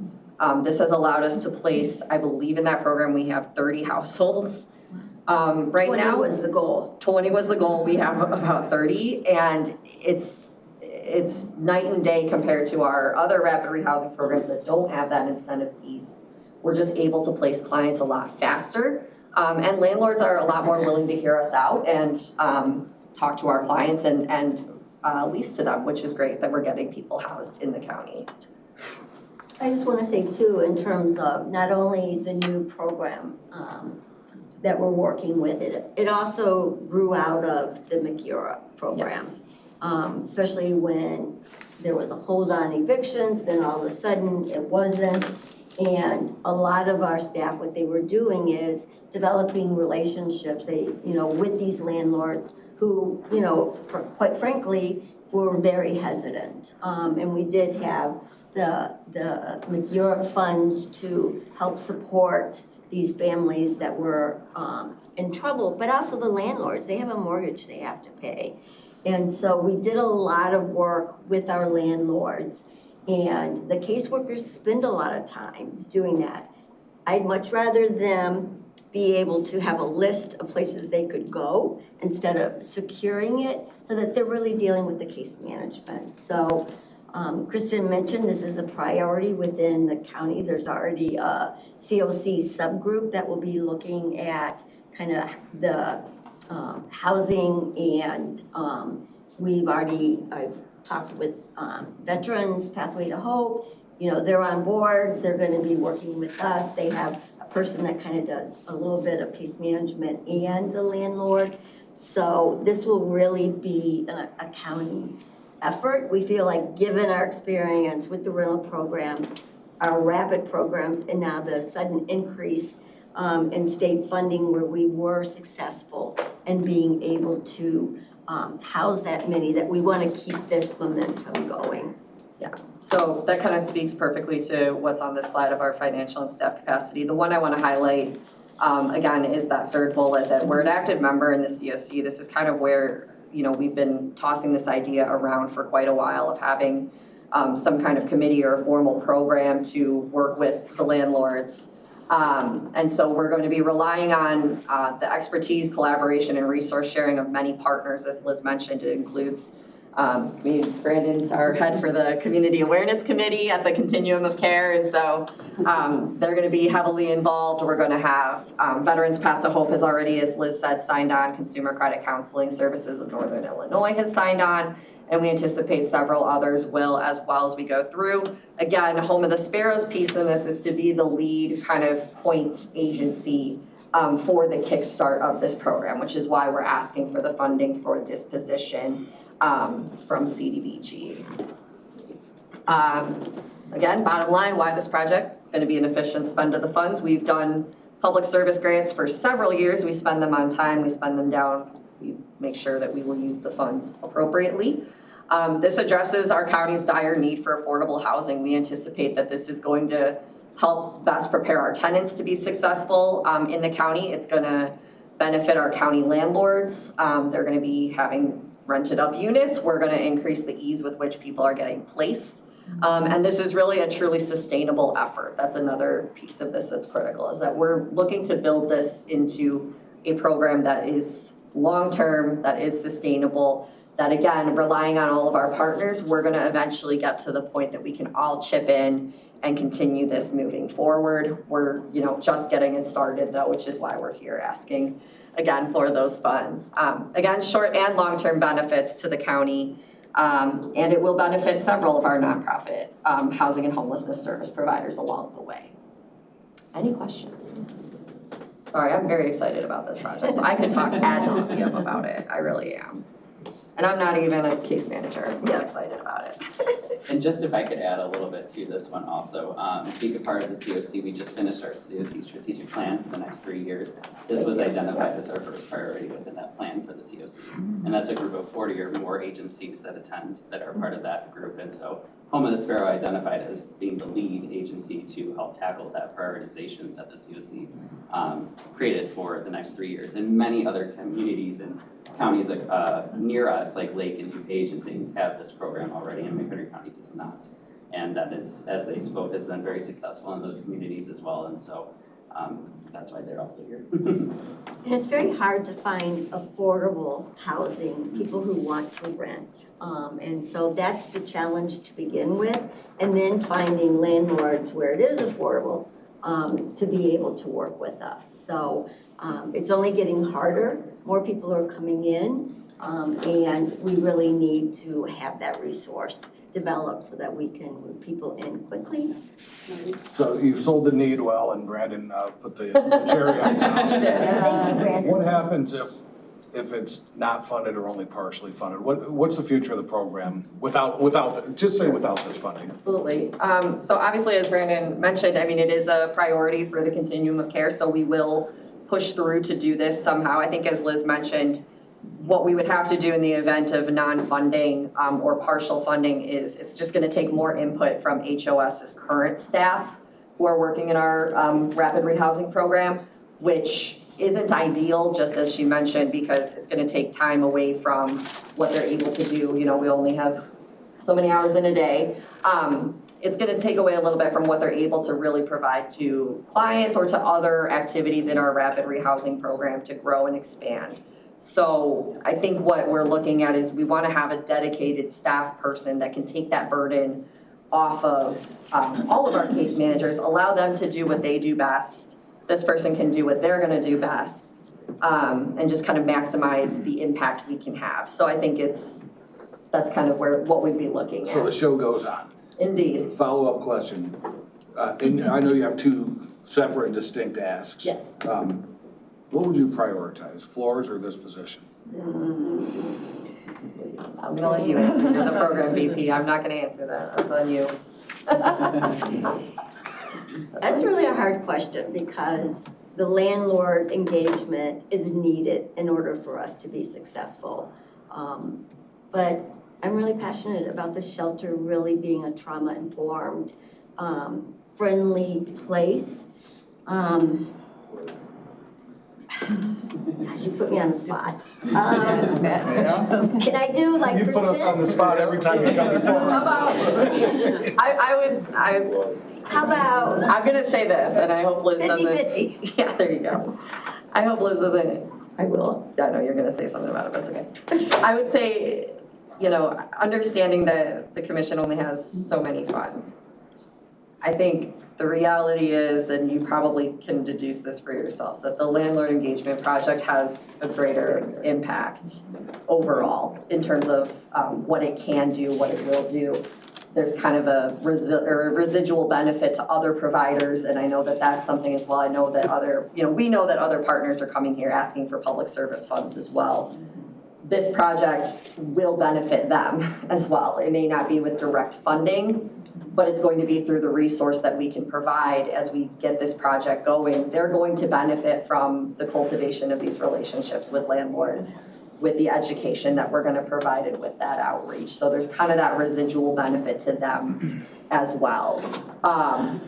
That being said, it is harder to find capital funds for the shelter, but you know, if we're asked to prioritize, I think it's a conclusion you would all come to anyway, if I just verbalize kind of what would kind of be deduced anyway, you know, that I think the landlord project has a greater reach And a in this greater county and a need longer at this term. point. Yes, yes. I've got two quick ones. Please. The money that you're asking for is for that position, but you mentioned benefits, perks for landlords. Are you also using that money to build a pot? We are not using CDBG funds to do that. So that will be funded. We anticipate that the state is going to renew its rapid rehousing program, which has funds available for that. So we will be drawing from that. It's also built in partially to the private sources of funding that we are looking at for this project. It will be built into that component as well. And I think the county, I don't want to misspeak, but the county is looking at different ways to be able to help fund this project. Yes. In terms of the incentives, please. You said about 30 households you've already done this with.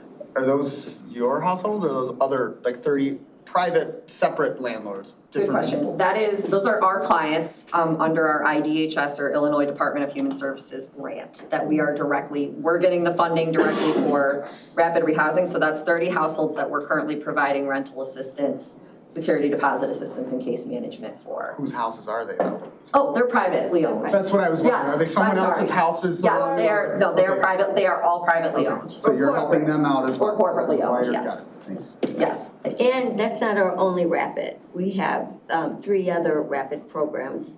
And then we have our McEurope that we're finishing up. So this is all we do. Yeah. It's a lot of what we do. All right. Thank you all so much for your attention and your time. Yeah, Appreciate thank it. you. Good luck with your Thank you. deliberations.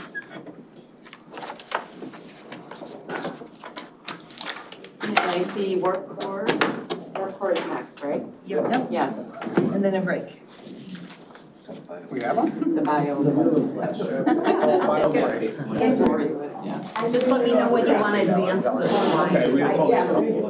Okay. Yes, absolutely, I'll see you there. And then the clicker should, yeah, see it there. Hopefully it works. Yeah, of course. Love the green. How's it going? It'll be interesting. Hello. Hi, guys. Good afternoon. How are you? Hello. We are well, thank you.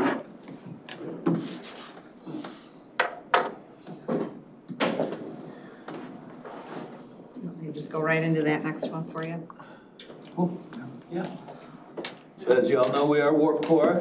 We're here today pitching for our street outreach programs, essentially to continue funding for the project that has been running for a couple of years now. I will let Andrew Turner, the head of our street outreach program, kind of run you through some of the numbers that we've had since the start of the program. Sure.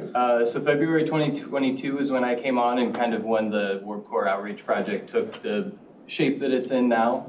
Since we started off in this direction, we've served about 170 unduplicated individuals in about 2 years here. A large portion of those, about 140 are new to the county or at least new to Warp Core programming and services. And 140 of those individuals have received access to new services, so something that they didn't have available to them prior to working with Warp Core. Out of the 170, 120 of those individuals have utilized our transportation services. As the slide says, most of that is to the Community Resource Day over in Crystal Lake at Willow Creek, making that connection to all those other resources that are there. That can also be, though, doctor's appointments, job interviews, medical appointments, things like that. 73 of the individuals that we've worked with in the past couple of years have since increased the stability of their housing in a major way. Warp Core is not a housing agency necessarily. We don't have any units or anything, but the collaborations and the service connections and navigations that we make have led to 73 individuals that we've worked with being in either a group home, their own apartment, subsidized, or whatever their situation may be. In the past couple of years as well, we've implemented a free cell phone program through Cricket Wireless, where they provide a free cell phone and 2 years of service. That is unfortunately going to be ending in April. The funding for that program has run out. But a couple other things that are not on here, actually I think they might be on the next slide if you want to switch. Sure, yeah. Perfect. A couple new changes to our program. We have, just to be a little bit more publicly accessible, started doing office hours a couple times a week over at the Woodstock Public Library. We've definitely seen an uptick in engagement with that since we started. It started off a little slow, but as we've gotten the word out and put flyers out, we've had a lot more engagement there, which has been great. We partnered up with Hicks Gas over the winter this year. They are doing a free propane exchange program for us. So we've got 4 or 5 20-pound propane tanks that we just kind of have been cycling through. When the campsite here in Woodstock runs out of propane, they let us know. We come pick up the tanks, bring them back full. We also got a little adapter hose so they can fill up the smaller ones off those larger ones. So they've had propane all winter long, and that's been keeping them warm, letting them cook a little bit of food. And then we're also partnering up with the Environmental Defenders to implement a community fridge here in Woodstock. That would be centered out of Warp Core, and it would just be a large free access refrigerator full of groceries, frozen goods, water, milk, bread, things like that. And we have, in the past couple of months here, also hired a third outreach team member, a part-timer, and that's really allowed us to kind of have some more flexibility with maintaining our teams of 2 out in the field for staff safety while still being able to have somebody working on admin or grant work, things like that, just kind of some of the operating procedures of our street outreach project and grant work in general. And then, as I'm sure many of you know, we did have New Year's Eve, we had our bus of migrants come to the Woodstock train station. Since then, we have been in full go mode, and it's only recently started to taper off just a little bit. The donation and outpouring of support from the community on that was massive. We have put together kits, so a kit would be, you know, men's large, women's medium, child's boys small or something, whatever size. We get a bag together with one of each clothing item for that size and gender, and that's a kit. So we have moved over 1,000 of those kits now as of this past weekend out to neighboring communities, Fox River Grove, Cary, Algonquin, McHenry, just so that any of our neighboring communities, should anything like that happen, they would be prepared to go in a situation like that as well. Yeah, that's been in large part due to the assistance from both Melissa McMahon and MBI. MBI opened up part of their building right off the Woodstock Square as kind of a storage facility for us. So that's also been acting as our new kind of donation central point for Warp Core the past couple of months here, which has been a huge boon to our project. If I could touch on that real quick, through that program, guys, that also allowed us to connect with several different people at local schools. Right off the bat, a woman came in and she said she was a teacher up at Woodstock High, and they deal with families, low-income families that are food, intolerant, and also clothing. And we were able to start putting kits together to give directly to low-income families in the schools. So partnering with the schools has been a nice extension of that for us, to make sure that the people who need these things can get them. So that was quite exciting for us. And just to reiterate that, we put together these kits in the mindset of a quick response force for any community countywide that might be the recipients of another bus. We haven't seen any since. I believe the number was 3 total in McHenry County. The last one on the 30th would have been the last one, but that effort was just unbelievable to see how much people, and they continue to donate time, effort, money to, clothing to, help participate in this initiative, which is, very much also direct to the unhoused here in the county. We, and me as a part of this team, had to make sure that everyone that was donating knew that we have a dual mission here. This isn't a migrant issue, this is an unhoused issue. If we're funded to deal with the unhoused in the community, doesn't matter if you're just off a bus from Venezuela or you're homeless here, we're gonna serve them equally with every effort we can.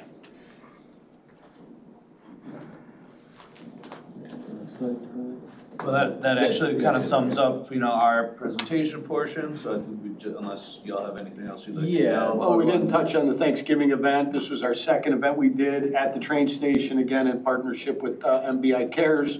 Last year was amazing, or 2 years ago, the first one was amazing, but last year was very impactful. We had distributed a ton of clothing on top of feeding, as you see, around 150 people at no cost to anyone.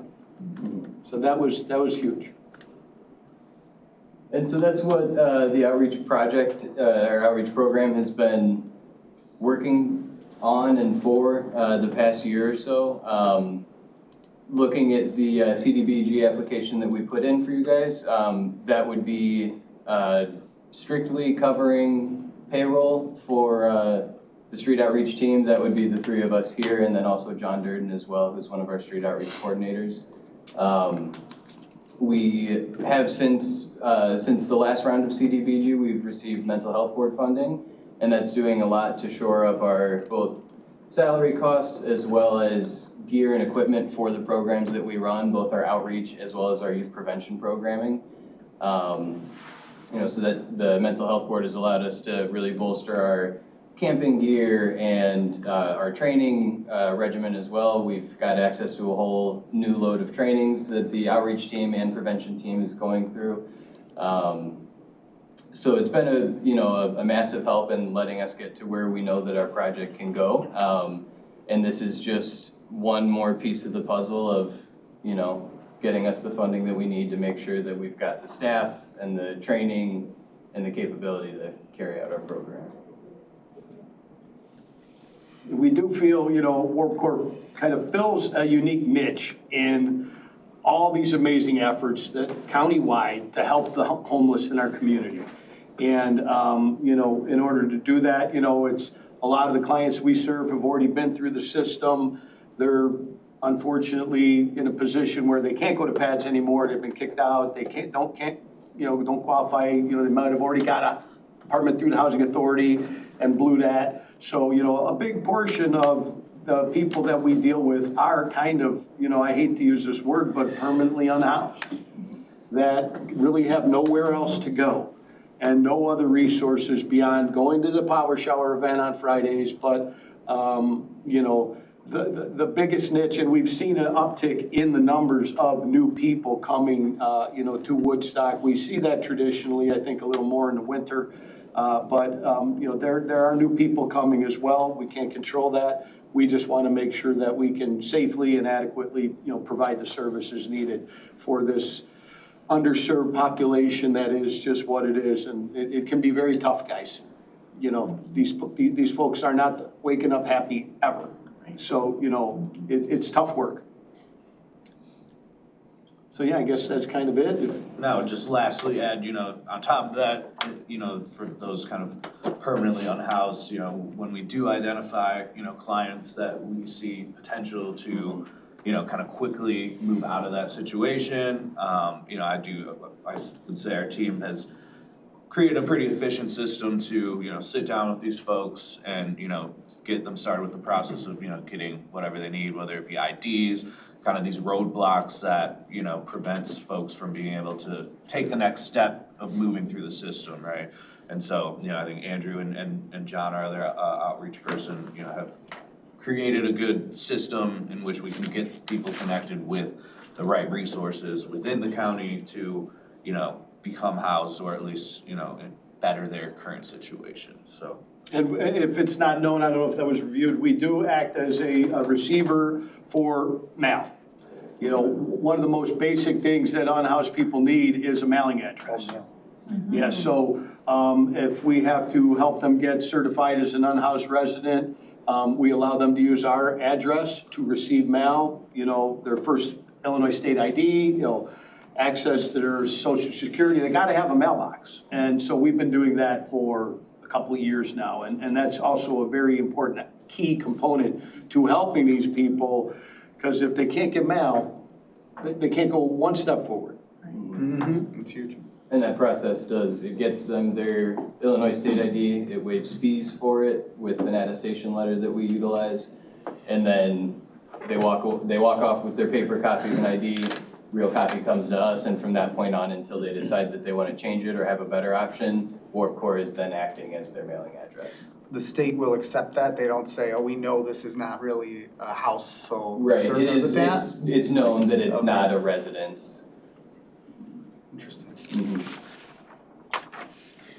You mentioned the campsite. What did you mean by that? So that is, in Woodstock here, we've got a tent city. Currently, I believe there are about 8 individuals living back there. It fluctuates quite a bit, but yeah, it's about a half mile from our shop on the square. It's very local, and that's a big portion of our interaction is with the folks that are staying back there. You know, John and I will once a week stop at McDonald's on our way into work because we know that's where everyone's hanging out, and sit down for half an hour, kind of gauge where people are at. What are you guys looking for this week? Are you short on anything?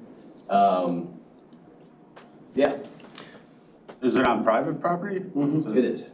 It's been there about 20 years. Okay. Off and on. People have been living in it. It's right behind Wendy's and Jewel. Oh, sorry. It's behind a fast food restaurant. Yeah. Got it. Yeah. But yeah, there's been people camping back there for many, many years. Okay. And yeah, some of them have been there many, many years. And our proximity to them, you know, it makes it easy for us to get to them and provide service like that propane exchange. But they also know that we're a place that they can come if they need any of that camping gear. Hey man, I just need a bottle of water. I've been out walking today. I'm really dehydrated, you know. Yeah, so the proximity of the two parties here really allows us to kind of keep an eye and just make sure that things are well maintained. And Yeah, I guess it's a good thing to have them centralized for the community as well. Yeah. Interesting. Is there Anybody with any other questions?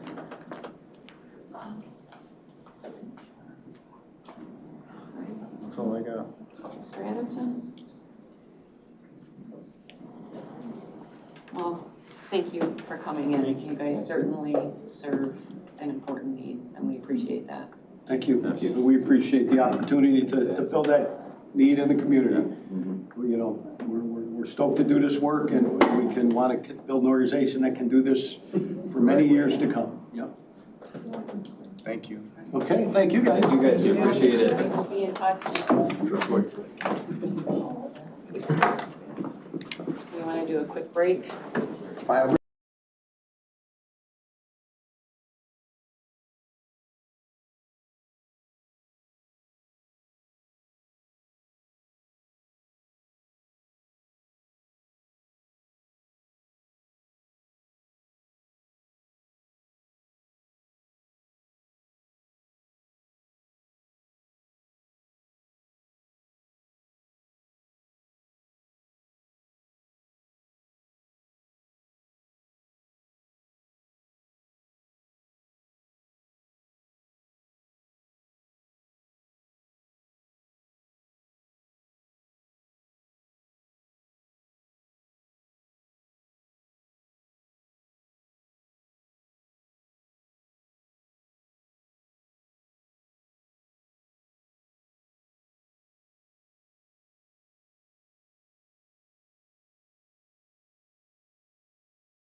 We have Donna from Consumer Credit here.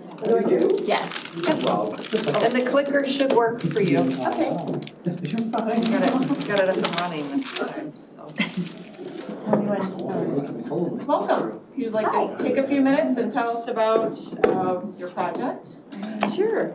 So I'm Donna from Consumer Credit, the Executive Director, and we applied for $20,000 in housing counseling funds. And should I click it? Sure. Yeah, left and right arrows will work for you. Okay. So for this year, that's what we applied for. It's, I think, double our ask from last year, and there's a reason. This is our mission, and I think most people here know our mission: strengthening and empowering communities through counseling, educating, and serving people in matters of housing and personal finance. So I can talk a little bit about how some of the COVID stuff kind of took us away from our mission a little bit, where we're just, you know, the ARPA money that we got through IDA, we're not allowed to do housing counseling, and, you know, so it's just kind of rental assistance and not being able to do that. So it was kind of a little bit out of our, the asylum seeker program too, is a little bit out of our, you know, just helping people stay in, get in homes, but not educating them. So we help low to middle, moderate income renters and homeowners. Most of our, probably 69 to 72% of our clients fall within that LMI demographic, but by no means is it all of our clients. We see a lot of people who are 100% and still need the financial counseling help, or and over 100%, we need that help. So we're asking for $20,000. And we need this funding because last year, these are our numbers. So, you know, we had 69 mortgage default sessions, you know, 11 reverse mortgage sessions. So, and that's an expensive mortgage for people to get. You know, there's a lot of fees, and we normally see 4 to 5 people, you know, in any given year. So a big, important decision that people are making that impacts their livelihood, you know, their ability to stay ahead of bills and everything. 8 bankruptcy sessions last year, 33 debt management sessions. That's a lot. 143 budget counseling sessions all together. So if you look at these numbers, this is why we need more money. So in 2021, you know, our mortgage default numbers were low, and now they're almost 70. You know, they've almost doubled. Reverse mortgage, again, we've gone up in those. Our debt management program has really kind of taken off. People, when we did an interview with someone from NPR a couple years ago, and we spoke to several people who were on that panel, like tenants and homeowners, who said they are paying the mortgage with their credit card because they'd rather be in debt than homeless. So this debt management plan is a big part of our housing counseling, you know, helping people stay in their homes. And then the budgeting, I don't know why that G is down there. You know, the budget, it's all part of it. It's the core of what we do. So this is how our program typically works. You know, the people call, our front staff. We have a bilingual counselor in Spanish, and we have 2 other the receptionist schedulers that book the appointments. Then the counselor goes over their budget information, bank statements, and all of their bills, and talk about what they feel like they need. And it's at that time that we find out there are things that they think they don't need, but we find that they really do. Maybe they have no health insurance, and so their kids aren't getting the health care that they need, or they aren't. So we refer them to places like Family Health Partnership, or a food pantry because they have food insecurity. So what we do is not just involving help, you know, the money part of it. It's the wraparound resources that we provide. Those services and resources can really make a change to someone's financial situation. So then at the end, our counselors always provide an action plan, and they go over that action plan and create that action plan with the client. It's not, something that the client leaves and our counselors kind of write it up and email it out. They are creating that action plan and making those cognitive and hopefully those cognitive changes and those behavioral changes because of what's happening here. A lot of our clients don't just come one time. They come 2 times, 3 times. Sometimes we won't see people for a year and they come back because they need a reverse mortgage or they need, their kids are going to college and they want to do a student loan counseling session. So this year we estimate that we're going to be doing 250 housing counseling sessions, which is more than last year. But you can see by the numbers in the graph that it's a necessary thing. A lot of those people will come 2 times or more, so we feel that we're going to be working with 230 housing people, and then that they will come, 20 of them will come back. 70% of them are going to be under the 80% LMI, and this funding will help between 75 and 85 counseling sessions to that many people, 55 homeowners. That's it. Short and sweet. Anybody have any questions? I have one, but it's not of you. Have we had minimum request amounts? And I think we have in the past. Is this too low or? 5,000. 5,000 this time? It had been higher at some point in time, but it was a bit of time ago. But yeah, it's 5,000. Thanks. Forgive me if you mentioned this already, but expenses from other funding, what is your other funding? Where do you? So we do get funding from the Community Foundation. We get funding from the Mental Health Board. But of course, we all know that the Mental Health Board isn't able to fully fill all the asks of all those agencies that are coming to them for funding. But we have CRA money that we get from local banks. We have a really active outreach program where we're meeting with at least 2 to 3 banks a month, requesting funding from them. And just kind of always looking for funding. But that's, IDA funds us too. Some of those housing counseling sessions that we did last year were funded through IDA because of the Homeowner Assistance Fund. So. Okay. Any other questions? Pretty straightforward. Yeah. I don't have any more.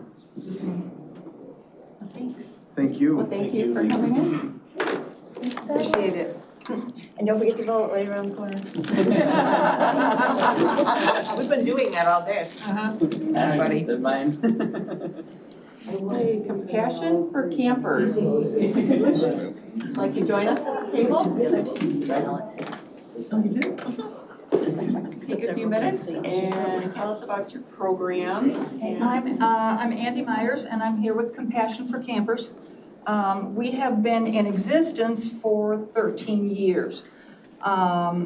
We started out at the PAD Center on Kishwaukee Valley Road during the summer when PADS was not operating and the homeless population was not in churches.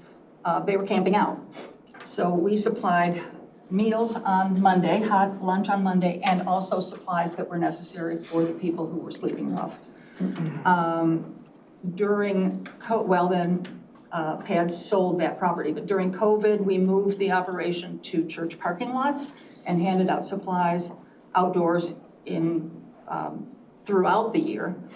And now we are collaborating with, I guess, Willow Creek Church, and we are at the Resource Days in Crystal Lake, the first and third Friday of every month. Resource Days is open the first 4 Fridays of every month. Our budget has limited us to only the first and the third, so we're there every other time. We would love to expand it to being there every time because I think that there is a need. We supply tents, sleeping bags, mats, some food, hygiene products, toothpaste, hairbrushes, things that people need, flashlights, batteries. And we try to ask our clients what they do need. So, they need duct tape, they need rope. So we will try and endeavor to get that for them. Pillows, things like that. We service, on average, 35 clients each Friday. This last Friday that we were there, we had 40. Probably 25% of those are new to us and new to being out. So they need everything. But a lot of people are returning for additional supplies or, sometimes being in Tent City, things get destroyed, trash, thrown in dumpsters by the police and so on. So we have people coming back for more things. I am happy to say, have had some real success stories come back and thank us. They have moved to Tennessee. They are working in heating and air conditioning. They have a house. It's just great to hear that kind of stuff. And we also have people who come in and say, thank you, you saved my life. That may or may not be so truly, but for them, it is so. So we're also someplace where people who have had our services in the past just come and hang and talk to us, which is also nice. We've kind of established a friend relationship, and we want that kind of give and take and that openness. So that's who we are. Our budget, when I added it up, I'm asking for $24,000. When I added up our budget of what we typically spend, it is $29,000. Right now, we are in a deficit position with no money on the horizon, and Sue and I actually take money out of our pockets. So we can do that. If there's money in the future, that'll work, but if there isn't, that gets a little sketchy. So we are asking for 24, our budget is 29, and that's pretty bare bones. We had another grant proposal out there. It was denied because it was the wrong grant. So we will tweak that for next year. We've had a couple of funding propositions through the Unitarian Church. We are affiliated, we are coming from the Unitarian Church in McHenry. We are an outreach program of that. We are not funded by their budget. They do hold our bank accounts, so they work our money, but none of the church budget goes into Compassion for Campers. We're standalone. So I don't know what I can tell you. If you'd like to ask me some questions, I would be glad to answer them.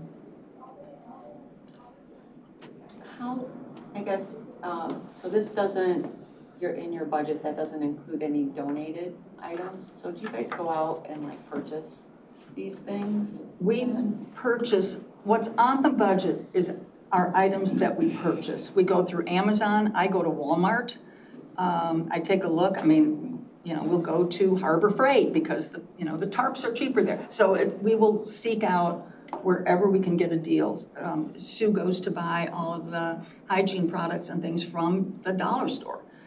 And we do go to Home of the Sparrow and buy used backpacks, which are a big item. Everybody wants a backpack. We can get them there for $6 or $7. And if we cry poor, maybe $3 or $4. But we don't have to go out and buy a $16 or $18 backpack. So we shop on a real tight budget. And we do get some donations. We do ask for donations. We want clean sleeping bags with zippers that work and things like that. We've had a few that we had to trash, but pretty much we do that. We buy the $3.44 pillows from Walmart. So that's. I've got a question. Just doing the math here, since 6 tents per week, 24 weeks, 144 tents. How many people in the area would you estimate are out there living like this? To me, it sounds high, but I'm not in the industry like you are. So. It's a hard call. Yeah. Because homeless people are invisible. The estimate is about 350 in McHenry County. Some, like I said, some of those tents are, they're second tents. We've had a lot of campsites raided, and it's sad, but when a campsite is raided and the things are thrown out, it's like, these people are not going to the Holiday Inn. I mean, they need the stuff, so they come back for more. Do you track who gets what to combat abuse, or do you just accept it because, like you said, it could have just gotten lost or damaged? Is there tracking at all, or? We've been asked that. And I will tell you that a lot of the population keeps an eye on each other. Like, you don't really need that, which is great. We have not done that. We've discussed it, and really, I haven't seen too much abuse. We do know a few people who are abusers. There's one fellow who used to come and he would take like 6 flashlights. I mean, they're $1 a piece, but it's like, okay, 1 flashlight. That's probably all you need. It's not gonna break the bunch. Oh, there are 6 colors, I'll take all 6. It's like, 1 is good. So, we do not track it. But we know our people. We know our people. So are these people staying on public property or private property? Because I know those they had private property that they were staying on. Some are out there wherever. Tent City is on private property with permission. Some may be with permission. I think if you sprayed McHenry County with Agent Orange, you would be surprised at how many people are out, if you denuded the county. So I think, and people do move if they get chased. So that's none of your concern. You're just trying to find them and supply them, help them. Yeah, I don't know where they are. I don't want to know where they are. How do you get to? They come to the Willow Creek Church in Crystal Lake. There's a big kind of, I don't know if you've seen it, it's an old factory building, 1 story, and Willow opens that from 10 until 2, the first 4 Fridays of every month. The 5th Friday is a training Friday, so that's why I said 24 weeks, because there are a couple weeks that we do not do. But yeah, so that they come, and it's kind of by word of mouth. There are some people one fellow from Tent City who will take several cans of propane if we have them, because some people won't come. I don't know why. These are people with some mental health issues, so they just won't come. But for the most part, we limit certain things, and they find us. They get rides. And some ride their bikes. I'm like, even in the wintertime, I'm like, okay. Marty? The service you just described is real similar to what Warp Core just asked, and some of the stuff they collect. Do you collaborate with them at all? So maybe they have 500 tents and you need 499. They have donated some things to us, and we totally appreciate it. Their mission, I think, is more, and I don't know, I can't speak for them, but it seems to be more for the youth of McHenry County, and I think that's a great mission. For a while, Warp Core was handing out supplies from their store on the square, and there were some issues with some of the homeless people, and so they pretty much said, you can't be here anymore because of the youth. There were some guys get drunk, they get surly, so it's like, yeah, you're not here anymore.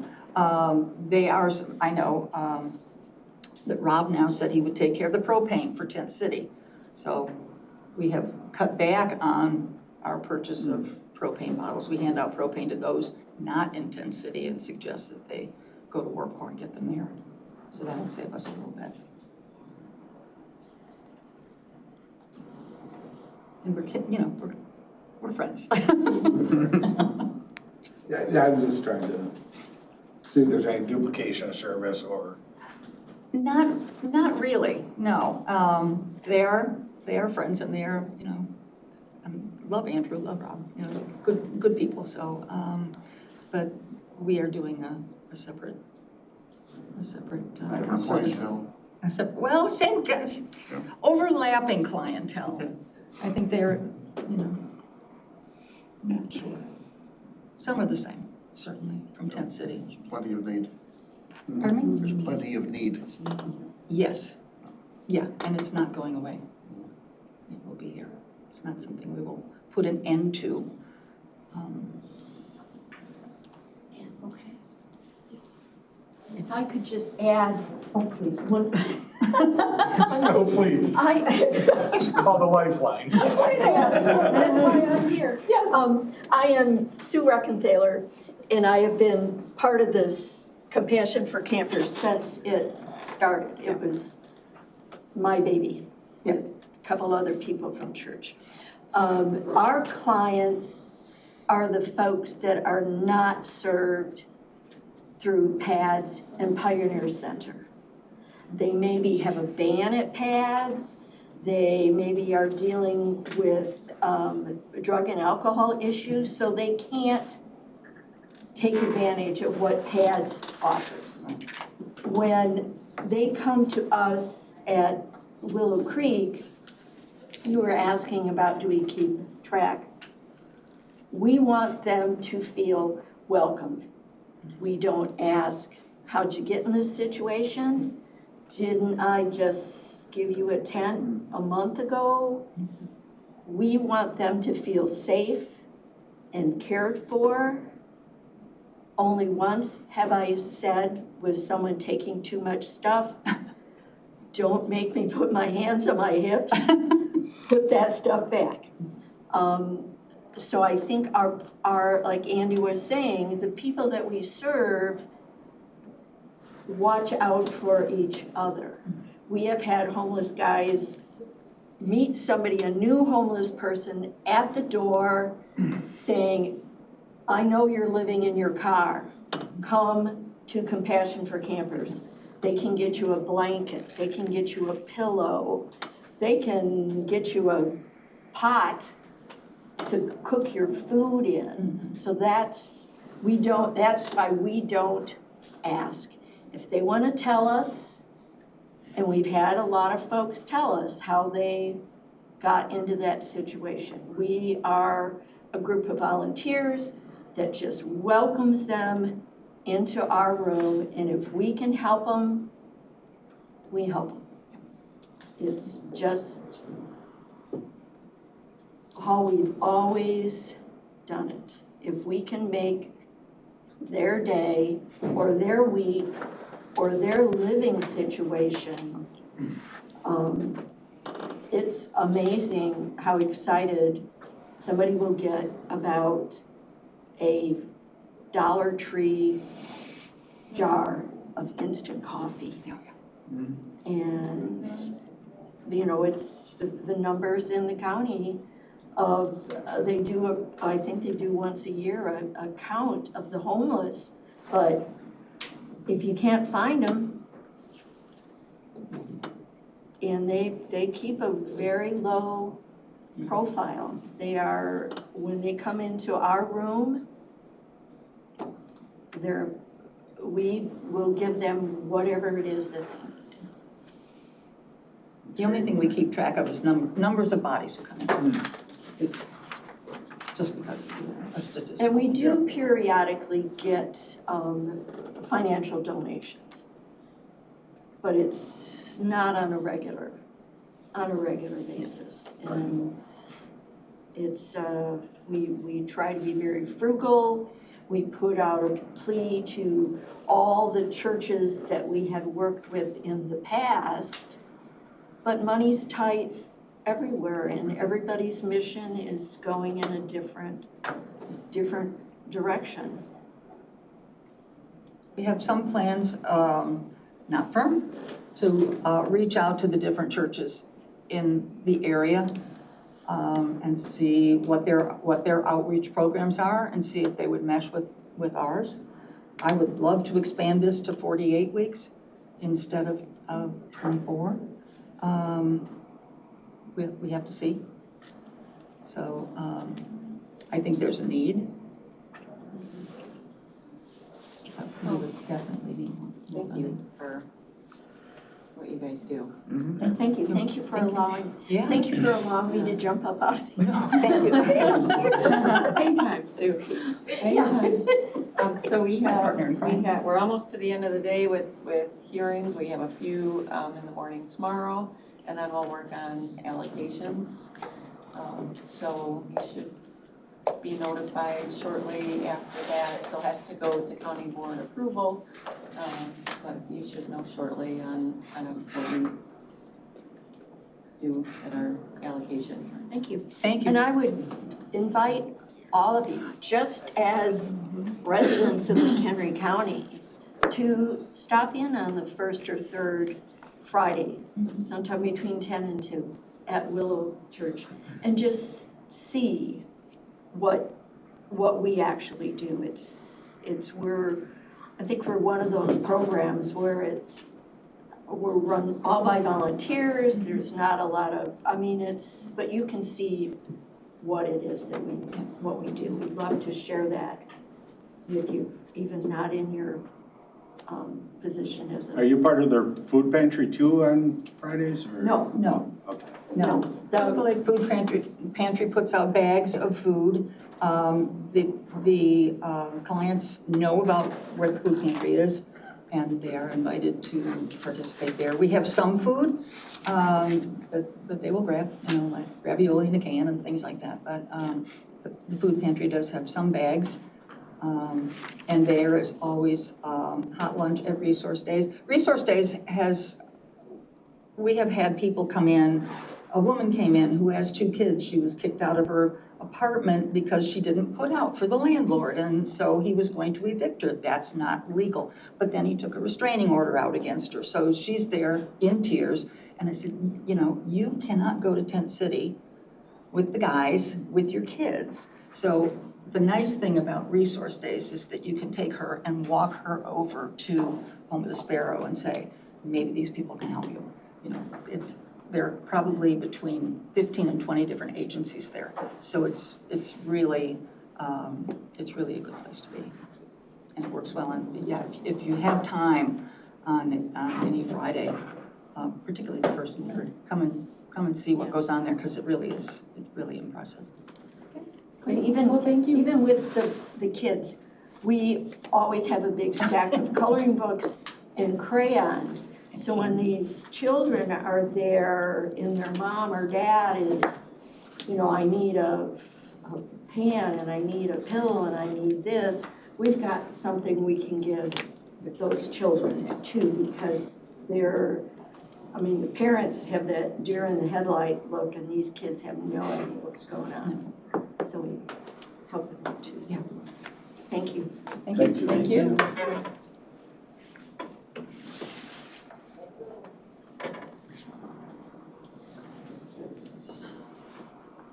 All right, we have Family Health Partnership.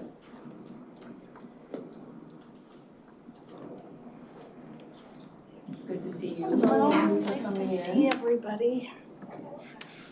I'll try to be quick because it's about 70 degrees out there. Oh, you want to be out there.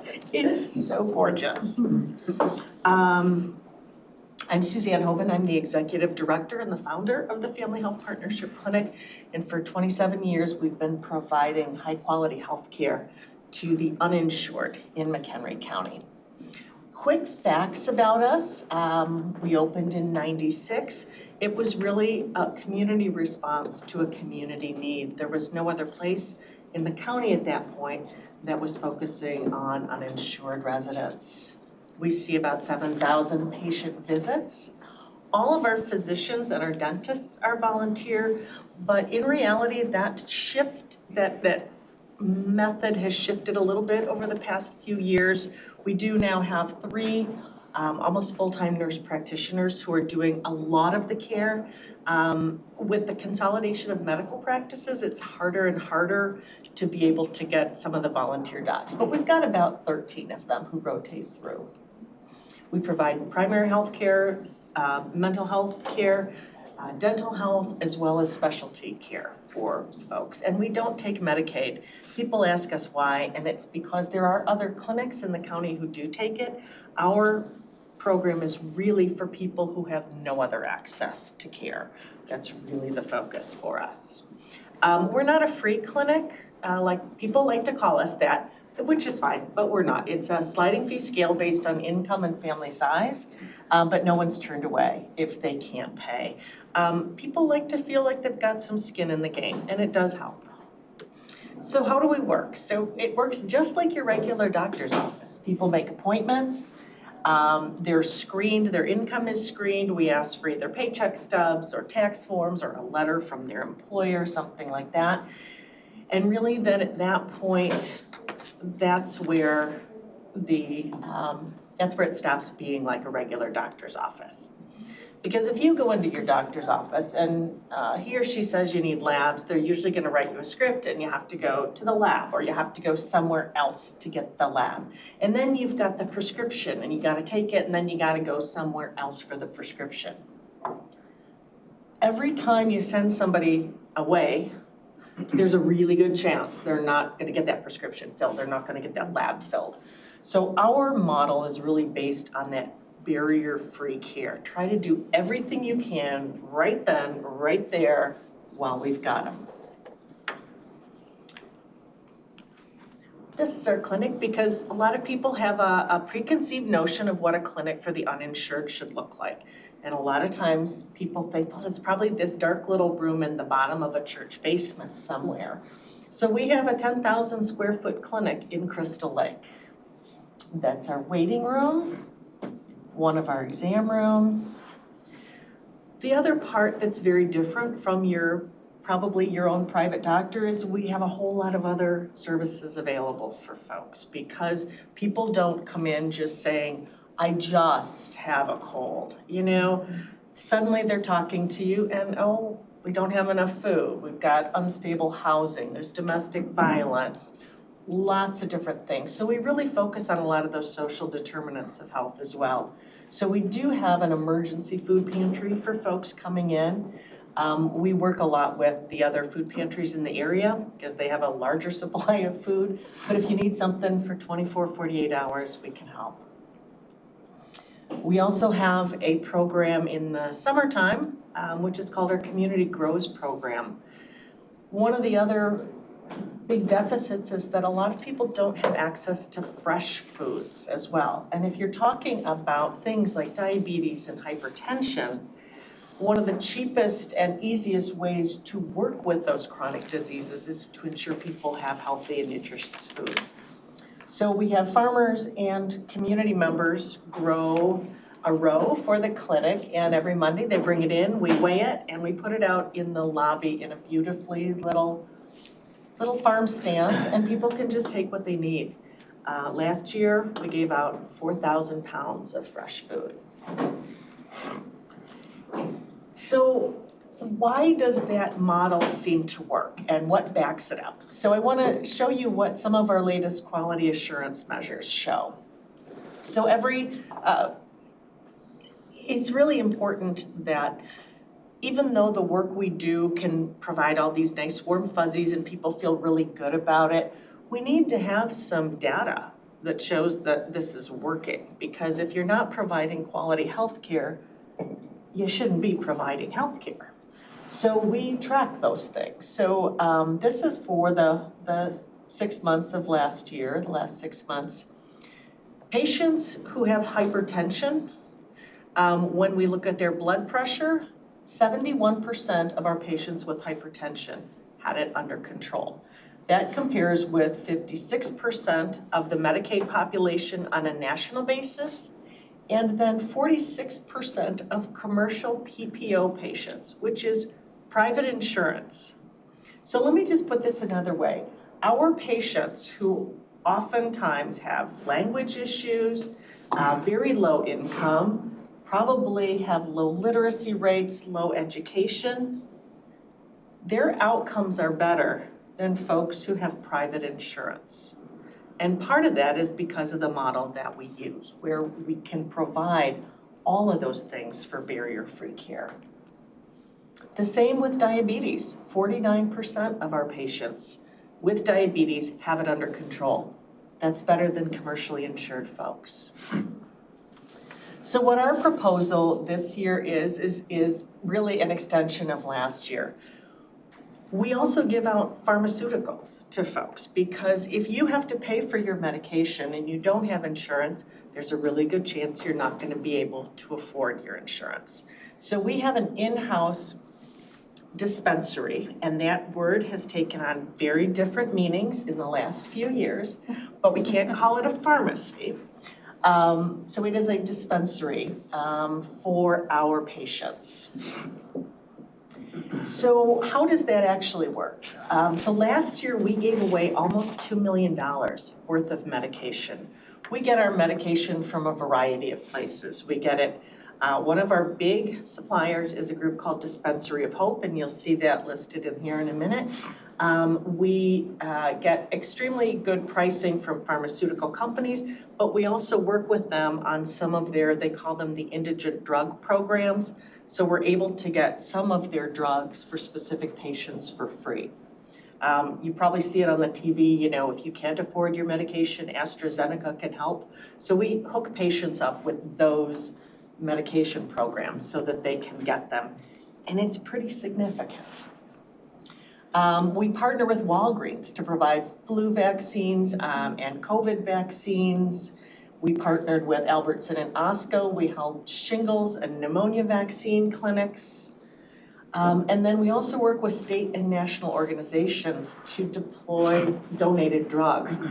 You know, the amount of drugs that are still in date and are viable and usable that go into the trash is unbelievable. You know, maybe you get something and it doesn't work, so your doc puts you on something else. What do you do with the stuff that's left over?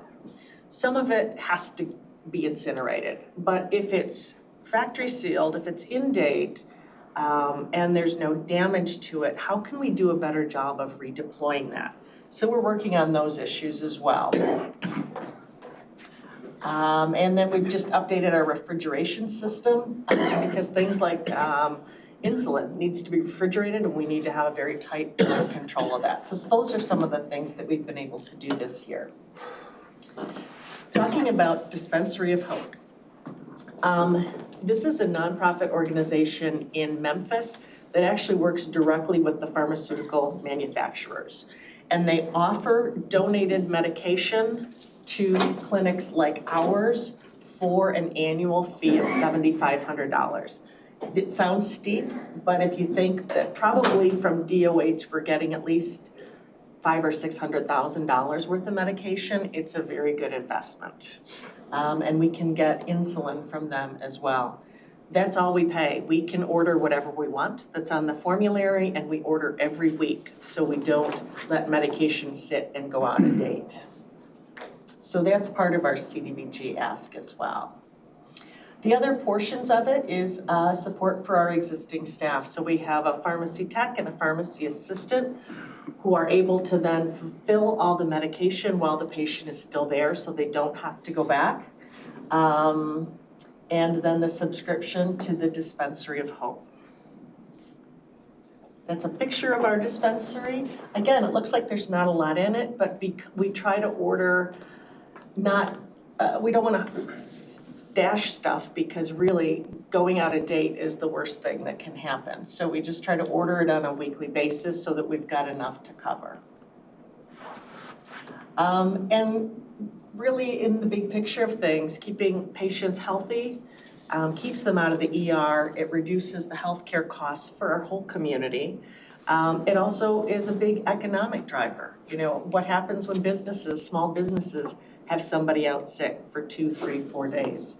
If we can intervene and again, remove some of those barriers to getting the care, people can stay employed, they can stay in school, and our community is healthier. And now I'm ready for very visceral questions. Well, I'm fascinated by this model, and I'm trying to figure out the numbers here, because if you see 7,000 patients and they're only paying $15 to $25, it's a couple $100,000 a year, and you're giving away almost 2 million in medications. I know you said you get a lot donated, does that really cover that? Are you really getting that much out of that program that you're spending 7,500 on to make up that 2 million? Does that make sense? Does that question make sense? Yeah, it does. It's just a massive number. It is a massive number. It's absolutely true. The amount of medication besides DOH and all of the other programs, if we had to, when we pay for medication, our medication line item is probably less than $15,000. That's how much we get donated. That's how much the DOH stuff, pharmaceutical programs, it all rolls into that. Wow. That's a lot. That's awesome. Really makes you wonder why. Yeah, why does it cost so much for everybody else? Don't get me started. I got a slideshow. Yeah, where's that money going? Are these services specific to or exclusive to McHenry County residents or? Yes, Yeah, they are. okay. Because we don't receive generally state or federal funding. We receive some county funding, CDBG, mental health board funding, but there's just no way, we can't even fill all the needs that we've got in McHenry County. So we really had to draw the line around the county.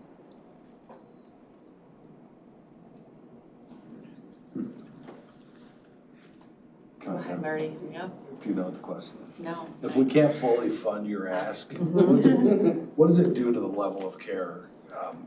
How's it gonna affect your services? We operate with a lot of grants, donations, fundraisers, et cetera. There's never a guarantee that any of these things will come through. So we, for the last 27 years, have been masters at shifting stuff around. I mean, that's really what you gotta do. And you can plan on for how much you think you're gonna get, but you always have to have contingency and backup plans. So would you see a dramatic drop in services or would our doors close? No. Would there be internal shifting around of things? Absolutely. We would have to do it, just built on the budget. But like all nonprofit organizations, nothing is ever promised to us. So we have, a budget is kind of just like throwing the dart at the dartboard. This is what we think is gonna happen. But it's a projection. So we will figure it out. We have for 27 years. So. But we really would like it. It sounds like it would go to good use. You guys have a very good model and a good plan. You've got good diversification too with your stores as well. They've got stores that support, right? Yes, yes. Pink Door in McHenry is an upscale thrift shop, which has been, we inherited it from Centagro when they merged with Northwestern. And so that's been a really nice diversification of income as well. Any other questions? I don't think so. Okay, well, thank you very much. I appreciate it. Thank you.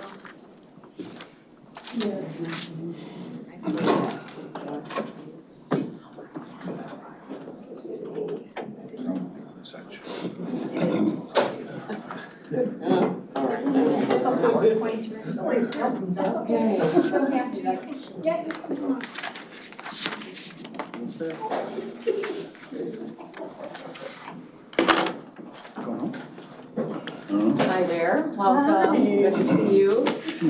Good to see you all. New faces and some familiar ones. A few new ones, so if you would take a few minutes to tell us about yourself and your projects, we'll leave a few minutes for any questions. Not a problem. My name is Dina. I am a lifelong McHenry County resident, and I represent ElderWorks Educational Services as their executive director. ElderWorks was founded in 2012 in McHenry County, and we have over a third of all of our business that we are helping in the state of Illinois comes out of McHenry County. Yet, how many people just, I really want to know, other than reading what we wrote, who else knows what ElderWorks is? I do. Okay, so in other words, we're the best kept secret around, okay? I didn't do a PowerPoint because I want you to hear from me what this is and what it means. I'll give you a prime example. Our mission is to allow our seniors to age well, and specifically in McHenry County, okay? In their home, be able to stay in their county, or if they can't stay in their home because of medical needs, they transitioned into something within their home city or home county to be able to do that. We provide the education behind it. We partner and are a connector with many of the organizations that are here today. And I will be honest with you, I do not want to sit in your job because you have a heck of a job. There is such a need in McHenry County for our seniors and for the resources they need. I had yesterday an 82-year-old out of McHenry County call me, and I said, okay, what can I help you with? At the center, because I was answering the phone, I was doing the intake yesterday. And that 82-year-old is living in their car. That shouldn't surprise you because of what you've just heard in today's presentation. But sometimes they come to us first, and we have to get them to where they need to go. My late night call last night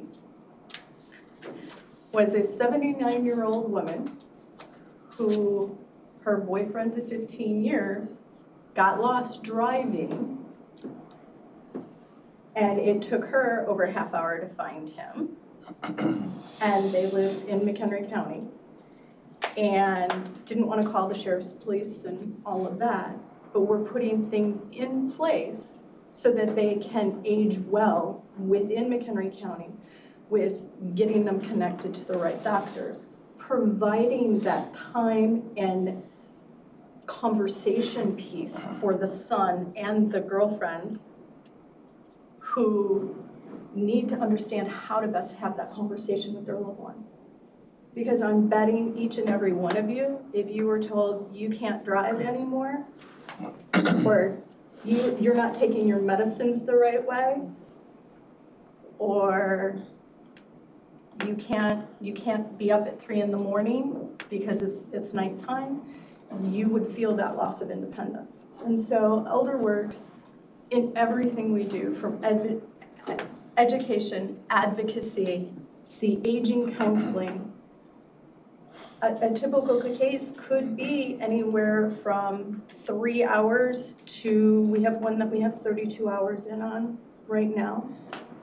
And we partner with, and before you even get to it, we partner with our organizations. Senior Services Associates refers to us, we refer back to them. McHenry County Sheriff's Police actually will call a certain number and do a referral, and they give that number out on a regular basis because mom or dad wandered and the social services or the social workers have been called in on that case, and now that person needs assistance in how to navigate that. We have amazing resources in McHenry County. Sometimes it's just really hard to navigate them. We get calls from loved ones in ER. What do we do with mom now? Police brought her in. She's here. She had a fall. She doesn't remember anything. Not that she has memory loss. She literally doesn't remember anything right now. Where do we go and how do we do that? And so we try very hard to be that connector, that navigator, that shoulder, that ear, and that advocate so those seniors can age well. What we asked for, and we've been fortunate enough to be funded by CDBG in the past, we did have a $25,000 ask. You funded us in the past at $10,000 and the year before at $8,883, I believe. That's correct. Is that right? Okay. I'm trying really hard not to look at my notes because here's the thing. I can quote statistics to you.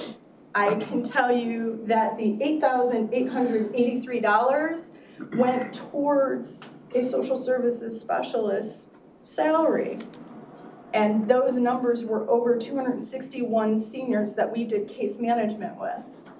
And there were probably another 80 to 150 of seniors that either would call in and ask for assistance and won't tell us their financials, so we can't prove that they're under the average mean income, or they wouldn't give us anything. We might get my name is Jane, and I live in McHenry County, but they won't give us anything more than that to be able to tally it, and we believe in accuracy and transparency, so we can't tally that.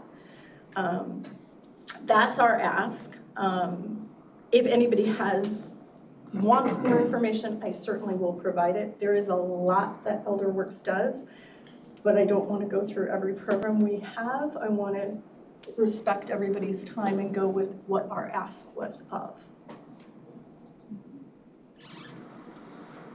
I have a question. Are your services at no charge to seniors? Correct. Okay, Everything that we do for a senior is complimentary. perfect. Okay. From advocacy, education, the aging counseling. Because from my position, you know, with parents getting older and friends' parents getting older now, you know, everybody. Hans has my cell phone, and I'm sure actually, probably all of CBG has my number, but Because it seems that everybody wants to take the seniors' money, you know, their houses, or, you know, they, you know, and that's very difficult for them to give up what they worked very hard for. So without breaking any confidentialities, we have a case right now of they're 80, I think they're 86 and 87, and they're parents, right? They're still decisional. The son decided to put everything in a trust, asked dad to sign something, and made himself the beneficiary of everything. Thank the Lord that the lawyer went, you can't sign this without a witness, and it got caught. But it was the wife that actually called us and said, we think our son is trying to take all our money and we don't know what to do. Right. And because they have some funding, right? They have a little bit of funding. They're in that donut hole, for a lack of a better way, where they don't have enough funding to get the best lawyer, but they have too much funding to be Prairie State legal, if you guys know how that works. So they're in between. So we're helping them navigate, and then we're making a phone call to a lawyer that says, hey, can you help? Is there any way you can either take this pro bono or do it at a lesser rate and help them navigate that? The biggest thing we've seen recently are the scams that are hitting our seniors, and they are awful. So we are focused this year of at least 1 to 2 scam-orientated or text-orientated consumer. This has nothing to do with our ask, but consumer education, so we can help them navigate. And we're partnering with the state on several of those. But it's really hard when you go from, I'm not a young chicken, but I'm not a senior either, right? But I've had the role reversal with my mom, where when she's had a health concern, she really couldn't make her decisions. And it's really hard for her to let that up a little bit because she wants her independence, and helping them navigate's great. But you do have a lot of families right now that are multi-generational houses, and you have a 92-year-old that's taking care of the great-granddaughter, excuse me, while the granddaughter and the daughter are out working, or they're living off of the Social Security of the grandparent. It's hard, it's difficult, and affordable housing, I know that's part of all what you guys look at, the Senior Grant Commission looks at. You know, affordable housing for seniors is tough. maybe look at am I going to utilize the food pantry, which we're connecting a lot of people with food pantries, to we're connecting a lot of people with McHenry County Housing Authority. I don't know if you tried to go on a waiting list lately. There's a waiting list. And it's helping navigate all of that.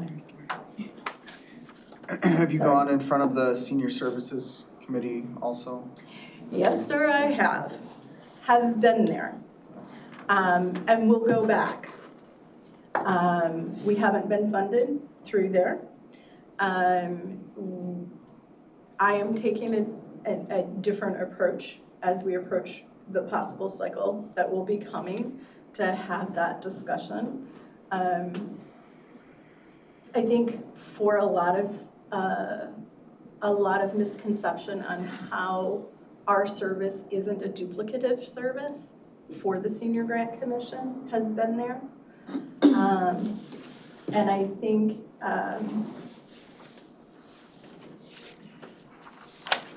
that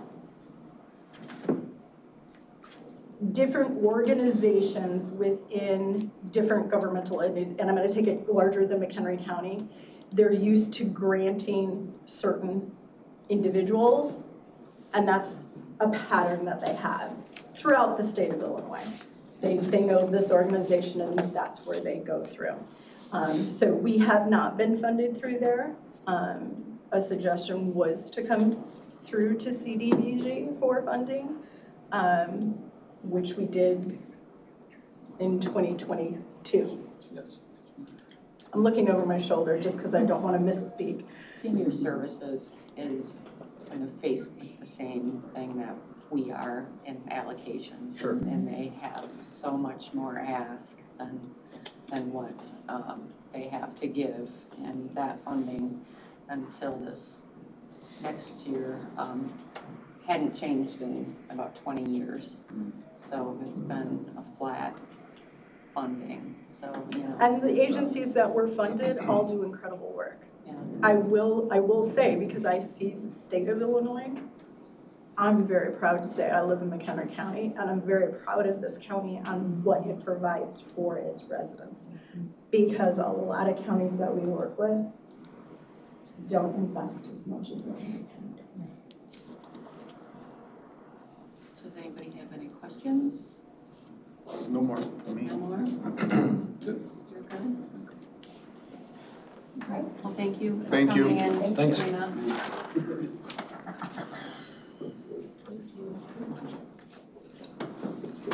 So I didn't see Pearl Transit and Oracle Dental out in the hall. We weren't able to contact them. They have been somewhat non-responsive. Yeah, I'm just gonna double check to see if I don't have Brandon's gonna go check the email. hall one more time. Let's see. Wasn't there, maybe I'm thinking back to Senior Services, wasn't there another program that probably not for seniors that offers dental? There was, and that would be by one. Dina's story. No, that's okay. That took me a second there. Yeah, this is more for low income. Yeah, and the thing, okay. the thing about CDBG, Voicemail. when we're measuring income, certain populations, and I should have said this at the very beginning of the day today, automatically meet the definition of presumed low-amount benefit. And I that don't know what this would is, be maybe. the No. list. Victims of domestic violence automatically meet the standard. So there's no need to get income measurements on those clients. I don't know who this is. At other times, it's considered time and place, so like the Compassion for Campers, for example, if they present themselves like a food bank, same thing, or food pantry. When they go there, they need the services, they're declaring they're hungry, they're an automatic benefit kind of situation. So. That's it? They're not out there yet. Looks like Faith's gonna try giving them a phone call real quick. I just printed out the resource days, the community resource days. A couple of the presenters had mentioned it, like Compassion for Campers and then War Corps. Sometimes it used to be called Empower Showers. You still hear some people calling it Empower Shower, but it is Community Resource Day. And this is a service offered at Willow and Crystal Lake, like they said. So a bunch of collaborators all come here to provide food. They had vaccines during COVID. showers, all those types of things. And a bunch of agencies, like I said, all collaborate there together. And so it's a one-stop shop kind of for anybody that's either at risk of becoming homelessness or is experiencing homelessness. Really good community event that everybody has enjoyed. The back is Spanish. Oh, cool. You put in pearltransit.org and you get this. Nobody said that's Michelle. Yeah. I can't see that far. Huh. Don't go here, dangerous site. Oh. Which might not be the same Pearl Transit. Man, imagine the questions they would have gotten. Said you vetted all these. It's a real. I think he slipped that one in there so we can get out early. No, it wasn't a voicemail from them. Did the best for last. Yeah. It's one of I Oh, those had a websites voicemail, with wasn't it? no answers. All right, well, Lots of I questions. think that's a wrap for today then. Thank you, everybody. Thank you for lunch. Appreciate that. Appreciate everybody's time. Thanks, everybody. Yeah, thank See you tomorrow.